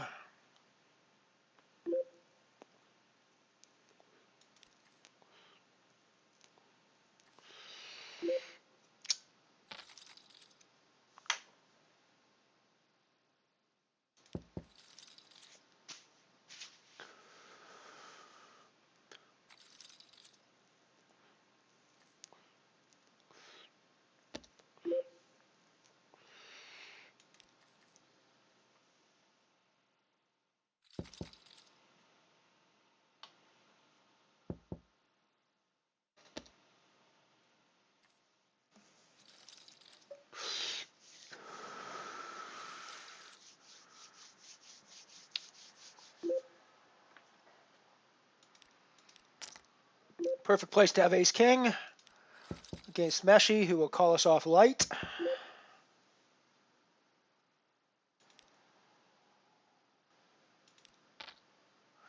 Or not, but either way, we'll get lines and antes.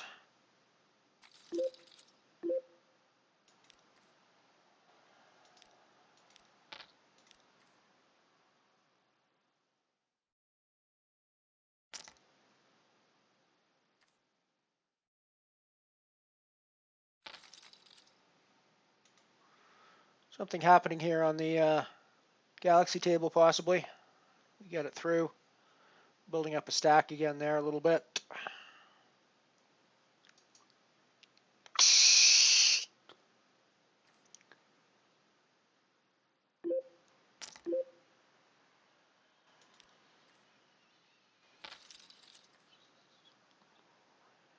We're still pretty much in just a shove fold spot on the black hole nano, but we're not last place anymore. Not that that really makes any difference.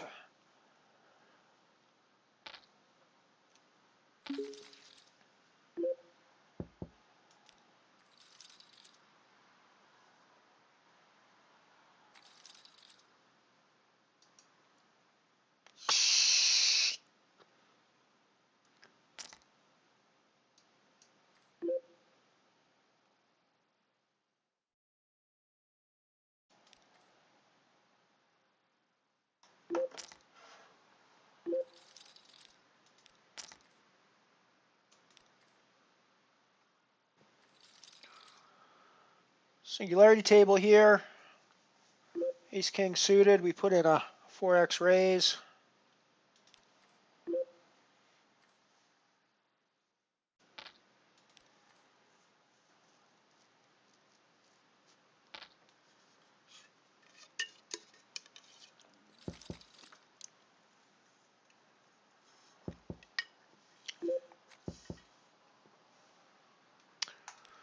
So the wrong suit comes up. So I think we'll go for a delayed c-bet sort of situation. I mean, it's not the worst card in the world. It's not the best card in the world. Actually, could be the worst card in the world because it could mean that we're just going to call down against diamonds.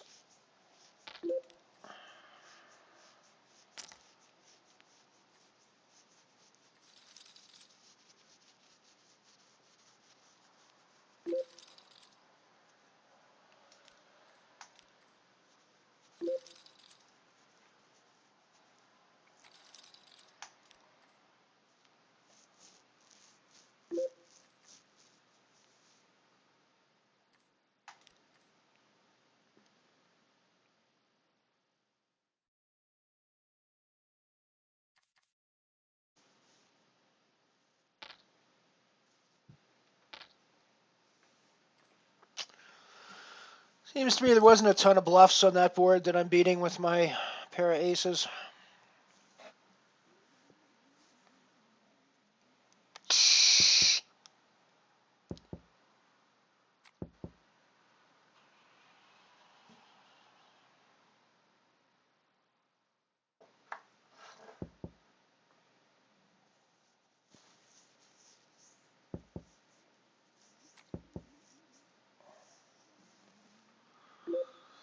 We'll be taking a stand here in the black hole. Probably not going to get called. And again, maybe we will. We will win, however, with the better kicker.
not leaving you guys. I'll be right back. I'm just going to grab a drink.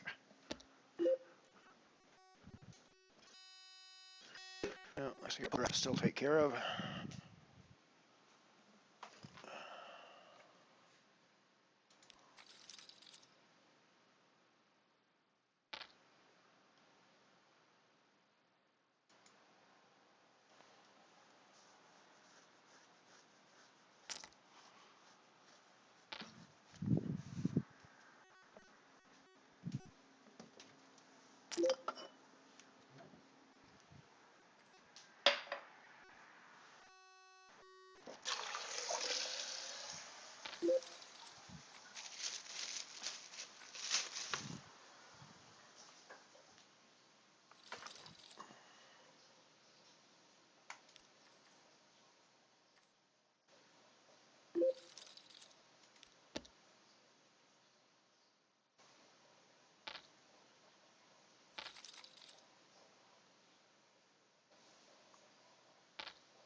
Queen high is actually good here sometimes. We split the pot with queen high.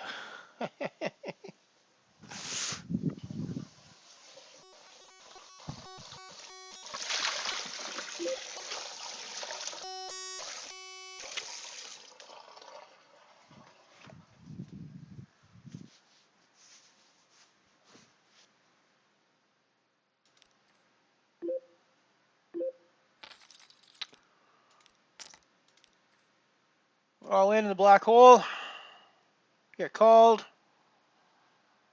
It's probably a big hand given his stack size, or else he doesn't know how to play. We do have overcards. Come on! Yeah, alrighty. So we're on the black hole for 152. Well, that's a cool. I'm okay with that. 17th position. Could have gone deeper. Could have done better, but we did get crippled with that queens and ace king hand.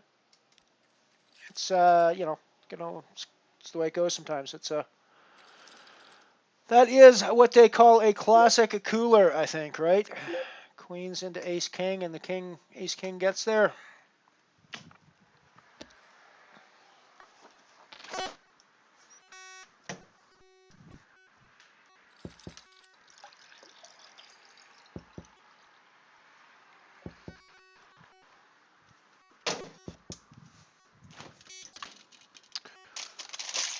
Taking out a chicken for dinner tonight as well. Has to thaw. And we are back.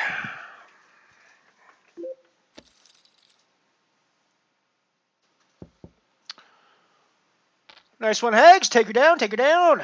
Take down that Gorski. Take down that Gorski. Actually love how deep they dug into space lore to come up with the Hello Mr. Gorski name for the tournament. They clearly had somebody who did their research when they were coming up with that name, because that's not exactly the most. It's a pretty obscure little story from the Soviet space program. And as far as I know, to this day, we're still not 100% sure what anybody meant when they said "Hello, Mr. Gorski." So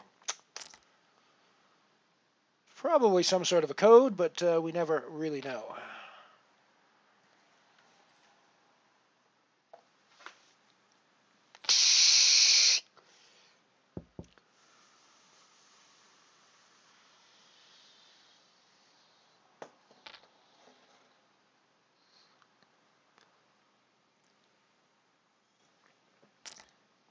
I am a bit of a space buff. I know you guys have probably cottoned on to that idea by now. But yeah, I am a bit of a space buff. So 1.52 in the black hole nano. More money. We got 0 in the 2 Euro Singularity, unfortunately, but we're still playing the 2 Euro Galaxy and the 1 Euro Singularity. That will be the end of our streaming day today, I think.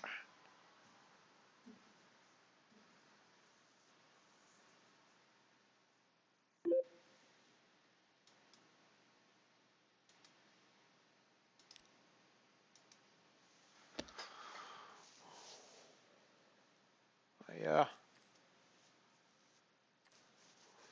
forgot I was still showing that screen of me losing the Black Hole Nano. I thought there was other tables of action on there, but I guess not.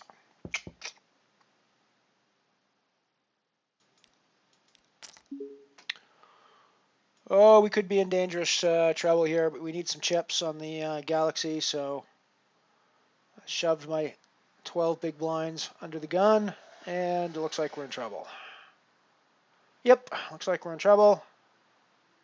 We are out of there. Alrighty, so we're down to the 1 tournament, just the Singularity now. That one was fun. It's always a bit of a lark.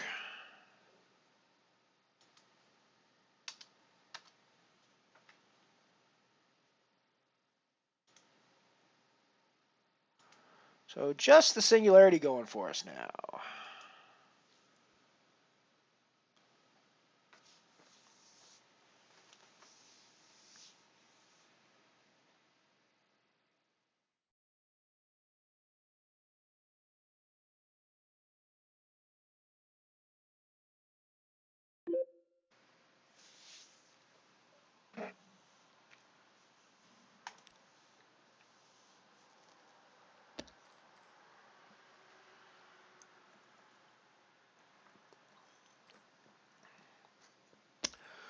So anything, of course, we got here in the Singularity is just gravy on top of our existing profit. We've already got close to €3 in profit for the day. Not a huge profit, granted, but it's a profit nonetheless.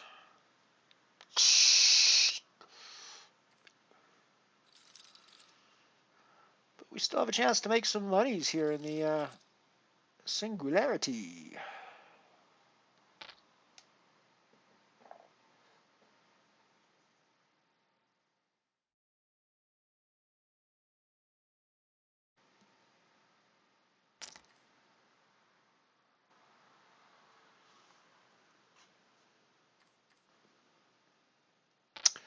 Min cash is a min cash. I mean, granted, there are better days. But the way I like to put it is, if you walk away from a poker table with more money than you sat down at the poker table with, it's a good day. It may not be the best day in the world, but it's a good day. And it's a good day at the poker tables. Maybe you might not have won as much as you'd like to. You might think that you could have won more. But any day that you walk away from a poker table with more money than you sat down with, it is a good day in my books.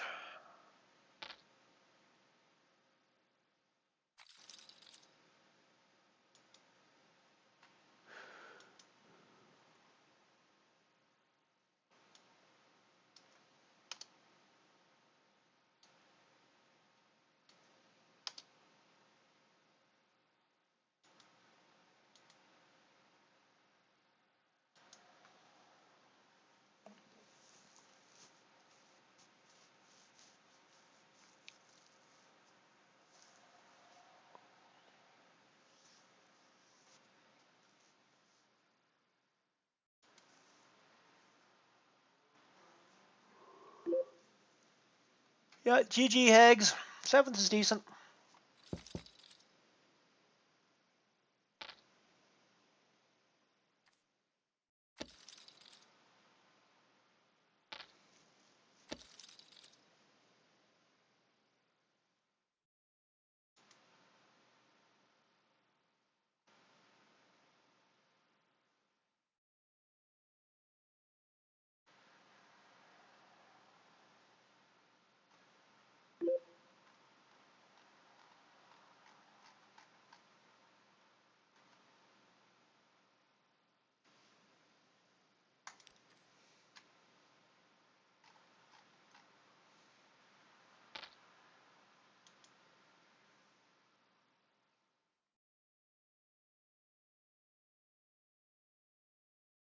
Yeah.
Gorsky and Sputnik, you're on a real USSR Soviet space program kick today.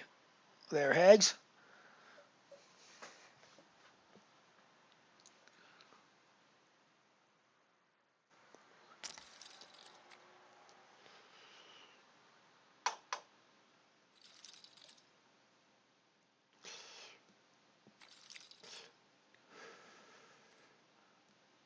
But good luck in the Sputnik. I hope it is a day saver for you, my friend. I really hope it is. 3 of 10, nice. Nice, nice, nice. How many cash in that one?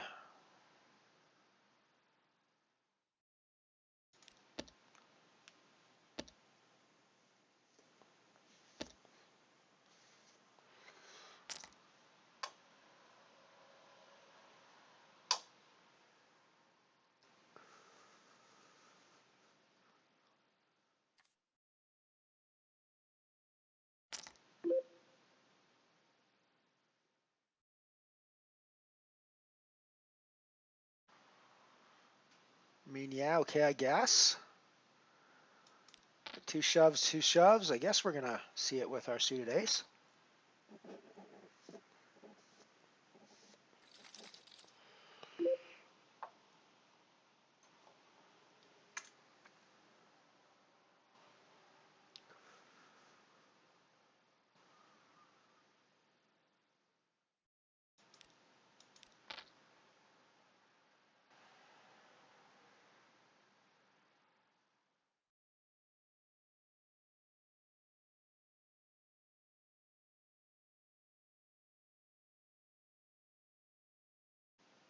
Could maybe get bigger aces to fold with a bet like this on an all spade board.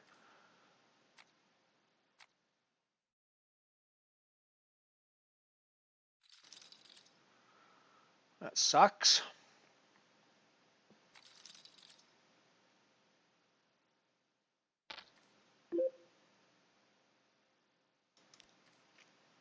I can't get bigger. Hey, Ellie Sriracha! How you doing? How you doing, Aaliyah? Good to see ya.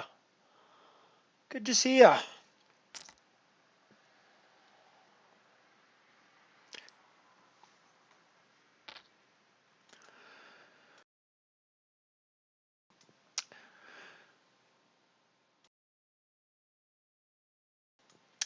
You found us at the end of our streaming day. Down to our final tournament. We're running a profit for the day, for sure, no matter what happens with this tournament. But we could significantly increase our profit if we can go deep in this one, although it's not looking great for us.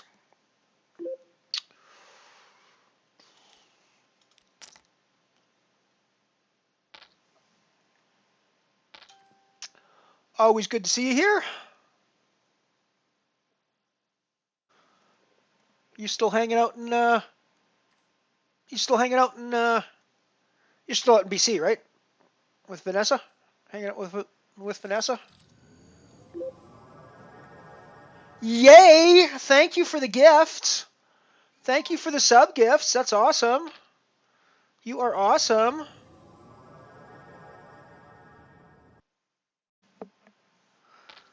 You are awesome. Thank you, Aaliyah. Thank you, Aaliyah.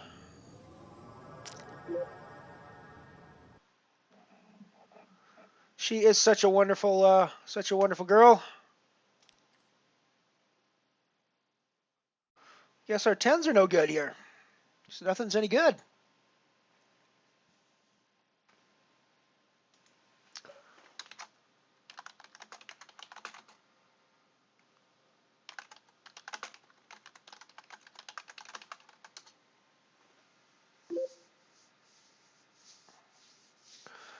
Yes, thank you so much for the for the gift subs, Aaliyah. Aaliyah, of course, is a very good friend in real life and a colleague in real life. I say friend first because she is a friend first. She's a colleague second. We work together a lot. Doesn't mean that being a colleague second doesn't mean we work together any less. It just means that the friendship is more important than being a colleague in her case. So it's always good to have you here. Nice, 169 up top. Very nice. Very nice.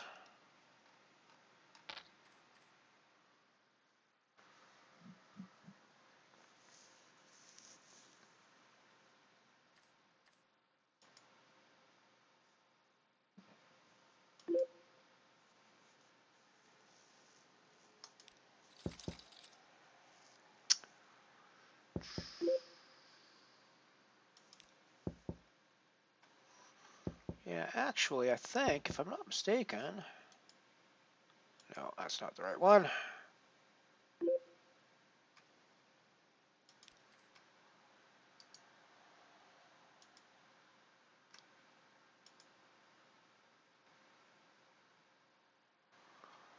Yeah, I'm doing good. Glad to hear you're doing well. Glad to hear you're doing well.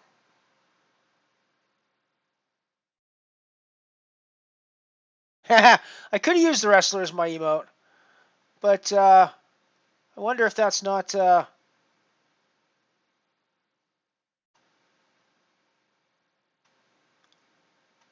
wonder if that's not.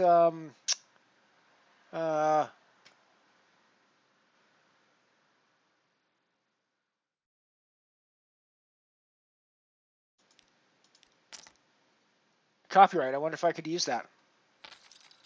I think it's probably copyright by the site, I would guess.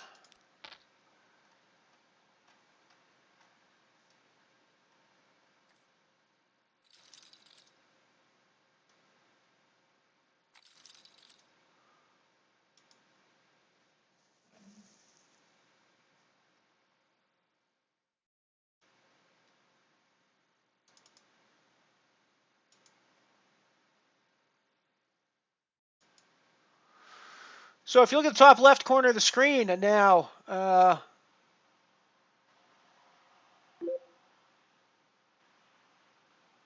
yeah, no, I'll definitely come. I'll definitely come hang out in the stream. She'll be who I'm likely hosting when this goes off. So when we're done. But yeah, if you look at the top left corner, that's going to be what my first emote is.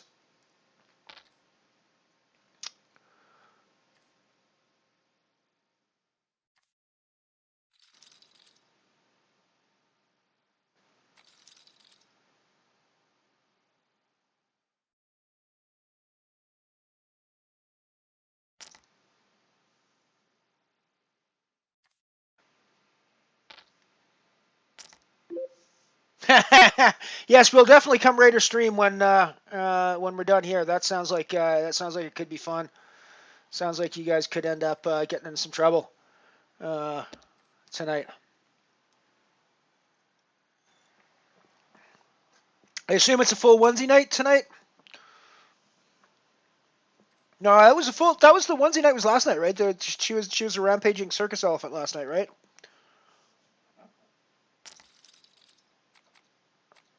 But I mean, come on, it's you guys. You can do. You're gonna do onesie night more than once in a row, right?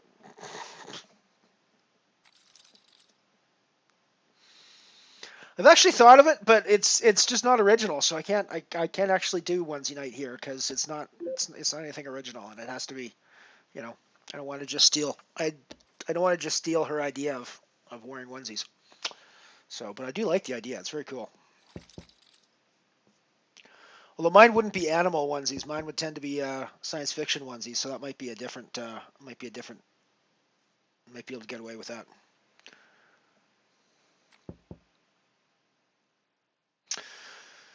I think we're probably not too much longer for the stream here. It depends if we can find some steam here in the Singularity.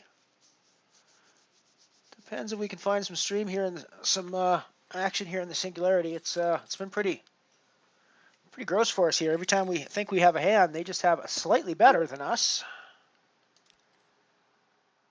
But I mean, hey, what are you gonna do?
It's been a fairly long day today. We've been on for coming up on 5 hours. It's a couple of long streams. We were on for like 6 hours yesterday. It's a couple of long ones. Although it's kind of funny with Aaliyah here, sitting in Vanessa's stream. Vanessa does long streams. I mean, Vanessa's on for 4, 5, 6 hours is a short one for her, I think, a lot of times.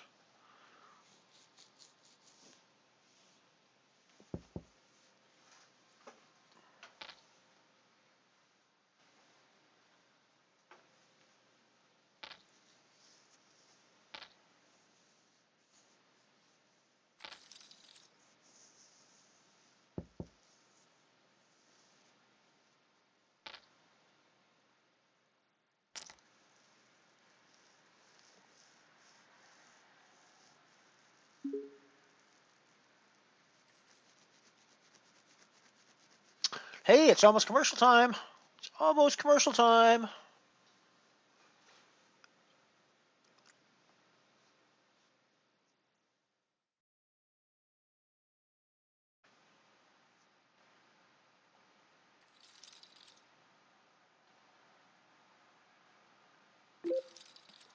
Cool on Wednesday? Sounds good. Sounds good. Should get you to do a phone in. We should talk sometime about doing a phone in with my stream here sometime. And I'm sure we can find something to talk about.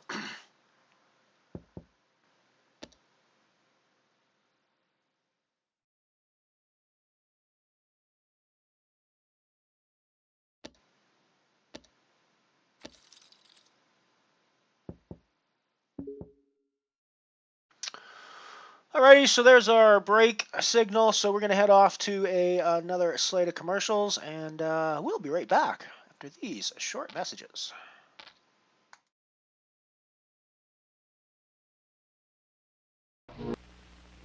Ethel, don't dare buy that automatic till you've seen it wash. All right, let's do a load in our demonstration tumbler with Dash. Dash?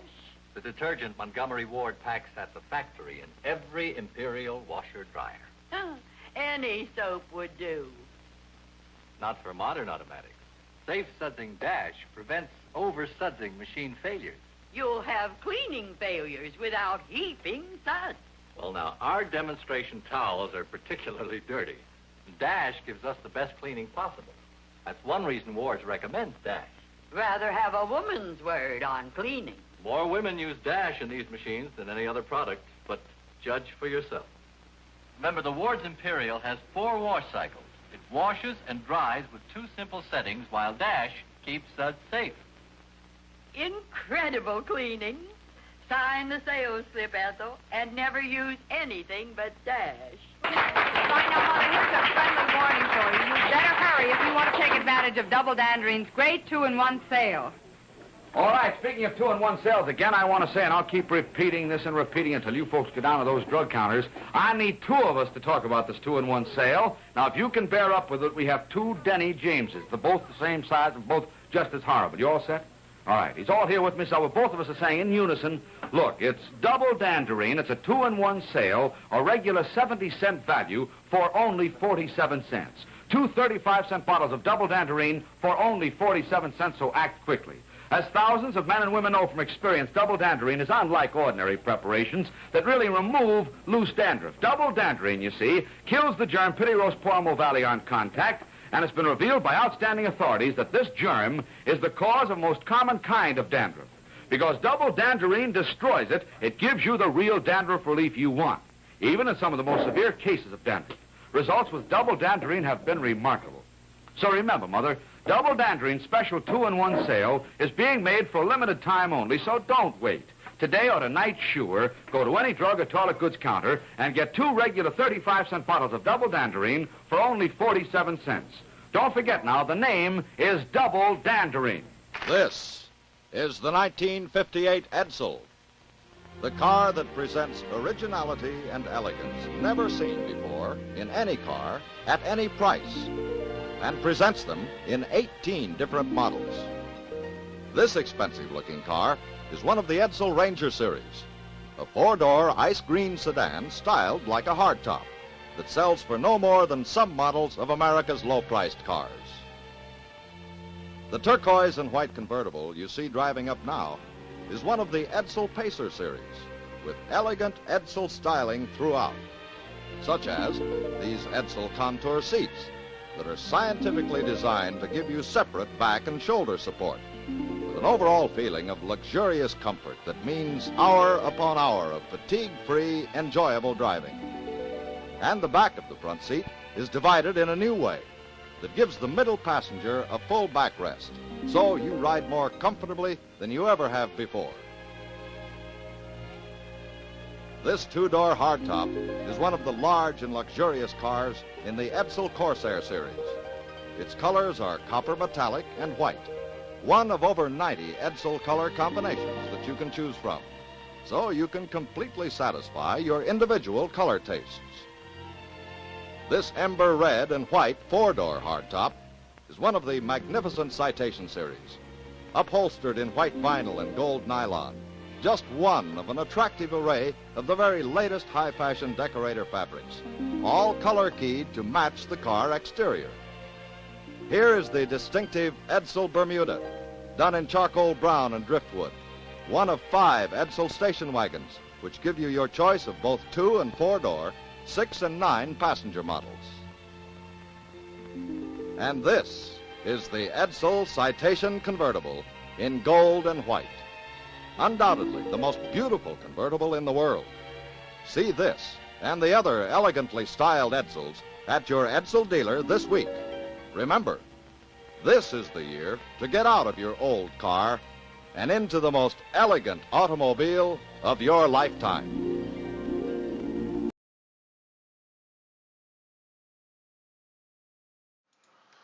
We're back. Lovely little Edsel there at the end. I think I mention this every time we have Edsel ads on, but I love the Edsel because it's one of those lovely examples of something failing, not because it was an actual technical failure, or not because it was an actual lemon, or because it was a bad vehicle, or because it was, poorly put together, or whatever. By all accounts, the Edsels were actually remarkably well-made vehicles. Lots of innovations.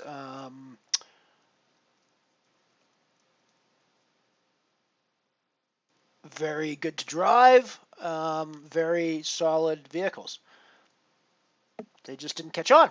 They had they looked a little weird. I think. I think they it's kind of funny from our perspective to talk about somebody going off the rails with design in the 50s when they were doing like all the fins on the back and all the bubble windows and like Lord knows what else they were, just all sorts of totally off the wall car designs. But the Edsel just went a little too far with that, I think. I mean, that whole front grille is just totally different from anything that you'd seen, but before that, it was probably just too much for people to wrap their heads around.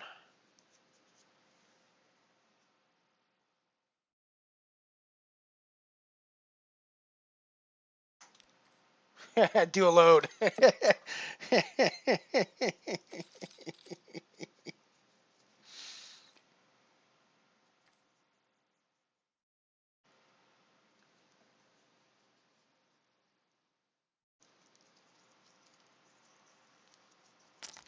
So I take it, Mike, doing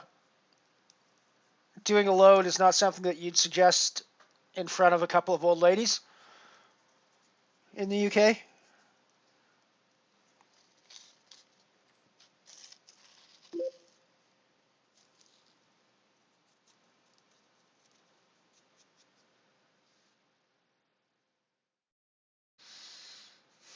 No, I can't call off of ace four.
Would be a terrible 3-bet shove spot.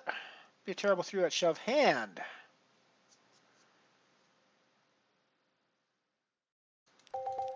So I guess it's a good time for a 3-bet shove.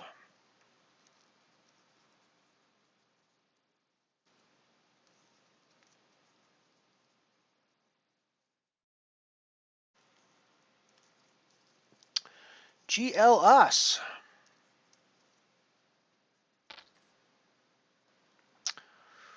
Not feeling good about getting called there. Or shoved on there, frankly. Oh, somehow we managed to hold. Somehow we managed to get there. Alrighty, I'm okay with that. I'm okay with a little dirty, filthy in my life. I'm okay with occasionally being the one who gets there with the worst hand.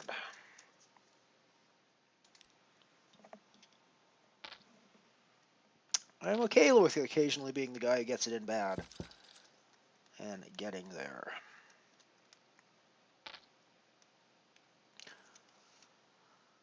Those things that do not bother me as much as you would think they might.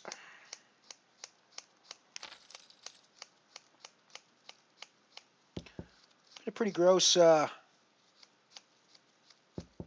the last couple of weeks has been actually pretty gross on the tables for us in many ways.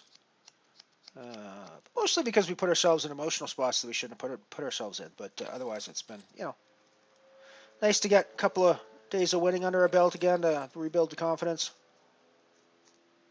That's certainly for sure. Even if some of those winning days come in the form of dirty, filthy suckouts on other players, because, that's part of poker, right?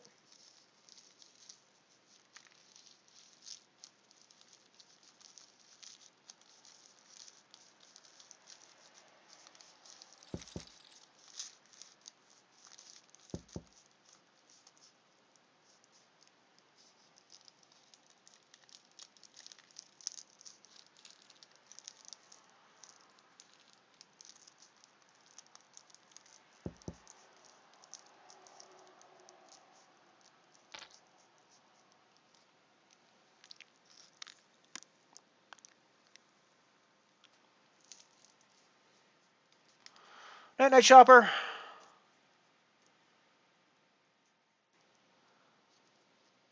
Have a great night. We'll see you again soon, my friend. We will see you again soon.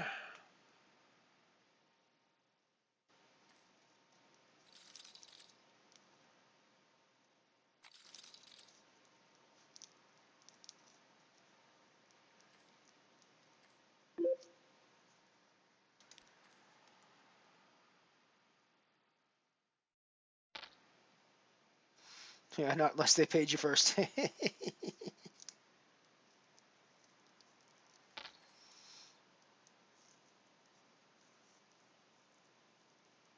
So taking a load in Canada would, or dropping a load in Canada would mean something different from that. Doing a load is always laundry related in Canada. However, I drop a load in an entirely different room from the laundry room, typically.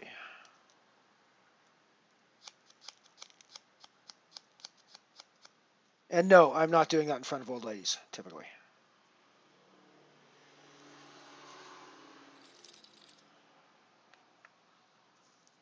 I don't know why I qualified that with typically, because I'm pretty sure I've never done that in front of old ladies. So...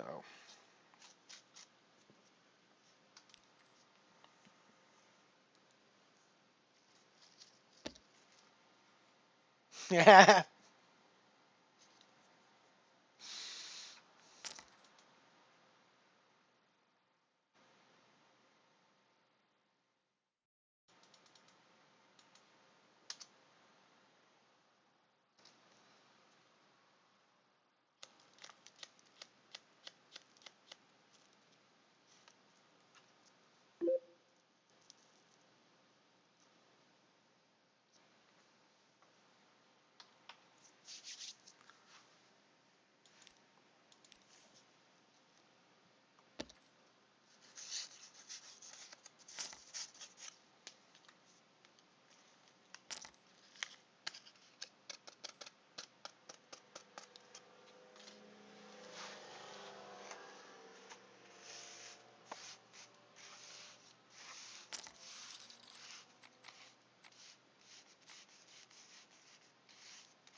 The Sputnik is funny. I always look at the Sputnik as kind of a fast format.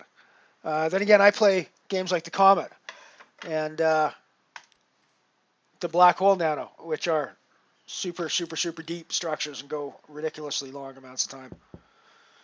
These singularities, actually, for the fact that they're as deep as they are, they actually go fairly quickly, like 3 hours, 4 hours tops to get through to a win on one of these usually.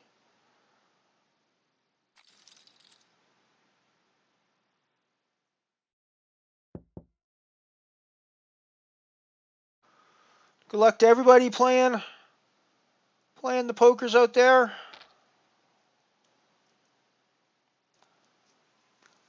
We're trying to do what we can to make some more monies here today. We're already in the profit. We're already got a modest 17% ROI on the day, no matter what happens with this Singularity tournament. But hey, not averse to adding more to that.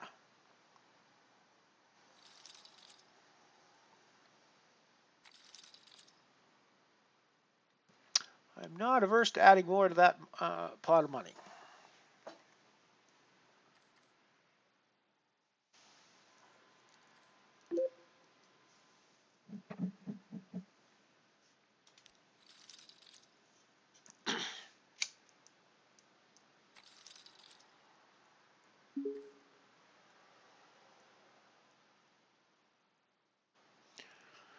Just crossed over the 5-minute mark, or 5-hour mark, I should say, of streaming.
Probably want to get down to one table at this, especially with my style of fooled every hand.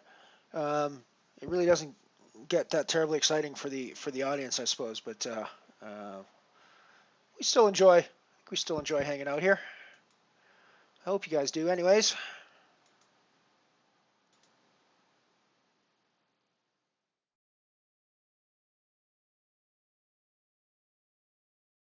I mean, I suppose you wouldn't be here if you weren't. You didn't enjoy hanging out here, so I appreciate that you are.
Oh, excuse me. Oh, pair eights. I think we'll get involved with that. You guys can finally. I mean, I'm so bored with my play, I'm even yawning myself. But you guys can finally watch me actually play a hand. Woohoo! Woohoo! He's gonna play a hand. Streamer's gonna play a hand.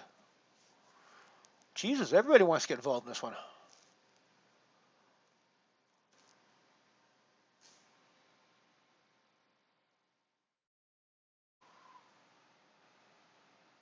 Nice one, Ant-Man.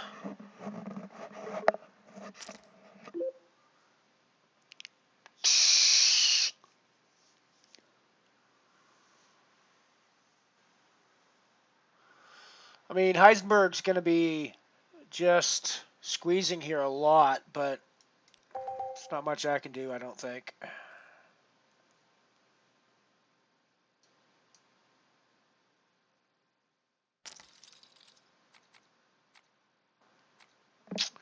So we got out of the way at the right time, I guess.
Folding deuces under the gun.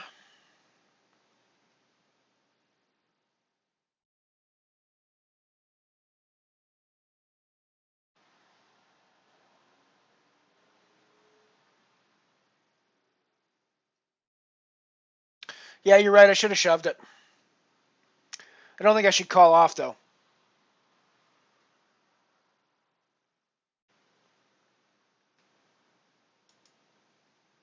So ironically, it's a hand that I should have shoved, and I would have lost. But it's a hand that once I've raised and the action goes like that, I should never call off, I don't think.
We know it's been a nice long stream when I have to plug my headset in.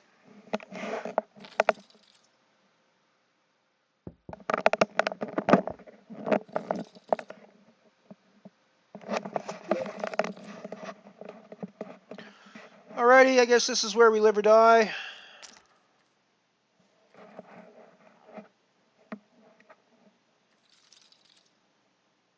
Ice Bear. Ice Bear. Ice Bear is one of the guys that threw away caching yesterday in one of the ones that we went deep in. He was on the bubble, and there was like 2 super short stacks, one of whom was sleeping. And again, we're just shoving here. And he had himself get knocked out.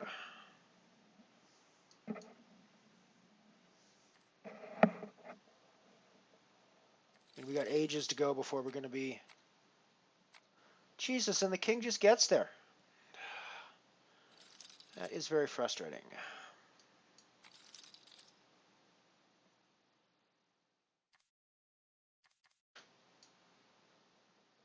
When it has no business even being in the hand. There's no business calling. First time, has no business calling second time. But, of course, just gets there. Night, Mike. Yeah, I think I might be back around tomorrow. I think I might be. I might fire the Mothership back up again tomorrow. So stay tuned for the interwebs to see if we take flight again. I don't want to make a guarantee because I do have some work I need to do in the morning, and we'll see how that goes. But it shouldn't take me too long. So yeah, I should be able to come in.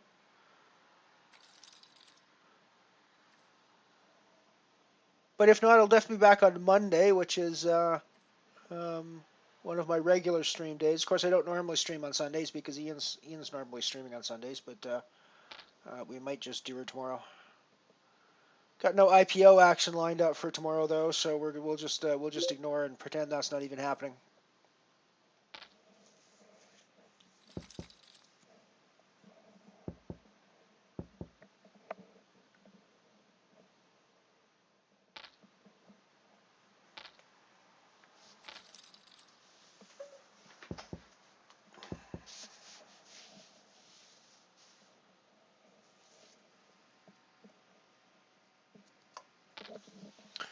As always, thanks for hanging out with us, Mike.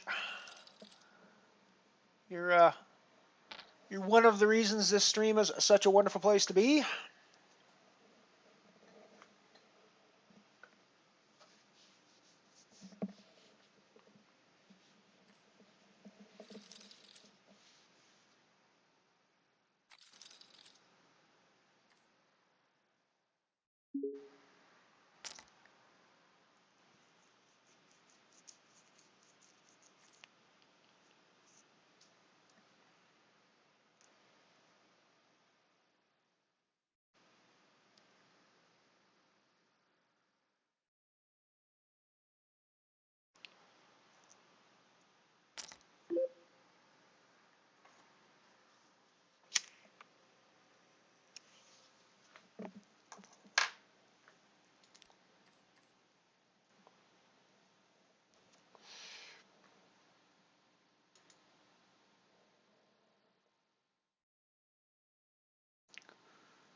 Yeah.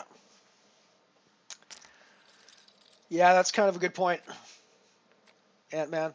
But that can also be a good thing, because it means you're going to get called off with good hands, too.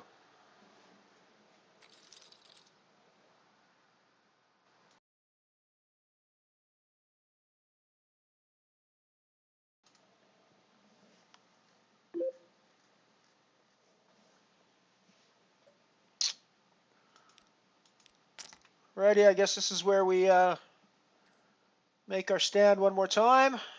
We need to get chips if we're going to make it into the money anyways. So we're always doing this. We're hoping we're up against weaker aces.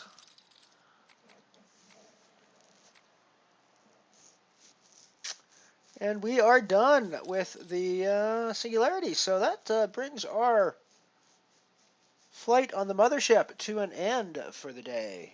It's been fun to hang out with everybody, though. We did make a small profit for the day. It wasn't our 167% profit that we whipped off yesterday, but you know, we can't do that every day, right? So we picked up like a €2.80,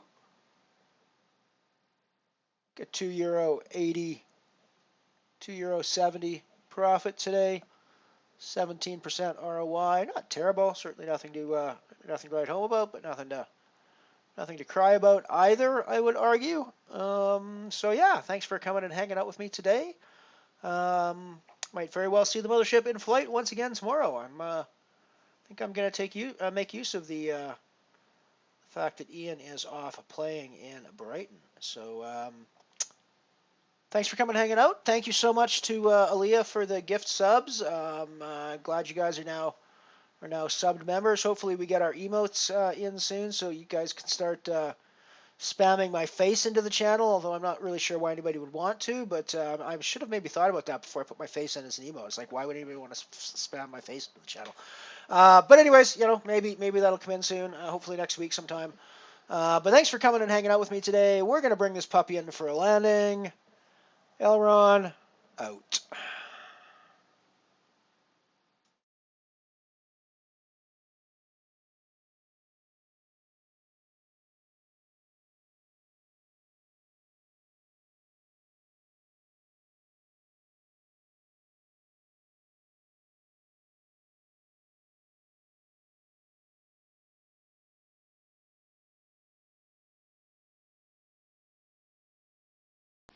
Good evening, folks, and a hearty welcome to our drive-in theater. We have a wonderful evening's entertainment lined up for you, one that will provide several hours of pleasurable relaxation and diversion for you and your family. Did you fail to dress up for tonight's show? No tie, an old shirt and slacks, a house dress? Well, don't give it a thought. We're glad you came as you are. We just want you to enjoy yourselves. Don't forget to visit our refreshment center during the intermission or any time. You love the tasty array of snacks we have to offer. So will the youngsters. Everything is quality and so good. We hope you'll make this a weekly visit. Bring the family. Bring your friends. There are always wonderful new pictures to see, delightful snacks to nibble, a gay, pleasant evening for all. Oh, a word of caution. Don't drive over 10 miles an hour in the theater area for your safety's sake. And Mom or Pop, go with the kids when they leave the car. We hope you have a wonderful time. Come back soon. It's 4 minutes till showtime. Hey, fellas, don't fight over that hot dog. There's plenty for everyone. Big, plump, and juicy, wrapped in an oven-fresh bun. Add mustard, relish, ketchup, and go to work. Yes, the hot dogs at our refreshment center are the best you'll find anywhere. Everybody agrees on that.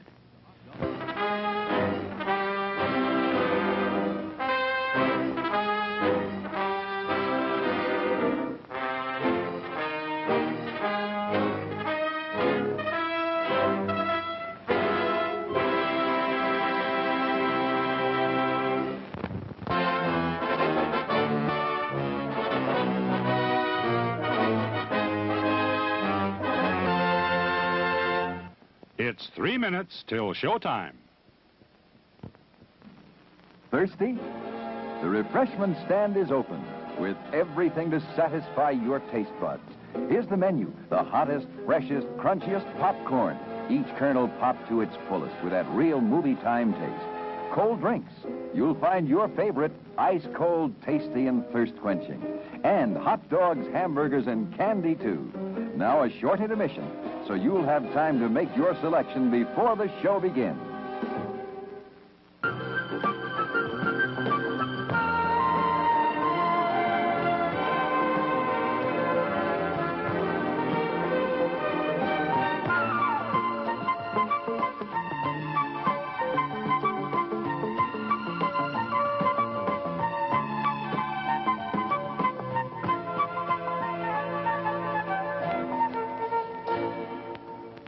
It's 2 minutes till showtime. Your attention, please. All new hotshot electric in-car heaters have been installed for your comfort and convenience. Just insert heater through car window and turn on the switch. When leaving, please turn switch off and replace on speaker post. Warning, high voltage. For your own safety, do not attempt to repair or remove wires. Do not attempt to open heater unit. If you need assistance, please notify the theater box office or concession manager. Top quality hamburgers, the most popular snack in the country. We serve them plain or garnished to your taste.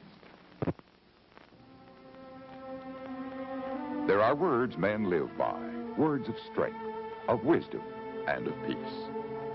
We urge you to find the spiritual comfort and guidance we all so greatly need by attending your place of worship regularly.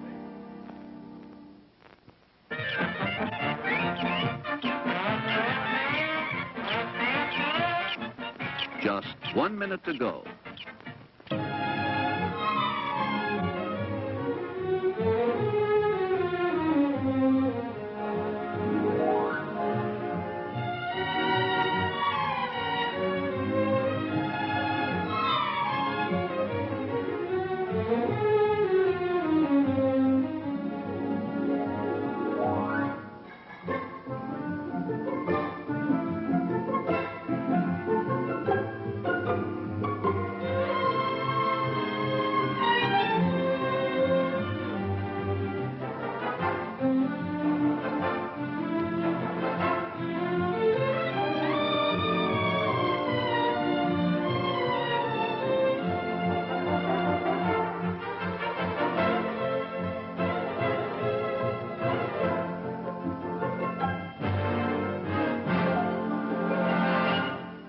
And now, on with the show. No, that's not big enough. No, that's not big enough either. That's more like it. We're delighted to have you with us, and we extend a cordial welcome to you. We've lined up the top stars from Hollywood and from all over the world to entertain you on our giant screen with the new, colorful motion pictures you've been hearing about and reading about.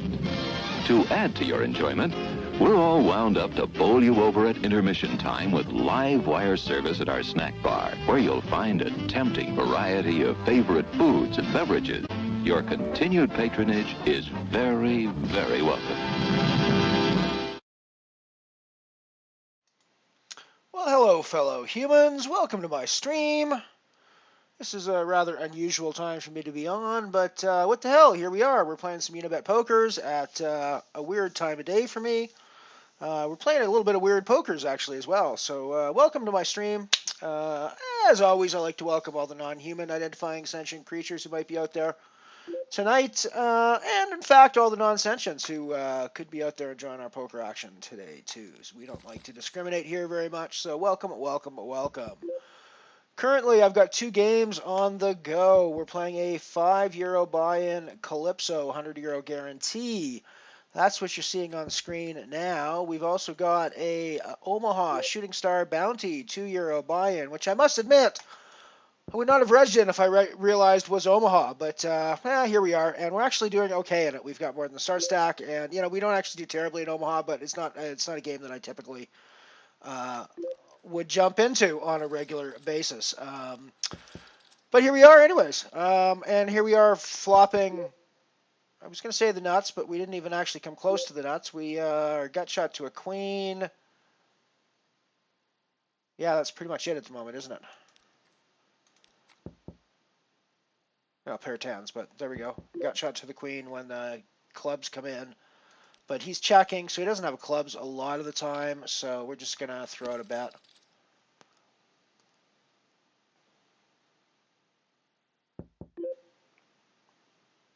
I mean, I don't think he has clubs a lot of the time, right? We've got one club blocker, so, I mean, I just don't think he has clubs a ton of the time. So I think we're going to try to get as much value as we can from our straight.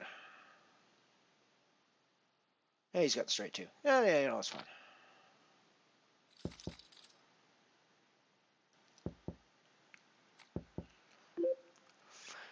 Ace King Queen, gonna put in a raise with that.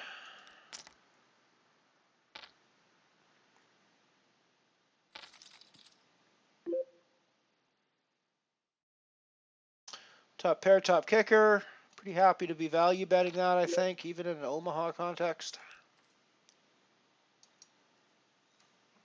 Especially on that board.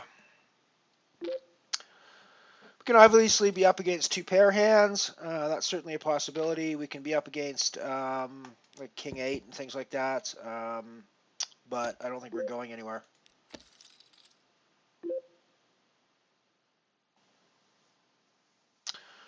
We've now got,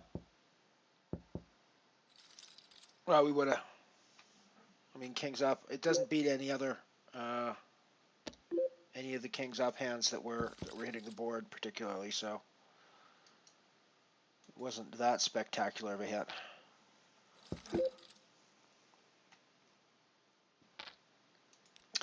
I'm also going to jump into the €5 falling star bounty that's kicking off in 12 minutes as well. Just registered in that, so I'll make sure that gets added to my bankroll tracker.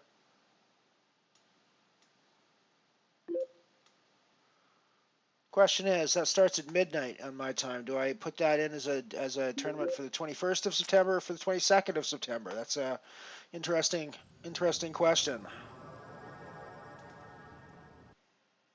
Moofy, welcome aboard, my friend. Welcome aboard the Mothership. I'm glad to have you on board.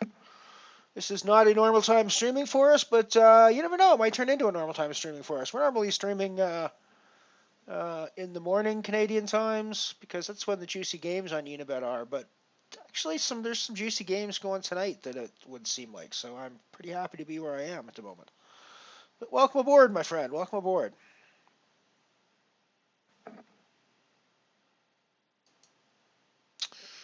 So right, this is going to be a falling star.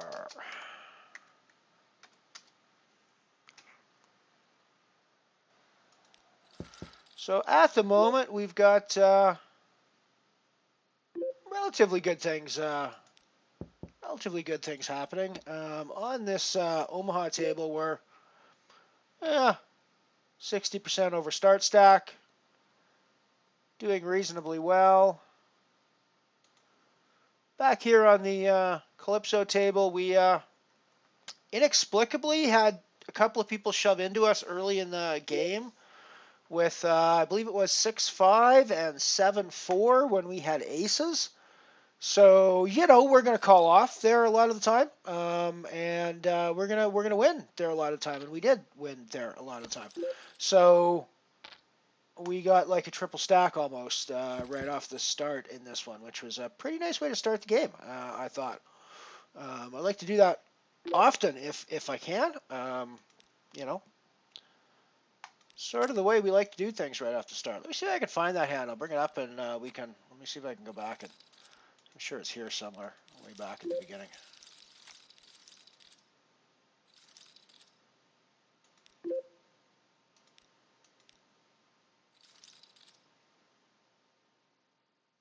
I don't think I'm going anywhere with top pair, top kicker. Not sure why you'd think I would. Not thrilled with the king, but I think we're going to continue to value bet our second pair top kicker now.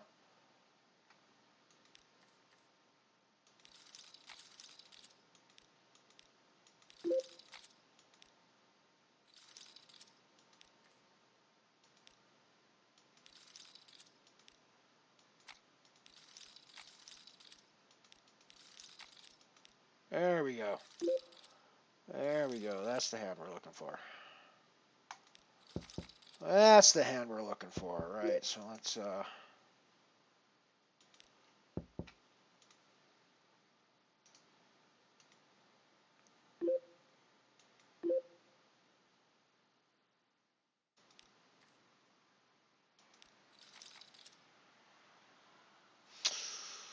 So I'm not going to be doing too much in this hand, I wouldn't think. We're going to fold out of here. So let's bring up this. Let's bring up this lovely hand that we got started off. This is one of the first hands of the night, frankly.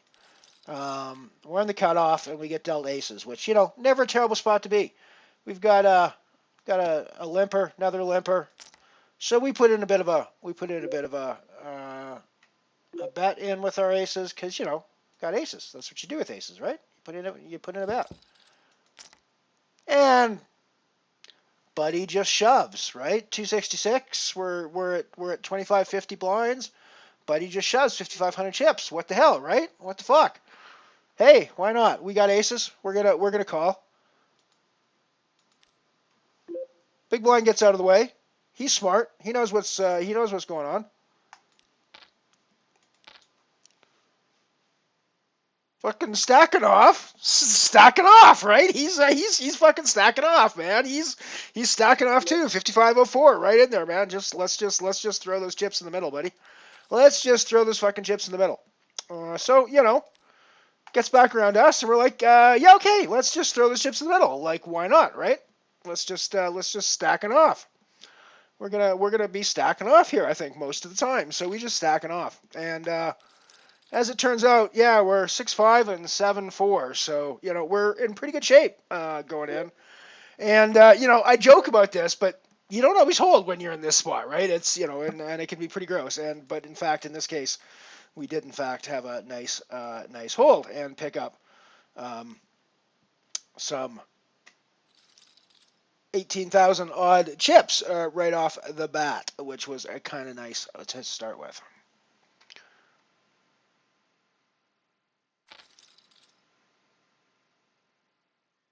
Awesome, Muthi. Good to have you around. I'm glad to know you're playing with me. That's awesome as well. I think I'm gonna be streaming more at this time of day because it's I want to start bringing more of a Canadian audience as well into Unibet. So I think this is the way to do it.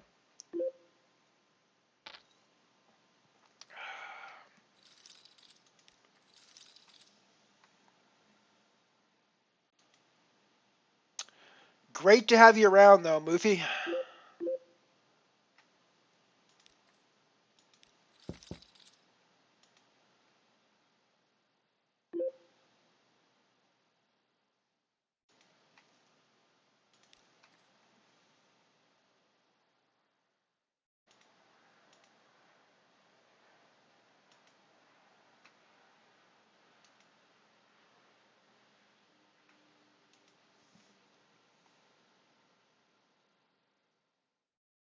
Yeah.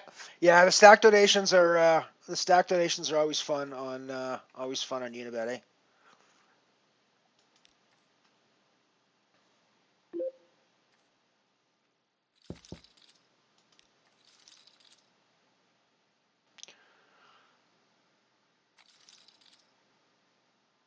I actually was showing you guys that hand. Yeah, I did. Yeah, okay. I was just looking at it there.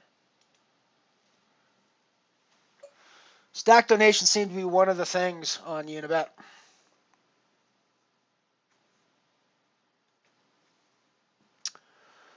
Alrighty, we got a break coming up. I have got one more hand to get out of. Are we gonna get out of this? Or are we gonna play this one? No, we're gonna get out of this one, I think. Alrighty, I'm gonna run off to a break. You've just arrived here, Mufi, but one of the things we do is when we're on break, we run old commercials from like the 50s, 60s, and 70s. So we're going to have to a break, and we'll be right back after these commercial messages. If you prefer a long cigarette, try Cavaliers, the great new king-size cigarette made by the makers of Camels. King-size Cavaliers give you mildness where it really counts, in the feel of the smoke. So inhale, feel that light extra mildness in the smoke of a Cavalier. Cavaliers are king-size, yet priced no higher than leading regular-size brands. So try Cavaliers. Feel that mildness. Taste that flavor. That's a Cavalier. Halo, everybody, halo. Halo Shampoo presents the inside story of the Wolf and Little Red Riding Hood. Hi, Red Riding Hood. Where you going? That's a pretty silly question from a wolf. Why, I'm going to Grandma's for a shampoo. And don't try any funny business. Shampoo, hey? Just a minute. What do you use for shampoo? This stuff. Why? It's no wonder your hair looks like a bale of hay. Don't you know soaping dulls hair? Halo glorifies it. You're sure this isn't just one of your tricks? No, I've turned honest. Come on, let's go to your grandma's house. I'll give you the best shampoo you ever had. Halo, everybody, halo. Halo shampoo, halo. Remember soaping doll's hair. Halo glorifies it. Leaves it fragrant, dandruff-free, and wonderfully easy to manage. So halo, everybody, halo. Halo shampoo, halo. Hi there. I'm Jane Meadow. That little story shows that any kind of a wolf appreciates glorified hair. And hair that's been washed with Halo shampoo is really glorified. So shining, so easy to manage. So why not glorify your hair with Halo? It's America's favorite shampoo. Would you wear shoes that fit like this? Or a suit that fits this way? Of course not. Then why accept a watch band that fits him perfectly, when you can get JB watch bands that can be instantly custom-sized by your jeweler to fit any man's wrist exactly? You'll find this remarkable custom-sized feature in JB's magnificent Chesterfield, which combines the beauty of gold and the luxury of fine leather blended to perfection. Each link is rich, genuine alligator in a precious gold-filled frame. And remember, there's up to 60% more gold in JB bands than in others selling at much higher prices. Yet, JB's Chesterfield is only $9.95. To get the most for your money, get JB watch bands, your jeweler's best value, for as little as $5.95 and up. You know, the days of old-fashioned, unstyle-conscious mothers are about as outmoded as old-fashioned brass lipstick. Now, here's Barbara Britton to tell you more about it. Modern mothers may be old-fashioned on the inside, but they want to be the picture of glamour and style on the outside. So I'd like to suggest something special for her on Mother's Day. What could be more appropriate, more appreciated than a fabulous Futurama like this? Here's a gift she'll treasure. Futurama, in her choice of stunning Revlon lipstick shades, with the look of luxury she wants and delights in showing off. Look at the gorgeous Futurama of brushed silver plate at a price even Junior can afford. And remember, you're giving Mother a permanent case, so that all she need ever buy again when she wants a new lipstick is a Revlon refill. See?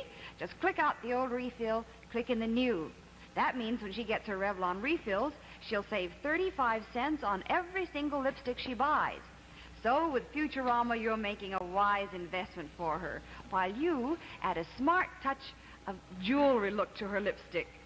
She can feel glamorous without your being extravagant. With Futurama by Revlon. No point in racking your brains about what to get her for Mother's Day. Futurama is a natural. Remember, Futurama comes complete with her choice of any Revlon lipstick. Get it tomorrow.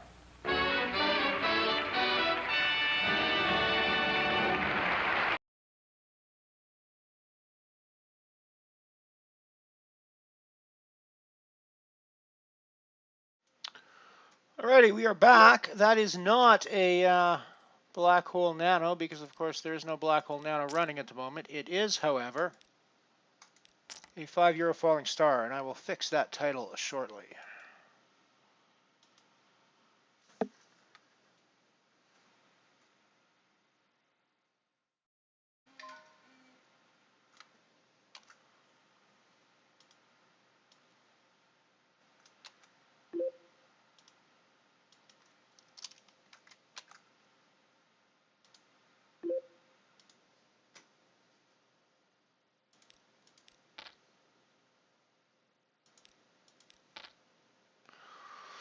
So we've currently got a €5 Calypso going, a €2 Omaha Shooting Star bounty, and a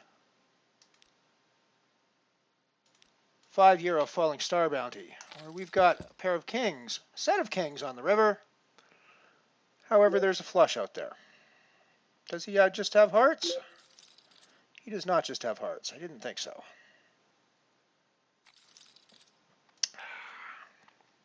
Alrighty, so that's a nice start for us on the Falling Star bounty. That is a nice start for us on the Falling Star bounty. Being that it's a bounty, we might actually thought of reshoving on him there. In fact, we probably should have. We probably should have thought of reshoving on him there. Oh well, what are you going to do? The hand has played out. We have got the chips. So, you know, it wasn't the worst result in the world. For the record, I am drinking Big Rock Traditional Ale. One of my, I was going to say it's one of my favorite of the mainstream beers. Funny thing is, Big Rock started as one of these sort of original craft breweries, I guess, that was doing something kind of different from the normal brews. We would have never found a nice dark ale like this in Canada back when Big Rock first started with the traditional. Now it's like a staple, and I love it. But so we are drinking Big Rock Traditional tonight. If I do these, I'll probably be focusing on local Alberta beers. I live in a town in southern Alberta that has 3 very solid breweries, craft breweries in it, as well as a distillery that does vodka and gin and things like that. So I think we're going to be, we might be sampling some local wares on some drunk streams as we head down into the future.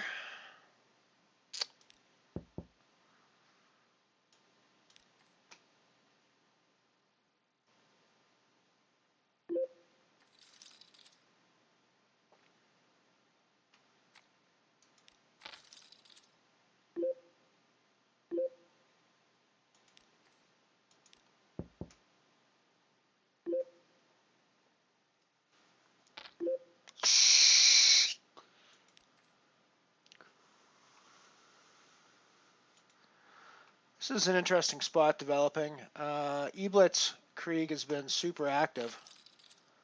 So we end up with trip 7s on the end. I'm pretty sure he's not playing the hearts.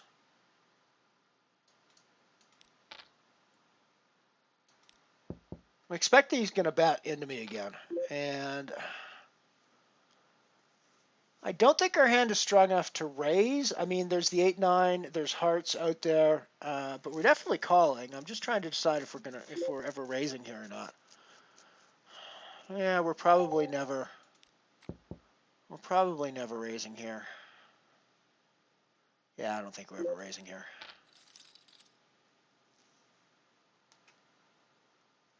I mean, hopefully he doesn't think we were tanking on whether we were going to fold there or not. That was never. Folding was never, for the record, folding was never an option there. We were always either tank calling or tank raising there. It was just a matter of which we ended up doing.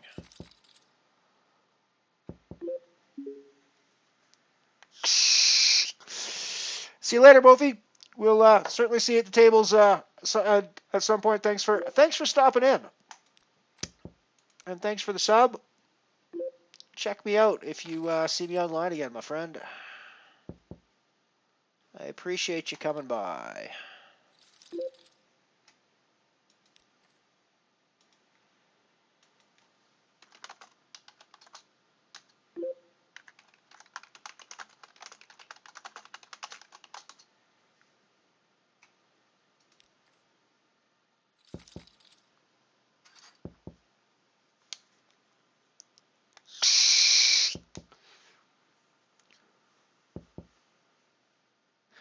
Actually, I take it back. I said before, I hope he doesn't think we were thinking of tank folding there. I hope he does. I hope he does think we were thinking of tank folding there, because that means he's totally got us wrong, and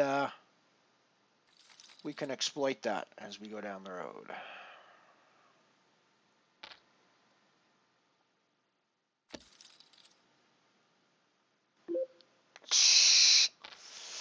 It's worth noting that he went 3 barrels there.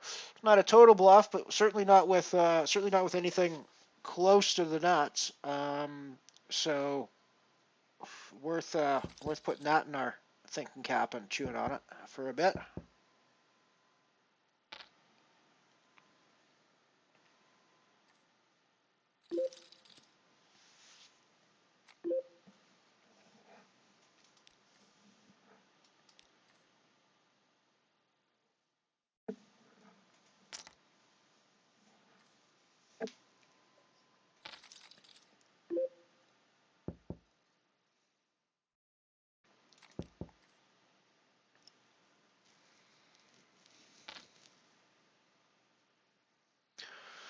So we're currently up on all 3 of our tables. We've got like almost triple chip stack on the Calypso.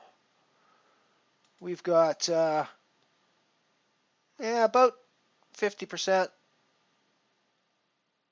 more than a starting stack on the Omaha Shooting Star, and we've got about 50% more than a starting stack on the Falling Star as well. So it's going pretty well. It's going pretty well for us. Oh, I think I'm lying to you guys about the Falling Star. Yes, I am. It is not even close to a 500-euro guarantee. It is a 100-euro guarantee at this time of night. That is saying 500 because it is from an earlier time. I normally play the 5-euro Falling Star at, it's 11 a.m. my time. 11:45 a.m. my time, actually. I don't know what time it is for other people in other time zones, but it's 11:45 a.m. for me in my time, and I play that one quite a bit. I believe this is the first time I've ever played it at this time of night, so we'll see how it goes. Especially considering will be the first time I've played it while drinking a beer as well, because I'm not drinking beer at 11 o'clock in the morning usually, I have to say.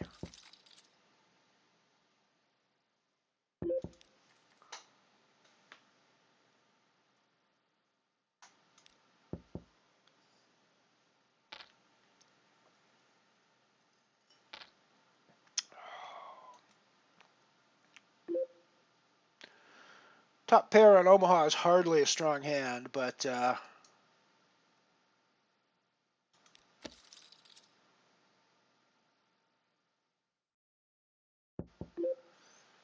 so we did just turn a gut shot, right? The Jack gets us a straight, so we're not in terrible shape at this point. We've got second pair. Decent kicker with our second pair. And a gut shot draw, so I don't think we're going anywhere. Not for this size of betting, anyways.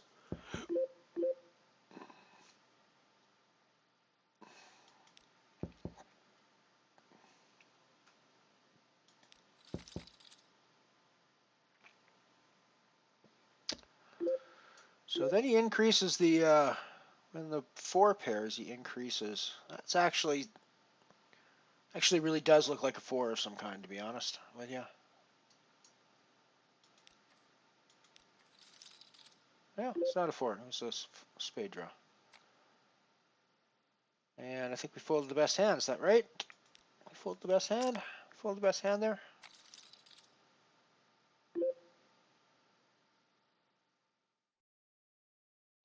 Oh no, he had the club draws, or he had the clubs. So no, we did not fold the best hand.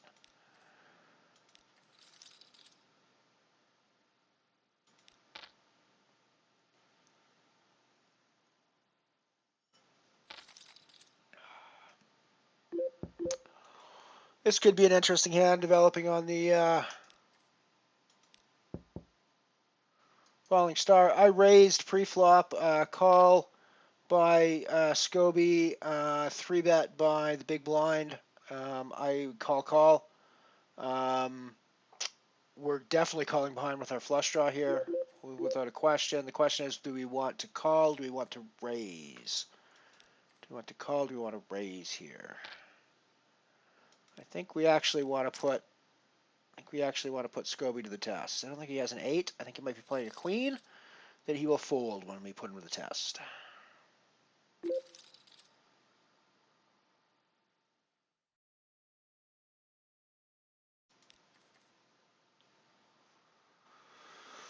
I need to go refill my beer.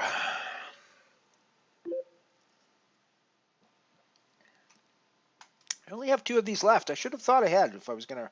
I didn't actually think ahead. I was watching the Vanessa Cade stream, and she finished, and I was drinking beer, and I was just about to start a poker game, and I thought, hey, why don't I stream a poker game at this time of night?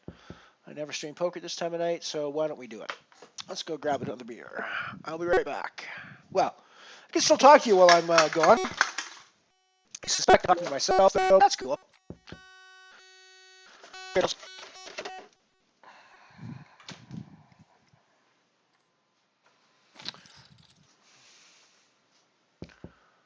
Well, let's put in a bit of a raise with our fairly decent hand here. And I mean, it's rainbow, but we just get a min raise from out of position. Well, that's weird. I mean, so we're up and down and wrapped out the yin-yang, so we're not going anywhere here. Well, that is our gin card.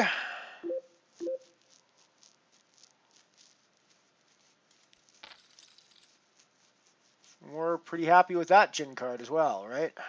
We don't really care about that card either. Well, it's a club, so it's not the greatest hand. It's not the greatest card in the world for us. Probably means we can't raise here. Unfortunately, we would have been raising otherwise. He doesn't have clubs a lot, but it is Omaha, so he probably has clubs more often. Yeah, we can't raise there. It's gross that the club comes there. Gross that the club comes there.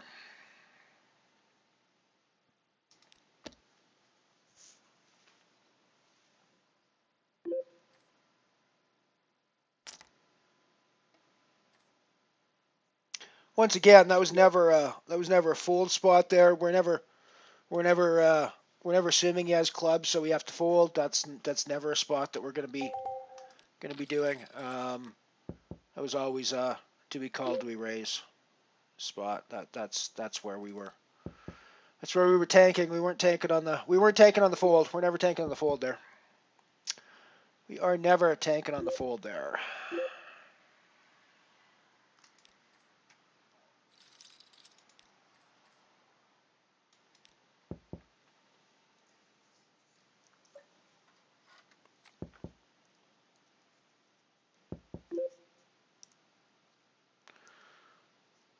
I mean, he is going to hit backdoor clubs there relatively often.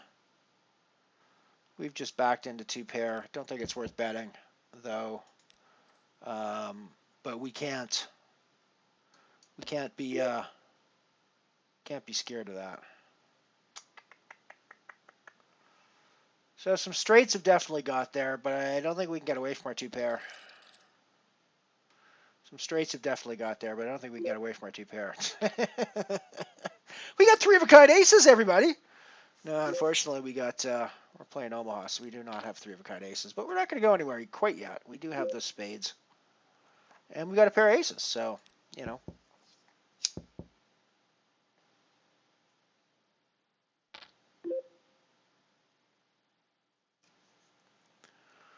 We're still ahead of all 1-pair hands.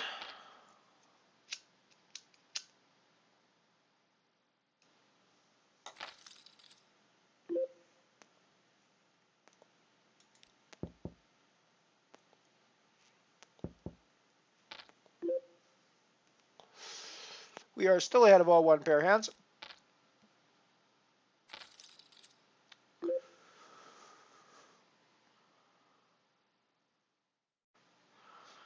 are no longer ahead of all. Well, we're ahead of all one pair hands. We're no longer ahead of all hands that don't have pairs in them necessarily. Diamonds, straights got there on the river.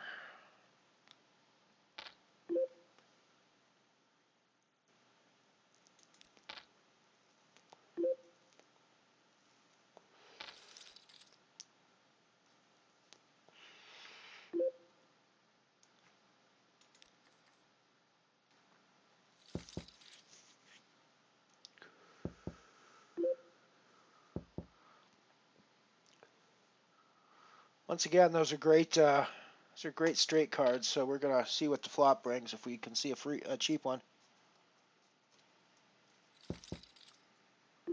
If and we can see a cheap one. We see a cheap one, and it's certainly not the best one we could see.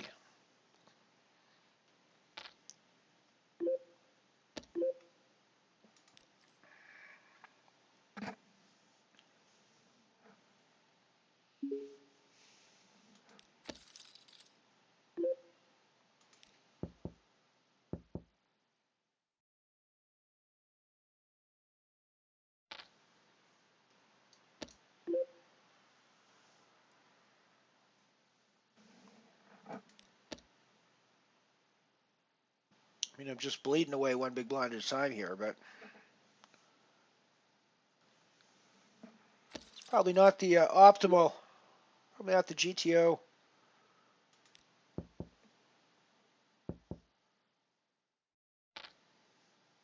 PLO strategy. So this one is totally different because the clubs are front door, not back door this time. We're actually expecting some people have been just sort of limping along here with the club draws.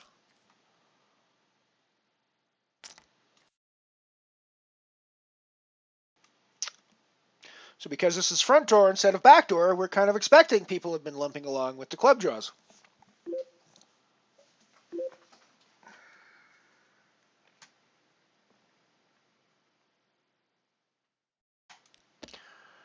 Sadly, it doesn't help when you know exactly what's going on in the game when you're predicting that you're losing. That's not an ideal spot to be in.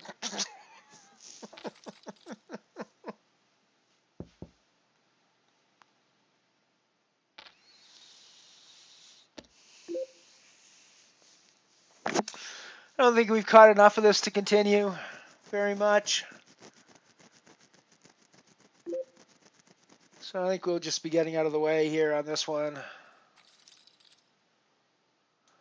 Let's go around the horn a bit for some current stats.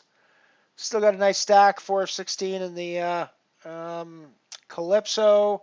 I believe we still got late reg in that. Oops, that's not what I wanted to do. That's what I wanted to hit.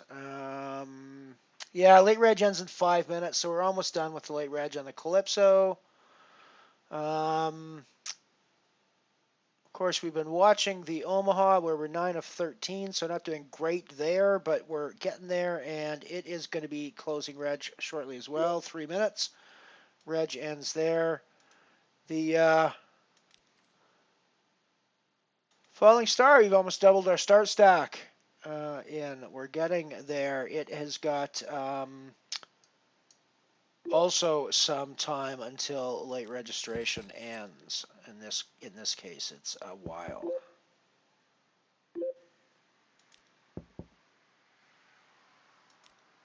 Because it just started 20 minutes ago. Yeah, once again, we're hemorrhaging one big blind at a time over here, and we're going to keep doing it with our top pair.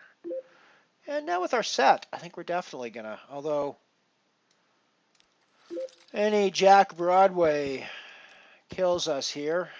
He checks behind, so well, that's cool. We were always ahead of his king anyways, I think. Weren't we? Nope, he had 2 pairs. He had king 2 pairs. So we did not, we rivered him after he flopped us.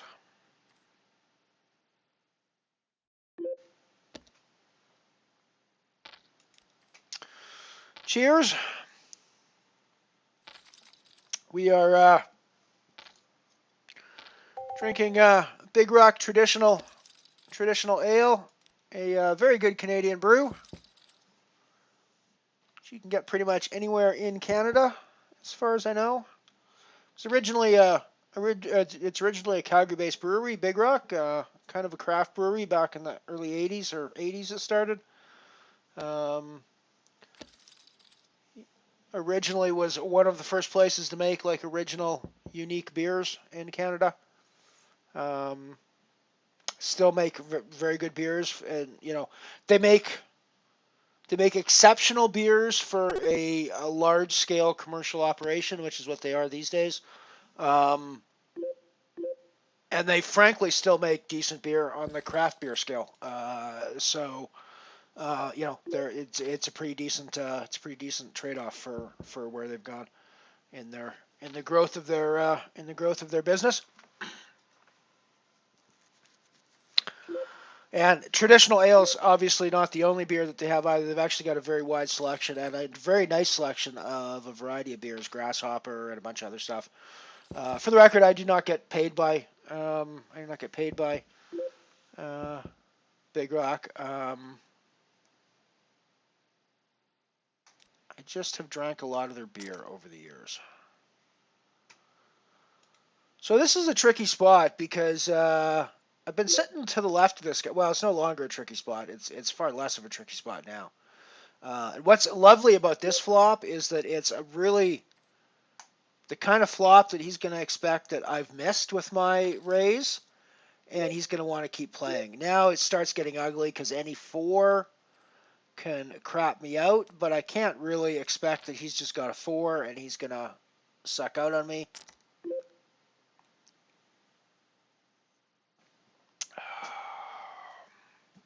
Really?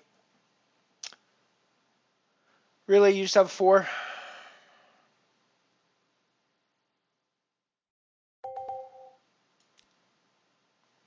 Really? You just have a 4 there? I've got like fucking top set here.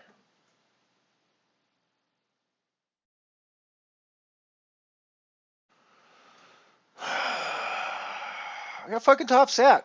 Do I fold fucking top set here because I think he might have a 4? That seems yeah, we're just done or we're doubling up.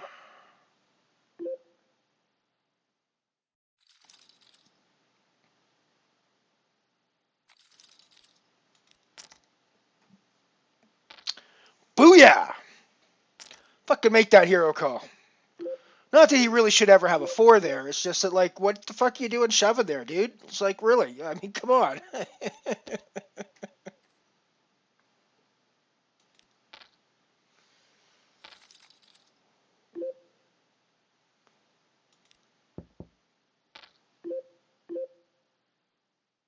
And the way he's played, it feels like he can have a 4 there more than he should have a 4 there, frankly.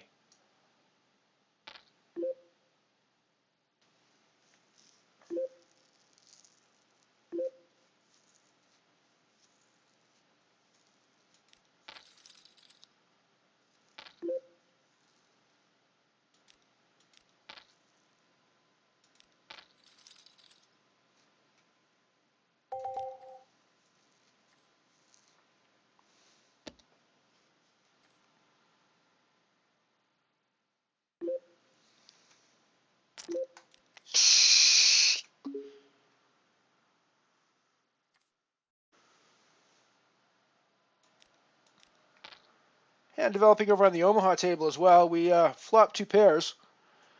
Got called with our flop bet, but didn't get called with our turn bet.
we got a hand developing here on the falling star that I think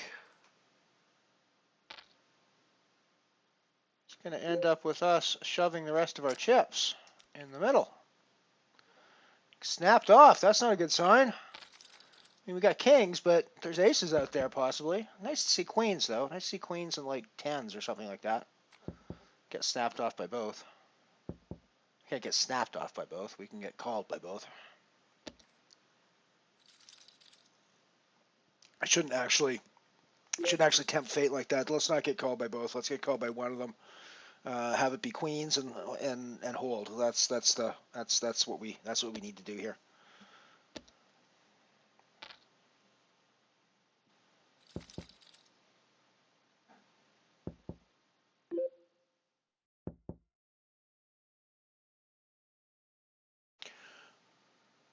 Oh! How does the ace queen just fucking get there? Why?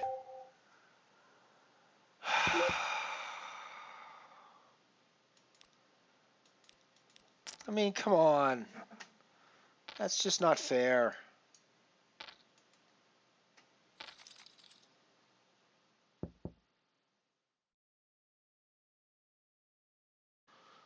It's just not fair.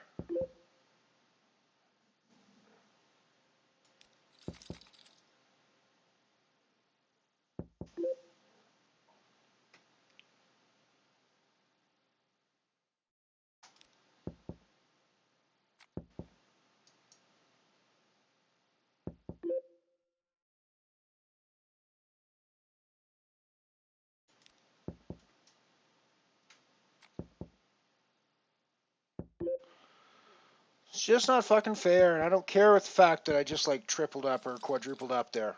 It's not fucking relevant here. It's not fucking fair that my kings just lost there. They should have fucking crushed that shit, man. We should have picked up like a couple of bounties and have like a fucking massive chip stack here, folks. We're not a happy camper here. We're not a happy camper.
We just picked up a few more chips from E. Blitz Krieg from his habitual bluffing need to habitually bluff, apparently.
Three aces again in the Omaha.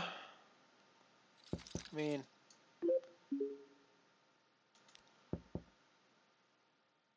somehow we ended up hand for hand in this Omaha tournament. I have no idea how we ended up hand for hand in this Omaha tournament. It's a €2 buy-in and a 156 min cash, so we're not making money when we min cashed. We have not scored a bounty yet, so we would have to do that before we went. No idea how we managed to get this far, but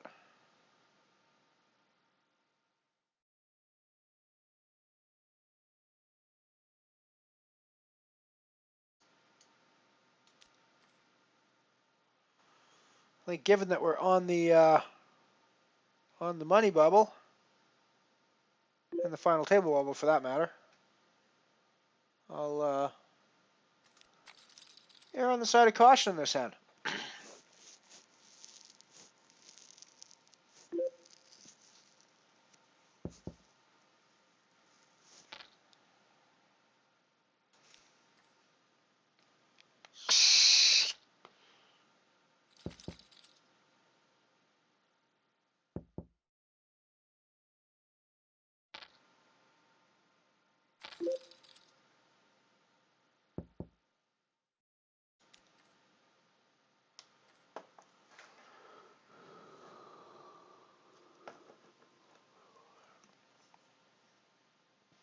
Gross.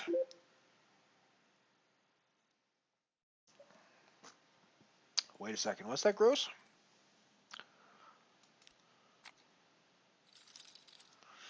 Yeah, that was gross. He would have hit this flush there. I just thought he might have hit the better flush, but he did not. He only had the single diamond.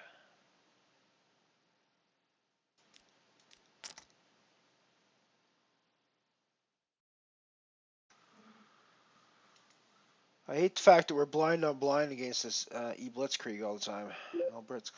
El Blitzkrieg all the time.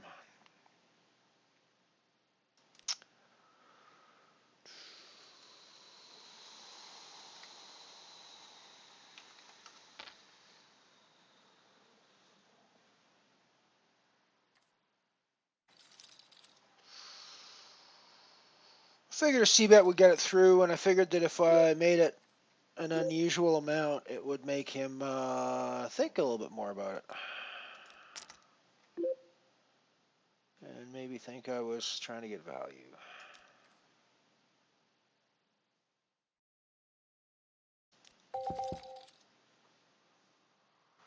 Alrighty, so we've gone two pairs in the Omaha, which means we're probably going to go broke when we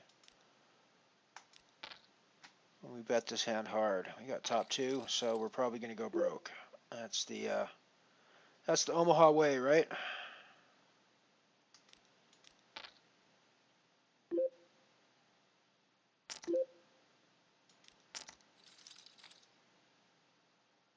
Wow, he just gets there with spades. She just gets there with spades. Alrighty, so we're done with the Omaha. We were the bubble boy in the Omaha.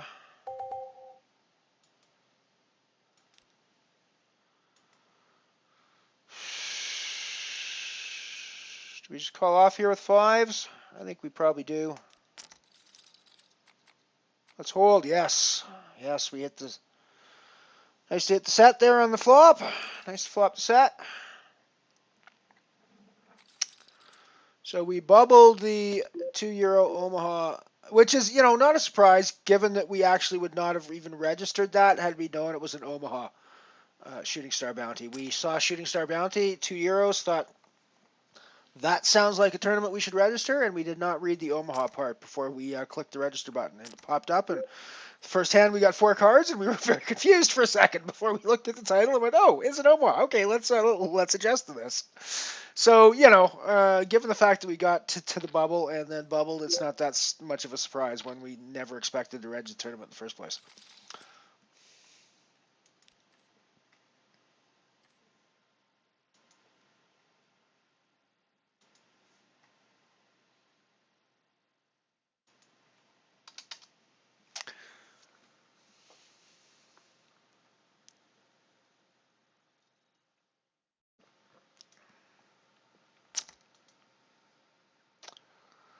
We are, however, still second of 10 in the Calypso. We're past late reg now. Four to go until the money. So good chance we're gonna end up in the money in this one with any luck.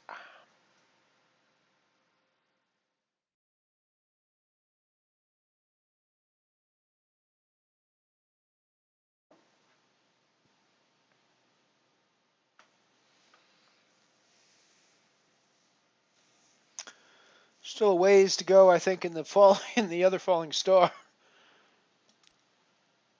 Yeah, there's still 26 minutes late reg in the other falling star, so we're still a ways off there, but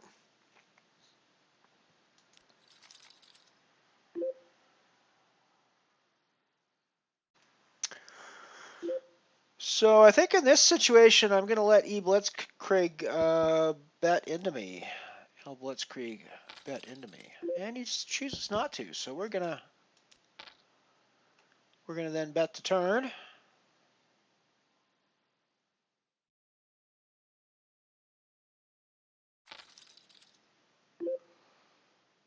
I was going to say we now have two pairs, but we had two pairs before, and our two pairs are the same two pairs. I still think we have to value bet our king.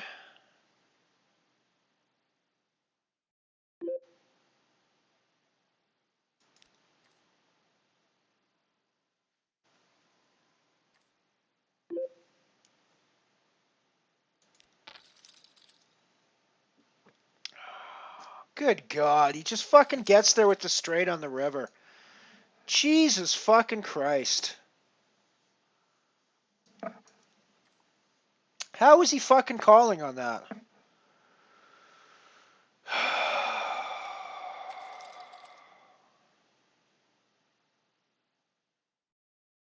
I mean, how is he fucking calling the flop there with fucking 4-7? That is disgusting. I don't know what I'm fucking supposed to do about that. I honestly don't know what I'm fucking supposed to do about people that play idiot hands like that and play them in an idiot way. So let's go back and review. Let's go back and review that one because I can't quite.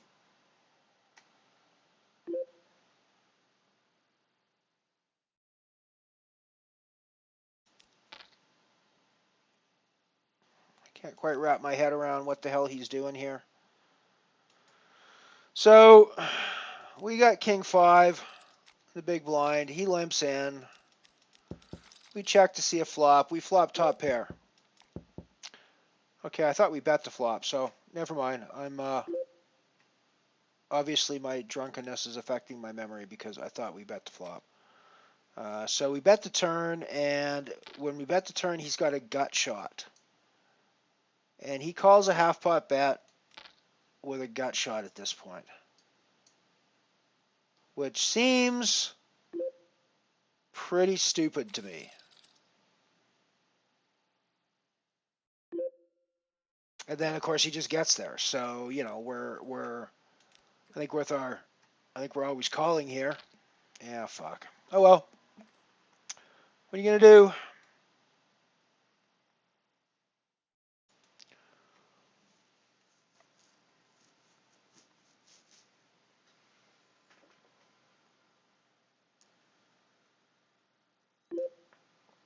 We are still easily in a cashing spot.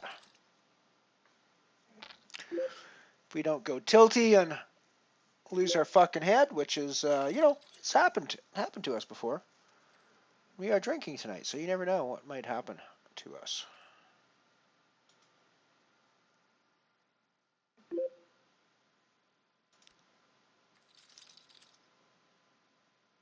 But we're not actually drinking that much because we only have one more beer left to consume.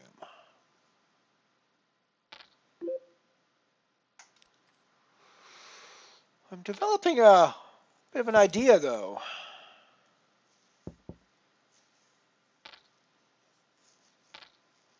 Might start with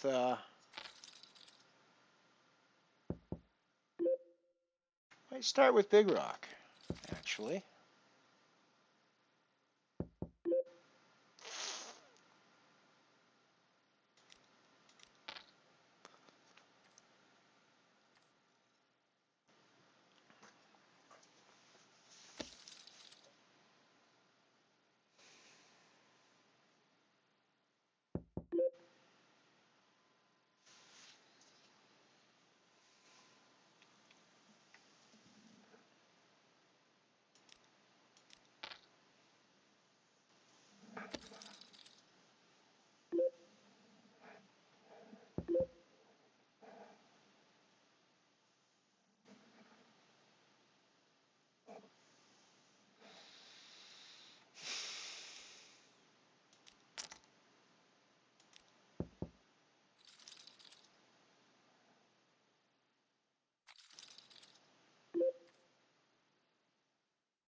Sigh. Yet another battle against our old friend, El Blitzkrieg.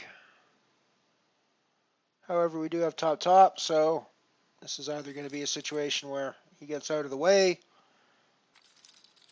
or we put all our chips in the middle, because that seems to be his only two moves. That's cool.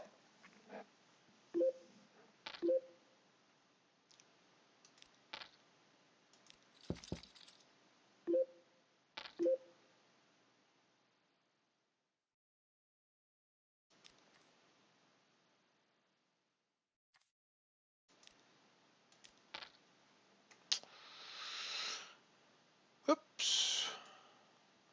Went all limpy pre-flop here, and put in a bet on the flop when it came around, because we figured we're probably the only ace. I think we're going to keep going. I don't think it's a jack queen out there very often. I think we're probably the best ace at this point, so we're going to keep the pressure on.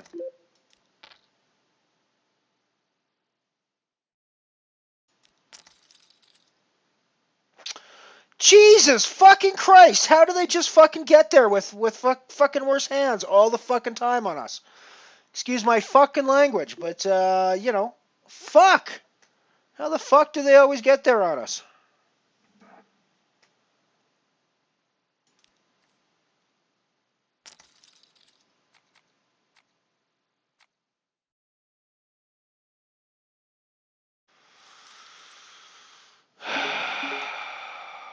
Tournament is now played hand for hand in the at least in the Calypso, so we have a chance to at least we have a chance to somewhat pull back our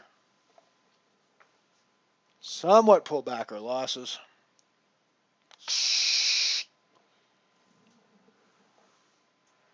Jesus, it's a fucking crappy min cash in the Calypso. 732 for a €5 buy-in. That's fucking crappy min cash.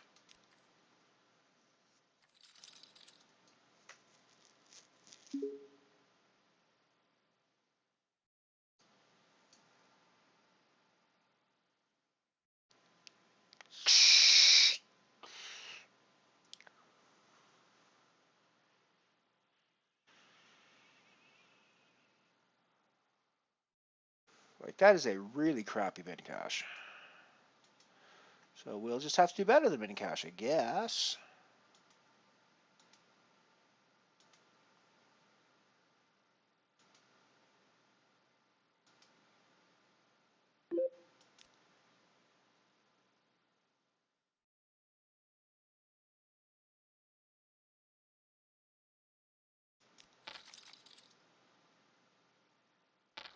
Oh, well, that's a rather fortuitous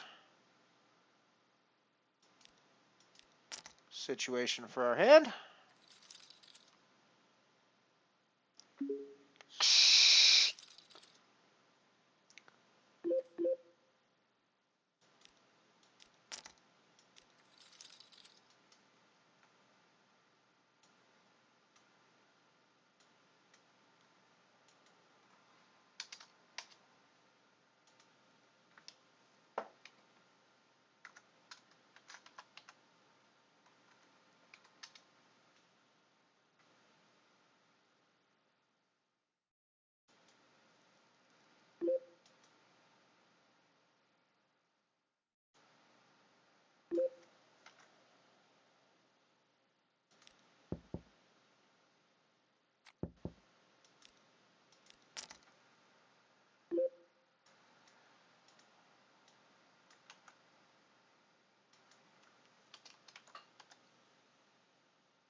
Alrighty, I just actually pulled up a Zenith, a €1 Zenith onto my,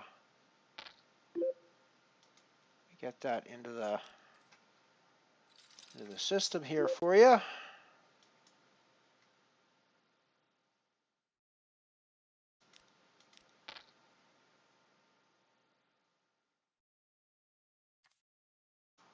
There we go, and we're actually in a hand at the moment as well, so let's bring that up for you and we will see. We've got 2 pairs with the flush coming in. Not thrilled about the flush coming in. This is a rebuy, however, so I think we're going to be relatively aggressive about this situation. We do have the nut redraw as well with the King of Hearts there, so.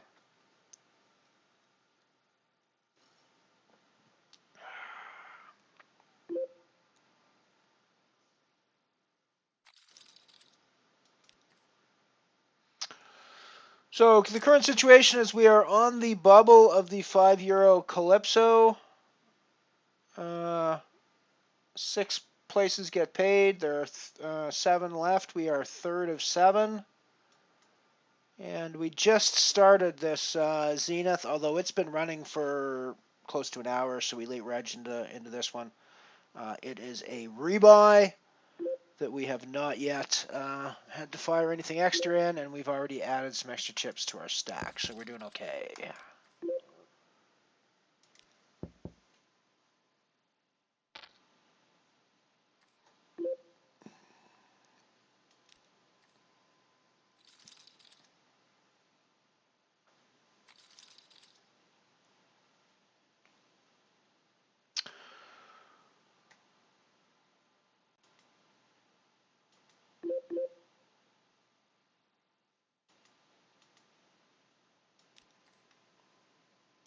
Put in a raise with our pair of 9s here. That is the hand. No, that's not the hand we're watching. Hang on, let me get over there and let's get to that. So we get re-raised with our pair of 9s. That's interesting. It's blind on blind, however, so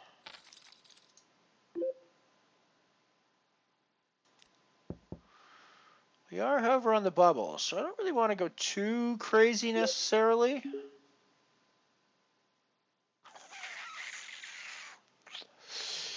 Oh, this is where Elron the Supernet comes out, because I'm going to fold my pair of 9s here, even though there's only 1 overcard on the board. And I probably shouldn't by theoretical calculations, but we are on the bubble, and I want to cash this one. So, not that min cash matters to me, but I want to go deeper than a min cash, and I can't do that until I'm in cash. So, we are off on the break, and I will see you guys in a few short minutes after these commercial messages. You mothers know how most youngsters make a real fuss when you ask them to take vitamins in liquid or capsule form.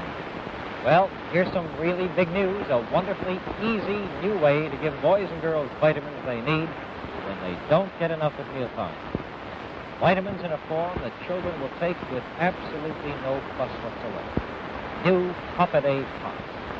Delicious lollipops with bodybuilding vitamin B1 and essential vitamin B12 right in them. And each Puppet-A contains 5 times a child's daily requirement of vitamin B1. So important for normal appetite, growth, and energy. Also supplies valuable amounts of vitamin B12, which are so essential in human nutrition. Best of all, Puppet-A tastes great. It sure does. Now, I have an orange one here today to have a little fast taste of. That gives me my vitamins so I can continue on with the next half hour of the show. Remember that they come in orange, cherry, grape flavors in every box. Receive the Parents Magazine seal of commendation that you see right here. Only 98 cents for a 2-week supply, so get a box today. Tell your druggist that Monty Hall sent you. Puppet-A Pops taste so good, youngsters will want them every single day. Give your children 1 Puppet-A every day and see how fast it helps promote their appetite, growth, and energy. What will they think of next? Here's Evelyn Patrick to tell you about a combination they did think of next: Snow Peach and Futurama. Yes, girls, for color that puts a new light on your lips that is pure allure, you'll want Revlon shade of Snow Peach lipstick. And, of course, you'll want it in a glamorous Futurama like this. The engraved white enamel case is just perfect for any fashion and bound to give you that feeling of elegance every woman wants. With Futurama within easy reach, you're at your best. But the marvelous part about this stunning Futurama is it looks expensive, but it's not. And remember, with Futurama, you're getting a permanent case because all you need ever buy again is a Revlon refill that clicks in and out as easily as this. That means a saving of 35 cents on every single lipstick you buy. So girls, when you say the light, bright shade that's bound to give you a look of summer brilliance, say Snow Peach in a Futurama. That's right, girls. Give yourself a gift of a Snow Peach and a Futurama tomorrow. And folks, remember, Futurama is the perfect gift for graduations, bridesmaids, birthdays, and anniversary. Really nearly anything. Thank you. Try it. First, you know there's an old saying that everybody talks about the weather, but nobody does anything about it. Well, tain't necessarily so. There's something you can do any day if you hear a weather report like this. Temperature 75, humidity 98%, showers throughout the day. Oh. Yes, girls, there'll be many days that are hot and humid and horrible for your hair. But you can do something about it. You can set your curls with Satin Set, Revlon's Pin Curl Spray Set, and never worry about the weather. Your hair is at the mercy of the elements when you only set it with water like this. You've no protection from heat and humidity, and your curls just collapse. But instead of fretting, you could be setting your curls with Satin Set. Curls that will last for days, stay soft and springy, unruffled by even the worst sort of weather. And Satin Set has no lacquer. So remember, for hair that stays softly and gently in place, for longer-lasting pin curls that end nightly pin-ups forever, use Revlon Satin Set, the pin curl spray set. And in just 5 extra seconds, you can set pin curls that last twice as long. Yes, girls, get Satin Set in the large economy size first thing tomorrow. Thank you. This is an orange, a choice, tree-ripened beauty. The kind Snowcrop picks right at the peak of perfection to make Snowcrop frozen orange juice. Why frozen? Because freezing is the one way to capture and keep all that flavor and healthful vitamin C. And as Teddy Snowcrop says, Snowcrop saves you all the work and half the cost of oranges you'd carry home and squeeze. All you do is add 3 cans of water, stir, and a 6-ounce can makes a pint and a half of wonderful orange juice. And in nationwide taste tests, America votes 2 to 1. Snowcrop tastes better than home squeezed. No wonder Snowcrop is by far America's biggest selling orange juice. Get Snowcrop. We are back.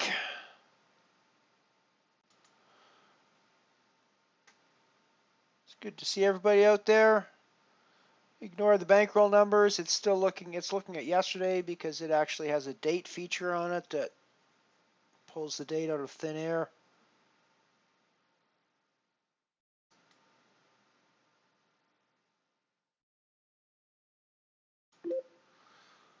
Suffice to say, at the moment, we have not won any money yet today, although we are on the bubble of this 5-year-old Calypso, and we will see how things go.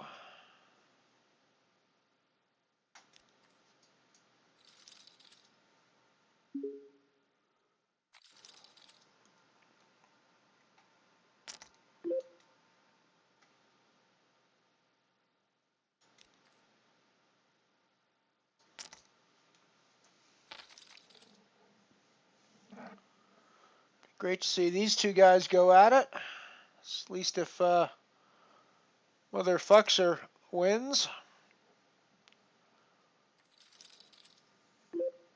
Not so great when that's what happens, but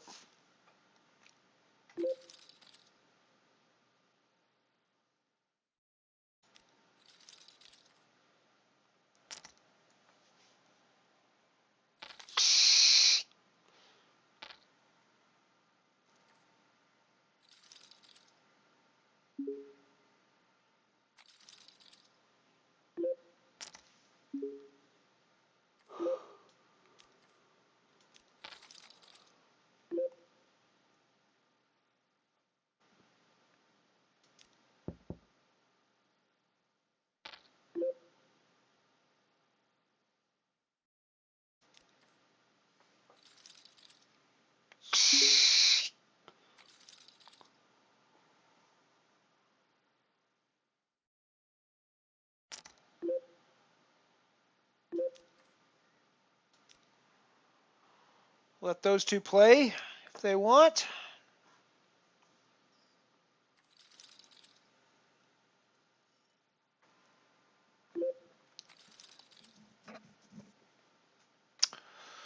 Welcome, welcome, welcome. If you're out there watching, I always like to welcome all my fellow humans to the stream, as well as any non-human identifying sentient creatures, and frankly, any non-sentients that might be out there watching the stream tonight.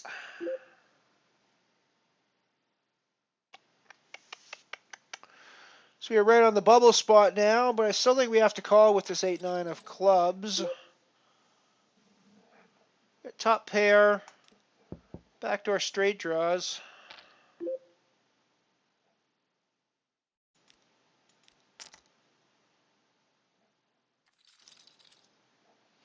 Frankly, didn't really want that to go much farther than the flop, so just getting it over with there is perfectly fine result from my perspective. May not be the best way to maximize value there, but it guarantees me some chips added to my stack, which is a valuable thing right now. Gives me a slightly bigger cushion to look for the money in, and yes, having more chips is good, but at this point, risking the bubble spot is probably not something that I'm all that thrilled with doing. So.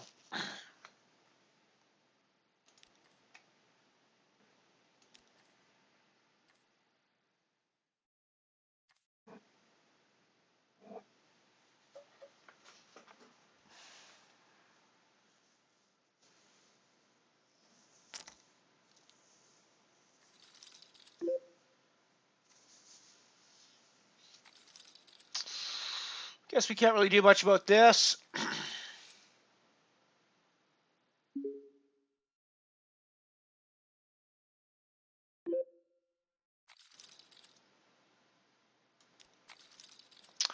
Oh, well, that's a pretty decent spot that we're in here.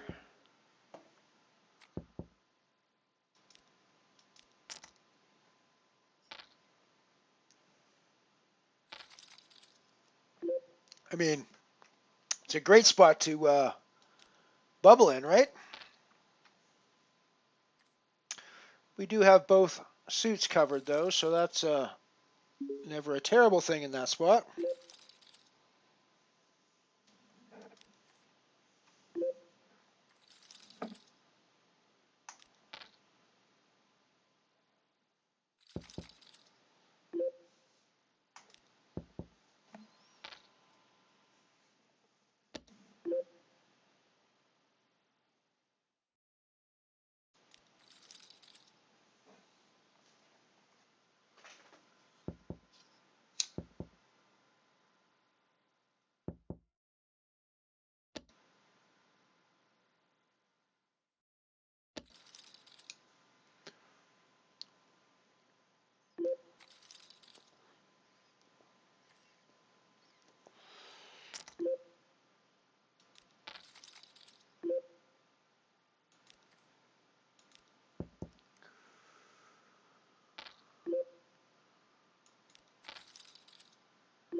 Booyah!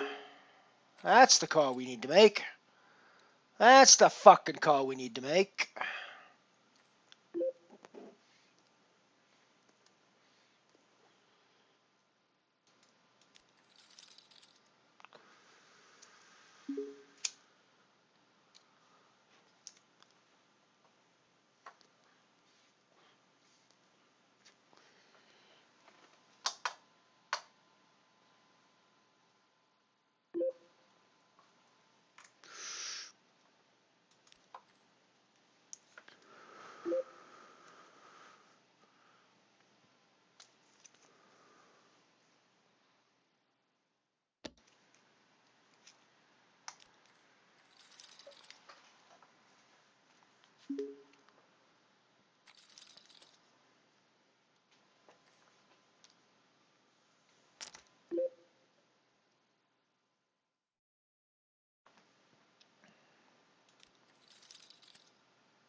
The ace is in the zenith here. Obviously going to be calling off here. Obviously going to be calling off there. Obviously going to be calling off all of it. We hold somehow miraculously for a very nice add to our chip stack.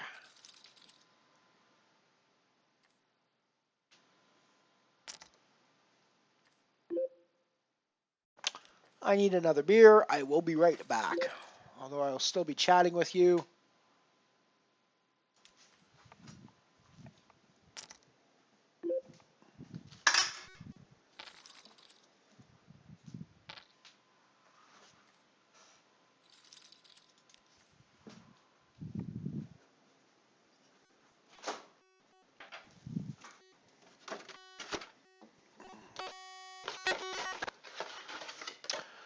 The tragic thing is this is actually my last beer, so I will have to savor it and enjoy it. I have now drank all the beer in the house. Well, I am about to drink all the beer in the house.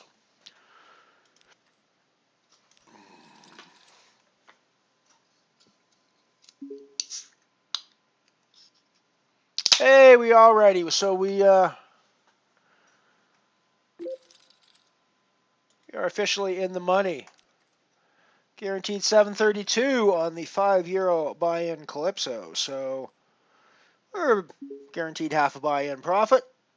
Not a terrible spot to be in, but we obviously want to go deeper than this because this is not a satisfying spot.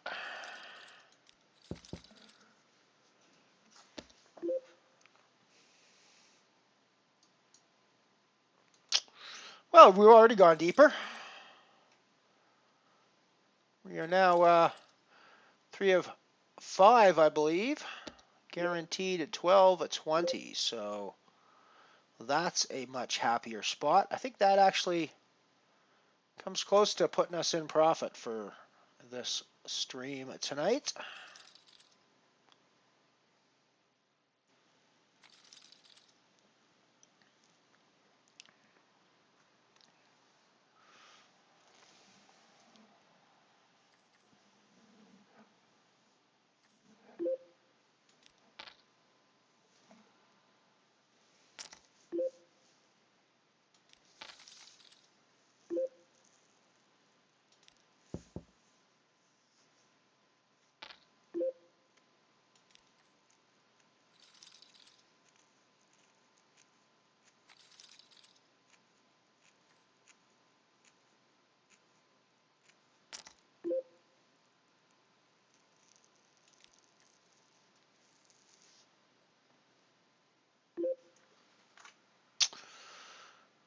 I should just reshoved on that last hand, actually. He is just super fucking aggressive, and there's no reason to believe anything he's fucking doing, I don't think.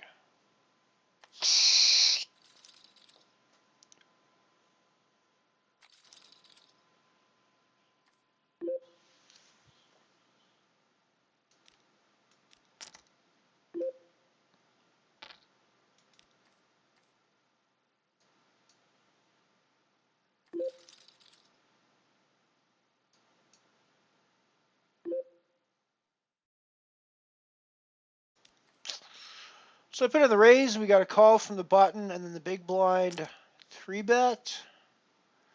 So our ace 10's probably going to be behind a lot of the time there. Could be a squeeze play, and it's going to be a squeeze play some of the time. Don't know enough about this particular big blind to know for sure what his spot is there.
We're guaranteed 1220 now. Pretty close to a break-even stream for the night now, depending on what happens with the Zenith or what happens as we go deeper here.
Just looking at a tweet from David Lappin, who's got to be one of the better commentators around at Unibet Poker UK Tour Brighton. Floor rise with racks. Lad under the gun. Is the table breaking? Floor, yes, after this hand. Lad gesturing players. I've been moved 3 times. It's not fair. I haven't had a chance to get my reads. Well, the Jed. Nobody gives a fuck, mate. I played enough in the UK to know that is fucking on point. That is, I have no question that actually happened verbatim.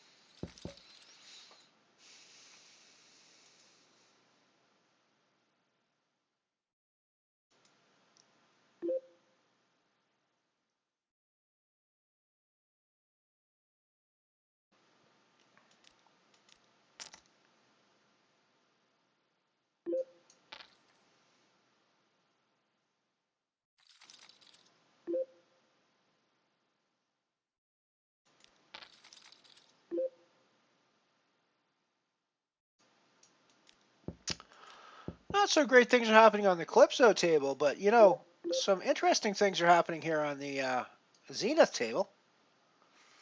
Like, we flop the nut house and we get shoved into, so we're just going to call off, right?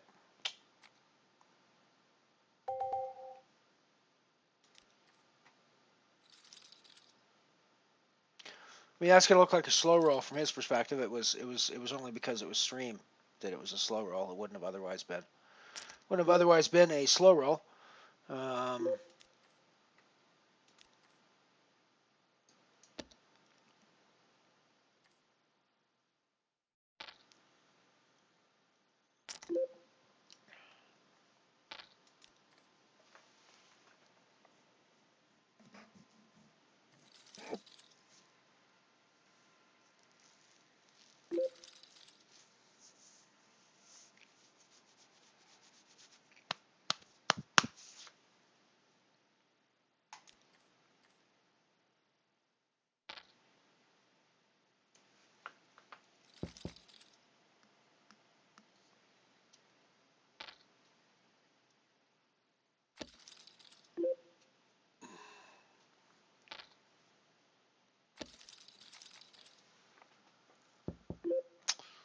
Top pair. Pretty happy with that situation, I think.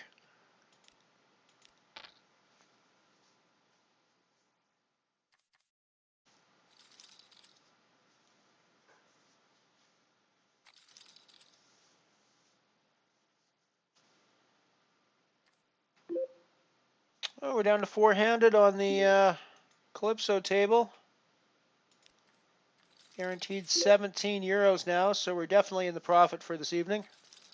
Added to profit for today, earlier today, and it will be a pretty decent, no matter what happens on the Zenith, and it actually looks like we might be headed for some decent results on the Zenith as well. We'll see how that goes, but still got a ways to go there yet. I'm not counting my chickens yet there over there. Over there, but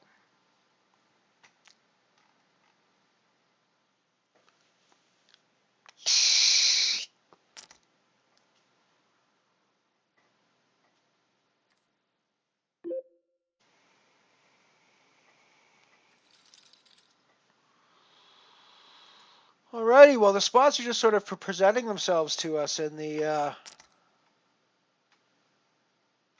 Zenith.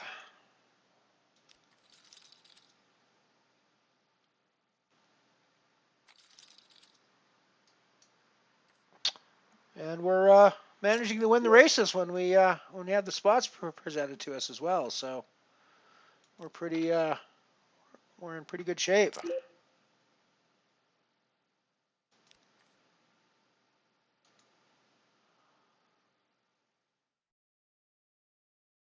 Mother FXXer can't actually let his big blind go with a check, so we're always calling here with our suited connectors.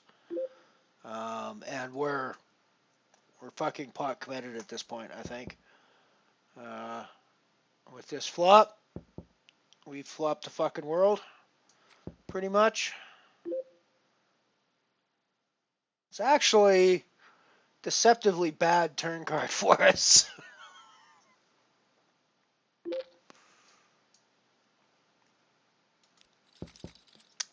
Even though it technically gives us a pair of nines.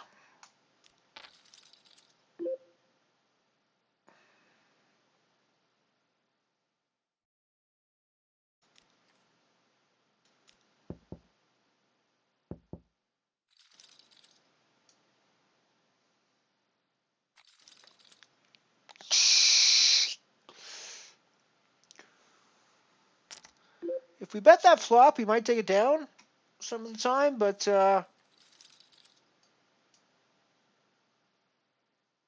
still haven't figured out what the hell's this guy's doing. He's a weird one for me. That mother blah blah blah blah. It's supposed to be mother fucks her, but whatever.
Bah! How do we just have people fucking fold to us there? Jesus, they've been like fighting back on every other time we've raised. How do they fucking just fold us when we have aces?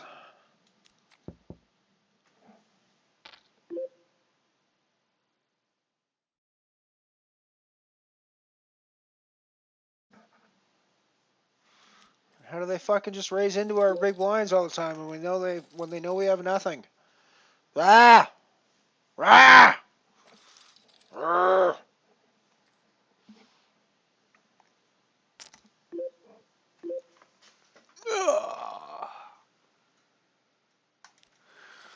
Need to roll a mellow down joint, I think. I think we need to roll a mellow down joint.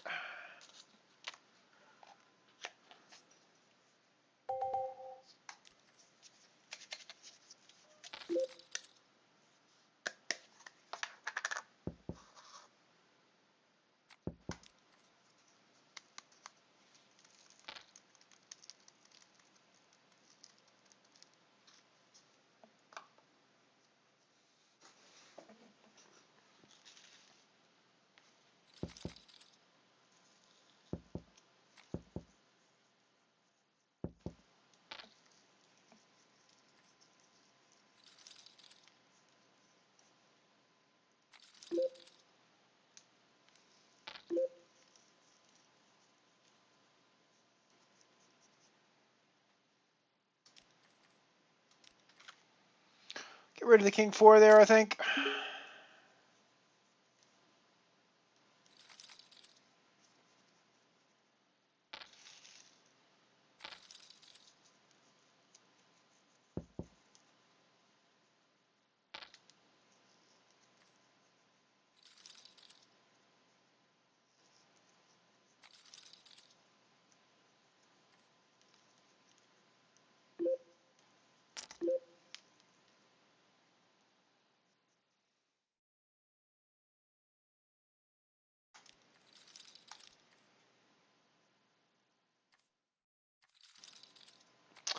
Oh, we are now three-handed, so guaranteed 24 euros now on the Calypso.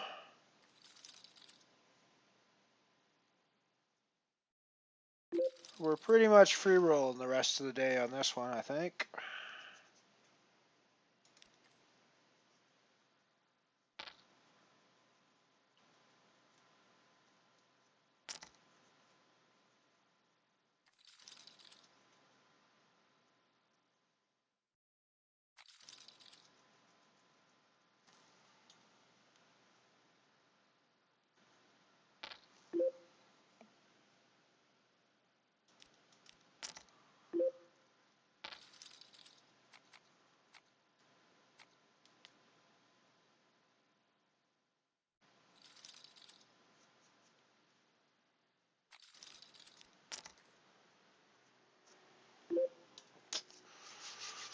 Certainly a nice double up there for us.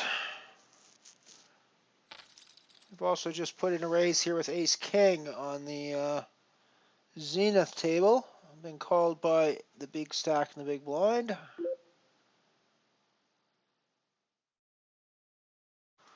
We're going to c-bet this flop, I think.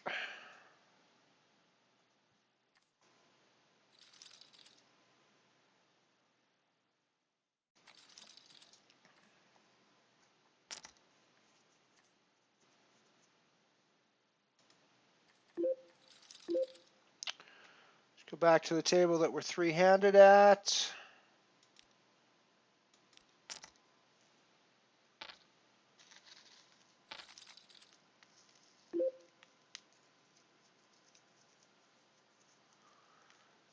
We raise, everybody calls. Check through to the turn, see what we get.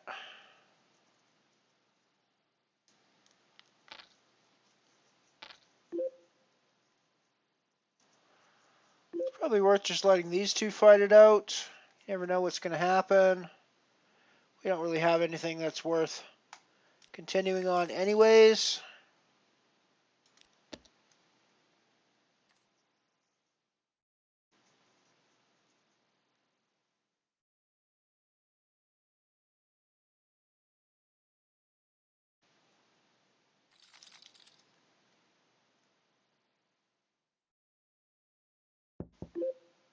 Oh, I'd like to see that. Motherfucks are just getting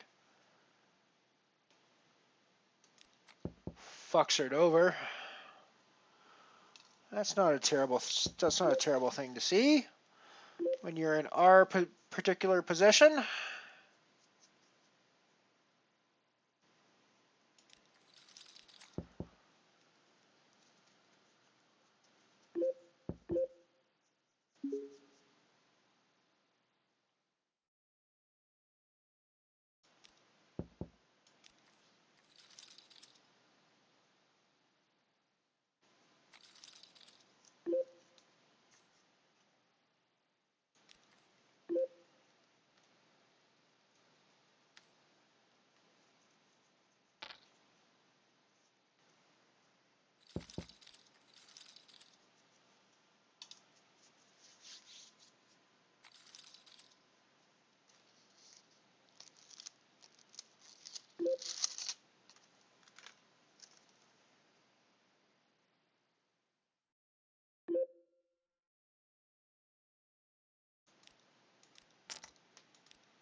A slightly smaller raise here, or bet here. See if we can't take it down right here. Don't necessarily think he has anything more of this than we do. I think our king high is actually good here. A reasonable amount of the time.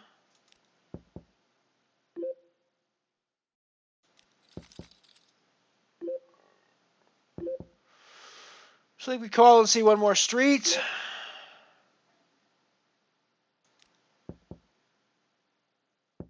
We have more issues now, perhaps, with the ace coming.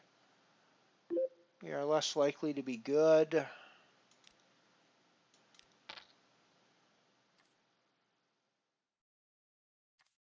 Yeah, if we'd have bet, we might have actually taken down that pot. We might have actually taken down that pot if we bet.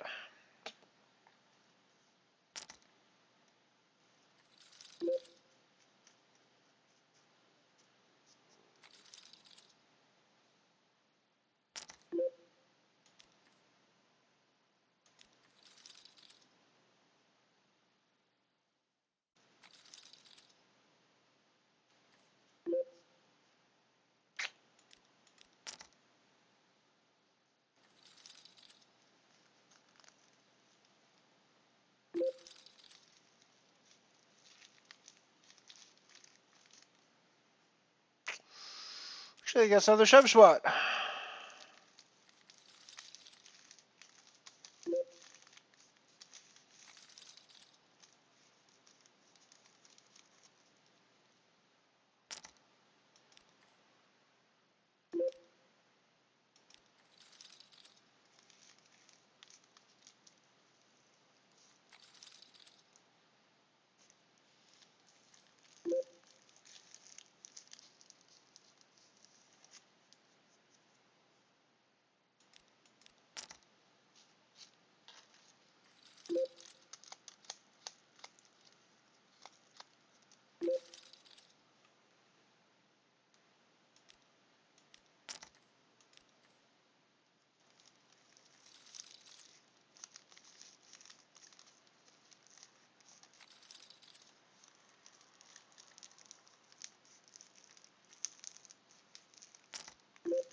For the record, we're on the soft bubble in the zenith. Oh, and we're heads up in the heads up here in the calypso.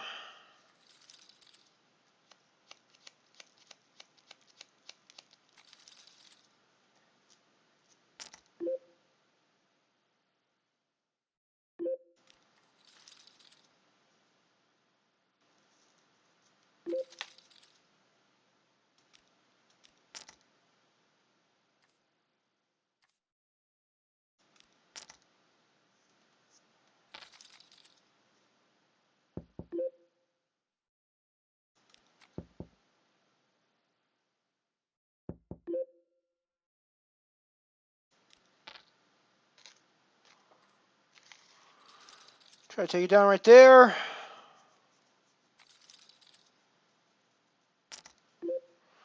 We are hard bubble of the zenith.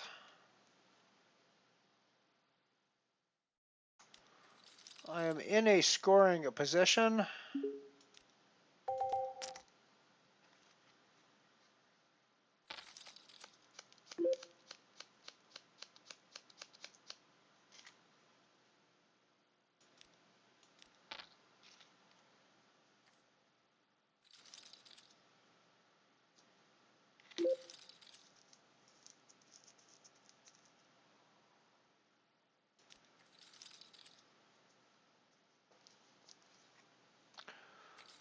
Head over and have a quick look at that for a second. So we are 5 of 7 with 6 getting paid. Head back to our heads-up match here.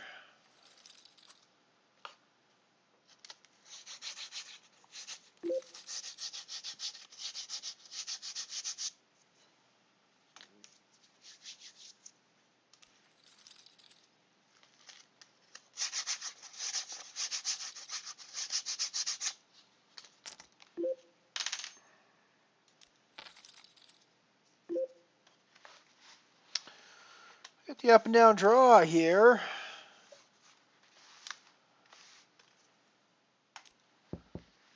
So we're likely not folding to bets.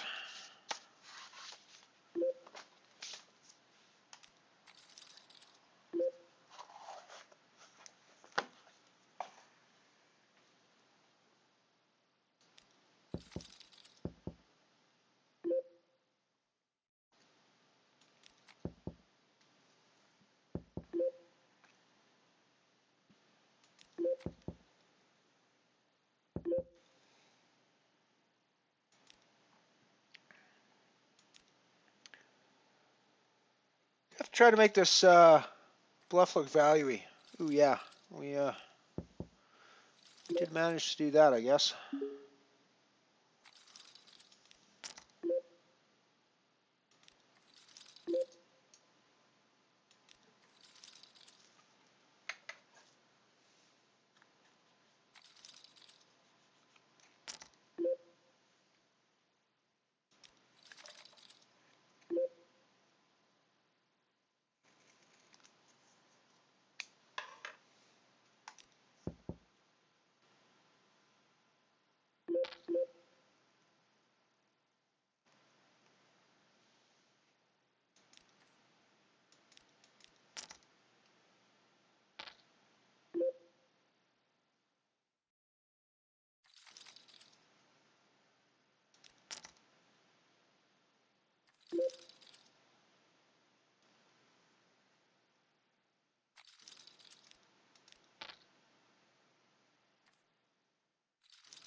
Got a gut shot over here.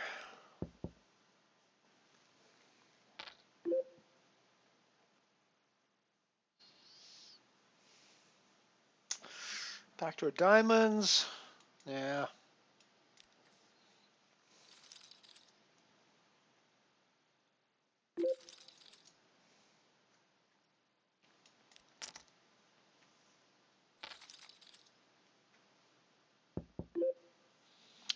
You gonna check back, hoping he bets into me on the turn.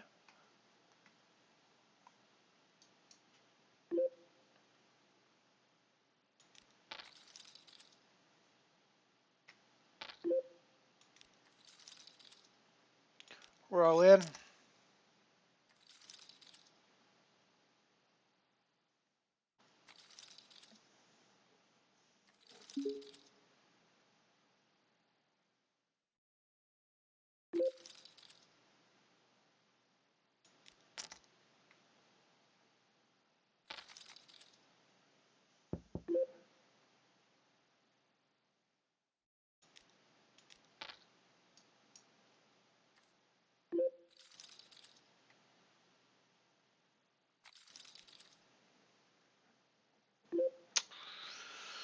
So we're guaranteed 34 euros, which is a pretty decent payday for us at this point. But we're looking at that 48, almost 49 euros up top there, and we're kind of liking the look of that, to be perfectly honest with you. And I think we can get there. We can get there. I've never, I was gonna say I've never won a tournament named Calypso, but that's not true. I've actually won the Omaha Calypso Nano once, ages ago, but that's for a much lower amount of money to start with. Top pair. I don't think we're going anywhere here. Backdoor hearts.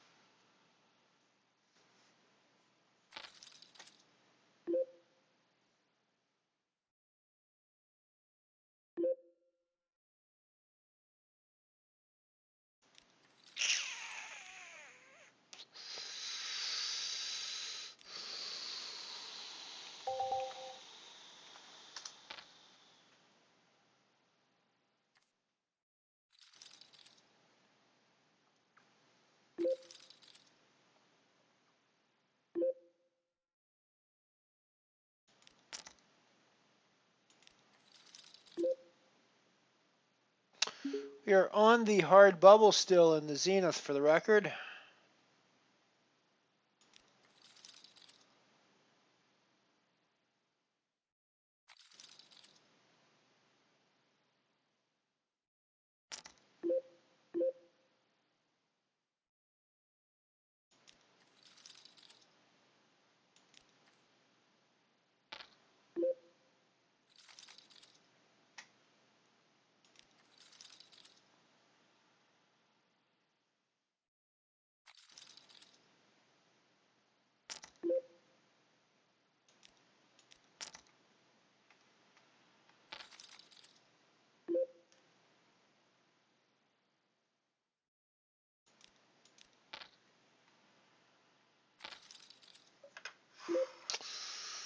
Oh, do we decide that our flush draw is good here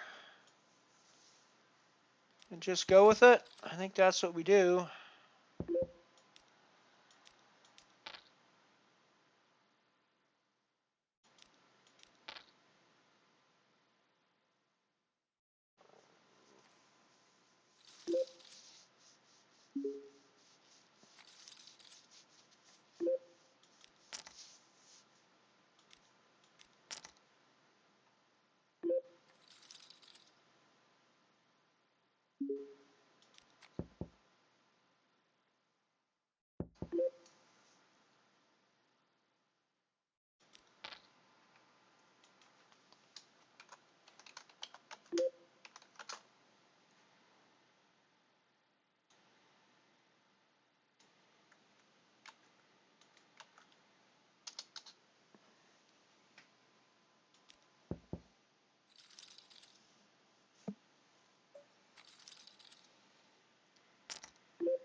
Top pair and the flush draw. We are not going anywhere, my friend.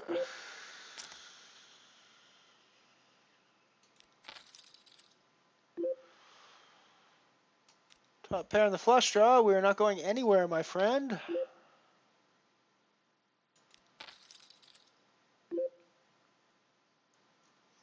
Top pair, we ain't going nowhere.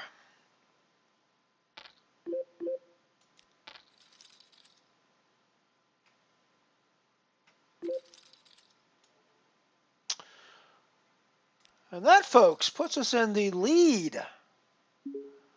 Folks, puts us in the lead for the €5, €100 guarantee, Calypso.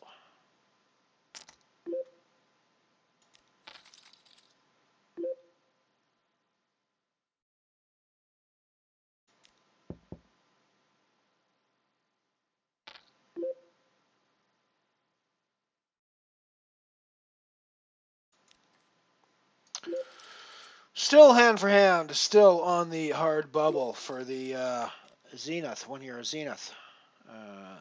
Cash.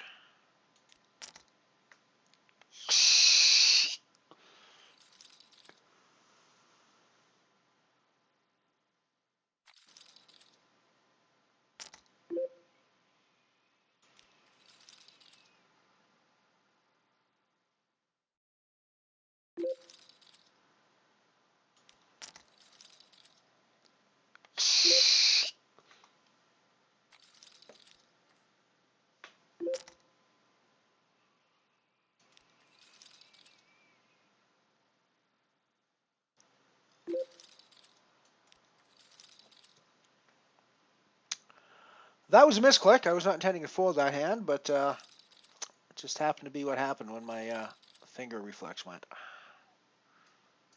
Got to walk and return though, so we're okay with that.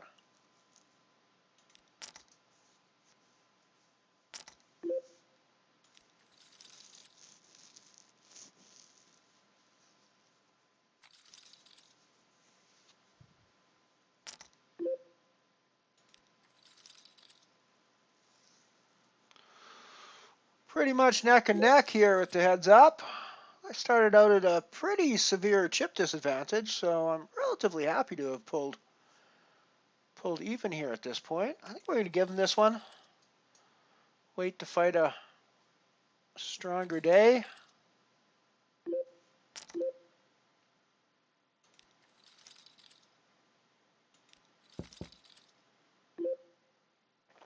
We are in the money on the Zenith, so should be on the final table and the ITM there shortly.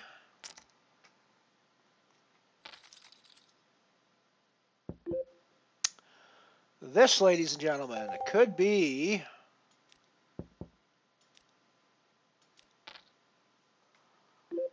where it all ends. We're going to check back. He's going to bet, we're going to raise, and we're going to see what happens. Oh, he's not going to bet. Interesting.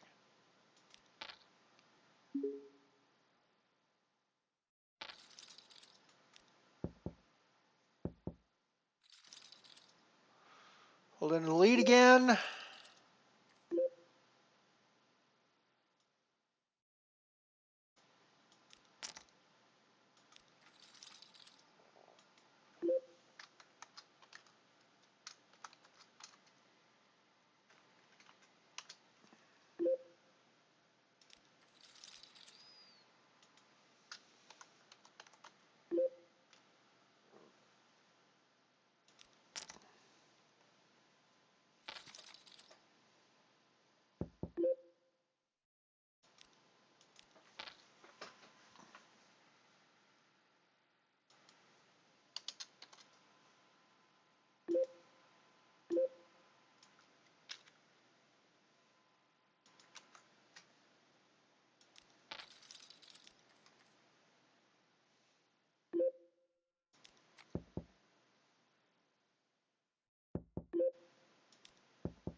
It's not a 2 euro zenith, it's a 1 euro zenith.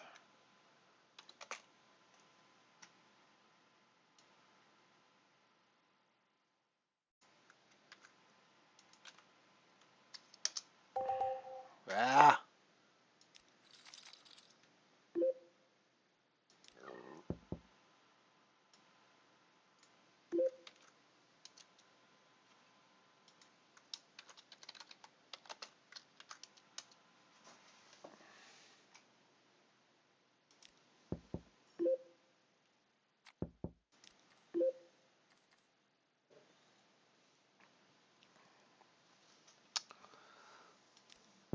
Jack high is actually good here some of the time.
Second pair, some backdoor straight draws, so I think we're definitely continuing here.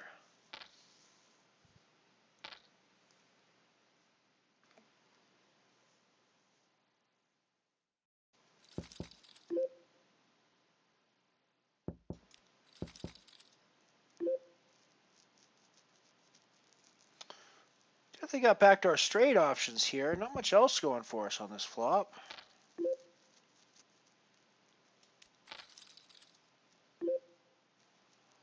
Nothing really developing there on the turn, but let's see what he does.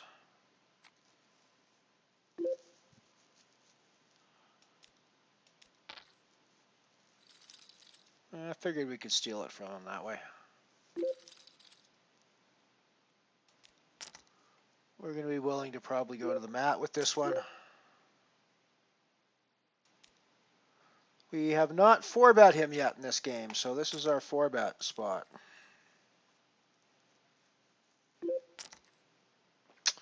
Going to be willing to go to the mat with our ace-9, I think.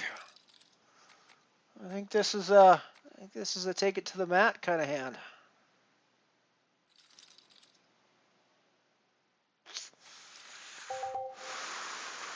Pretty sure this is a take it to the mat kind of hand.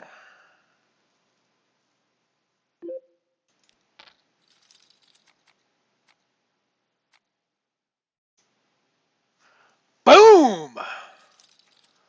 That's 48 fucking euros in our bank account.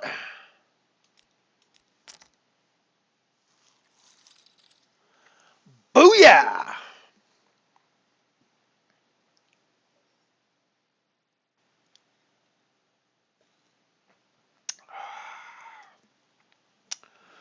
That's 48.81 into our bankroll right fucking there. Gotta like that. Gotta like that. We are on a break, so I'm going to click over into our commercials. Going to go do some bathroom business, and we'll be back.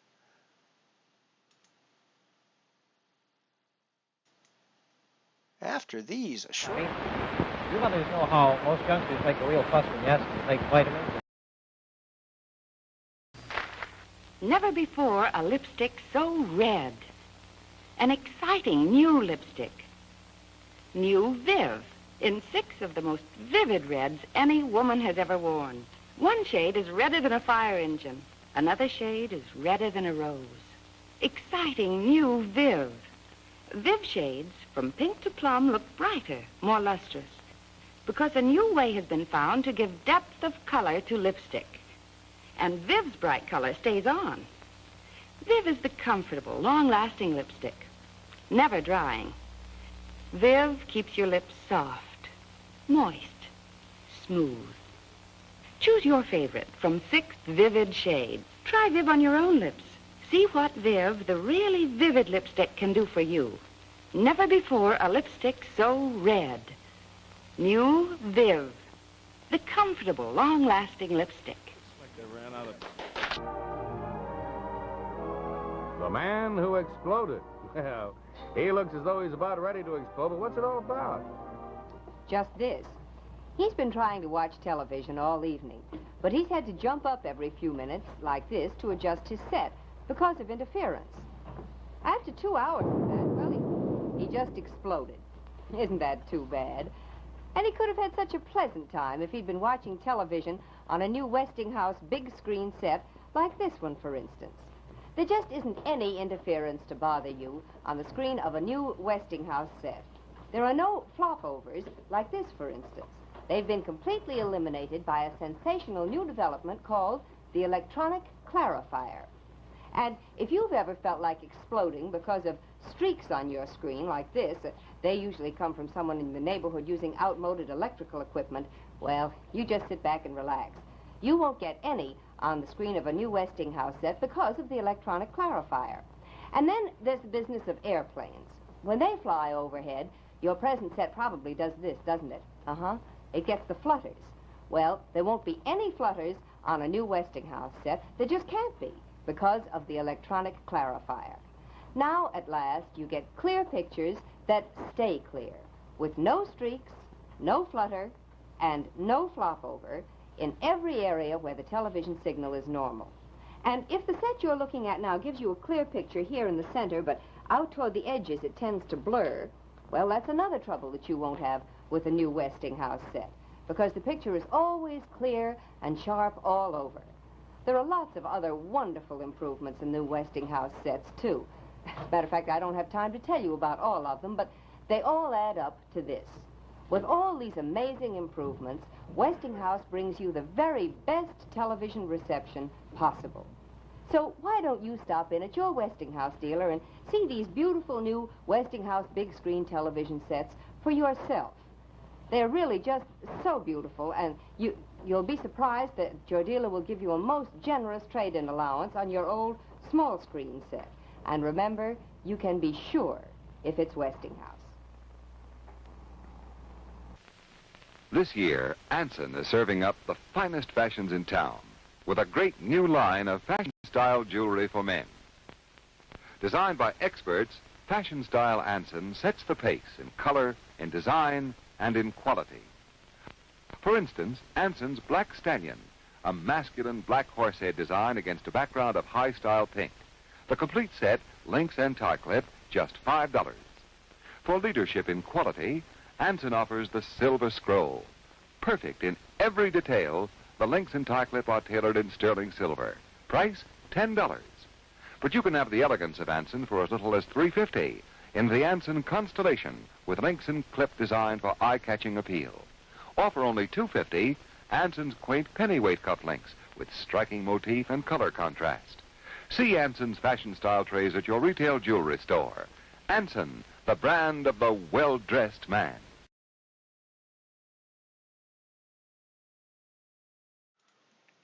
Righty, we are back with the Zenith. We are in the money here in the €1 Zenith. 5 remaining.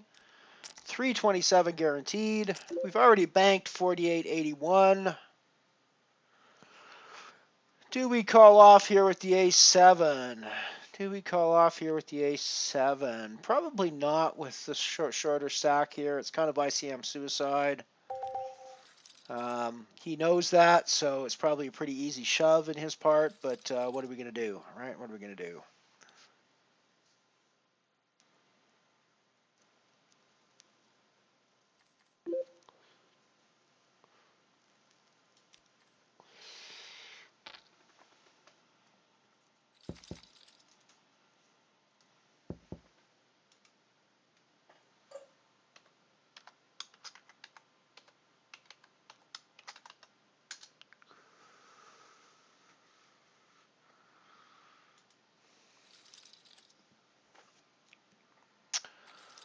So I don't know, perhaps I should drunk stream more often. We've We've rolled quite a profit today in our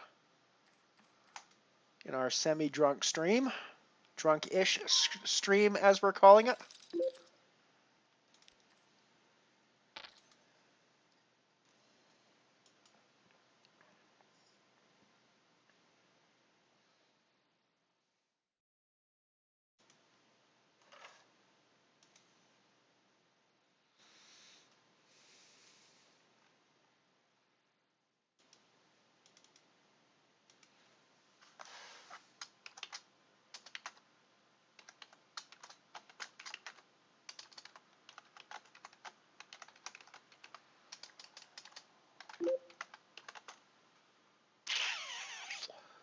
Ace 3 suited to a min raise. Yeah, I think we'll see a flop with that. Top pair, crappy kicker. I think we'll check call that.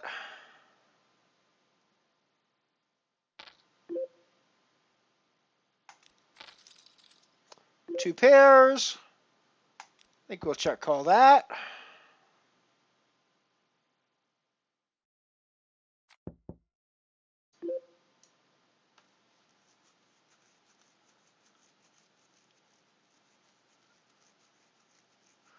I think we'll pot shove our two pairs.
Don't think I'm going to reg anything else tonight. It's getting pretty late here. It's like 2 o'clock in the morning, so I'm probably going to, once I get done with the Zenith, I'm probably going to shut her down and head to bed. But it's been kind of fun to be on here for, it's not my usual, certainly not my usual time.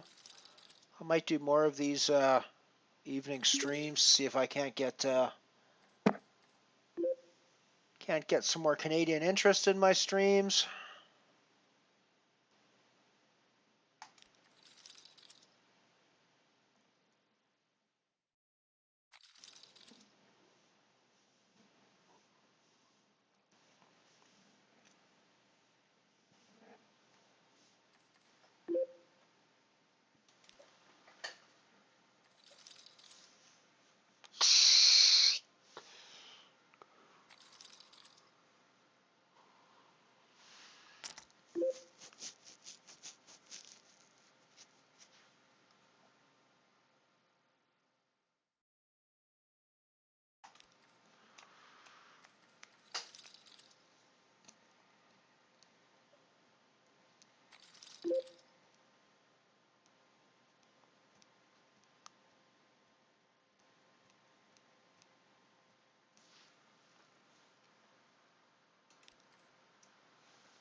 Well, I guess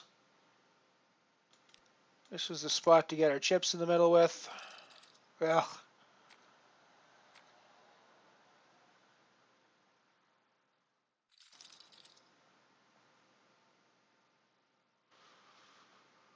that was kind of gross. That was kind of gross. Especially just as I got a couple of extra viewers, they dropped off again. But that's cool. Oh well, I mean 457 for fourth place. We got a first place and a fourth place tonight in our drunk stream. We also bubbled 2 tournaments. Yeah, I think we bubbled both the other €5 tournaments that we played. Let me have a look. What did we play tonight? What did we play tonight?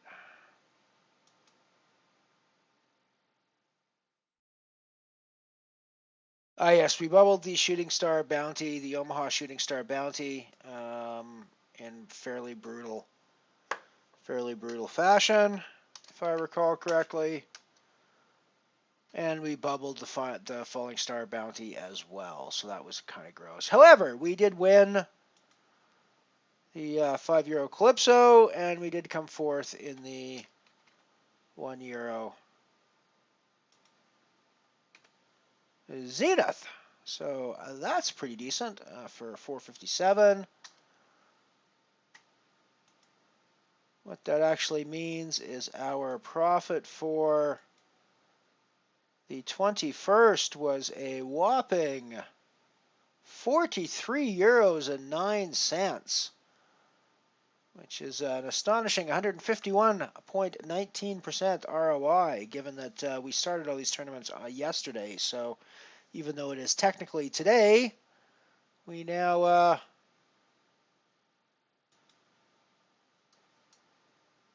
we are still reporting on yesterday. So thanks for coming and hanging out with me for this evening drunk-ish stream. I think we probably will do this more often and see where it takes us. For the record, I'm going to chat with Big Rock and a few other local beer distributors to see if we can't have some sort of an arrangement work out here. But we'll see what happens. It's been fun doing a drunk-ish flight of the Mothership. So thank you all for joining me, and we're going to bring this puppy in for a landing. Might be a little bumpy, so I would fasten your seatbelts as we come in for this rather bumpy landing. But I'll run out.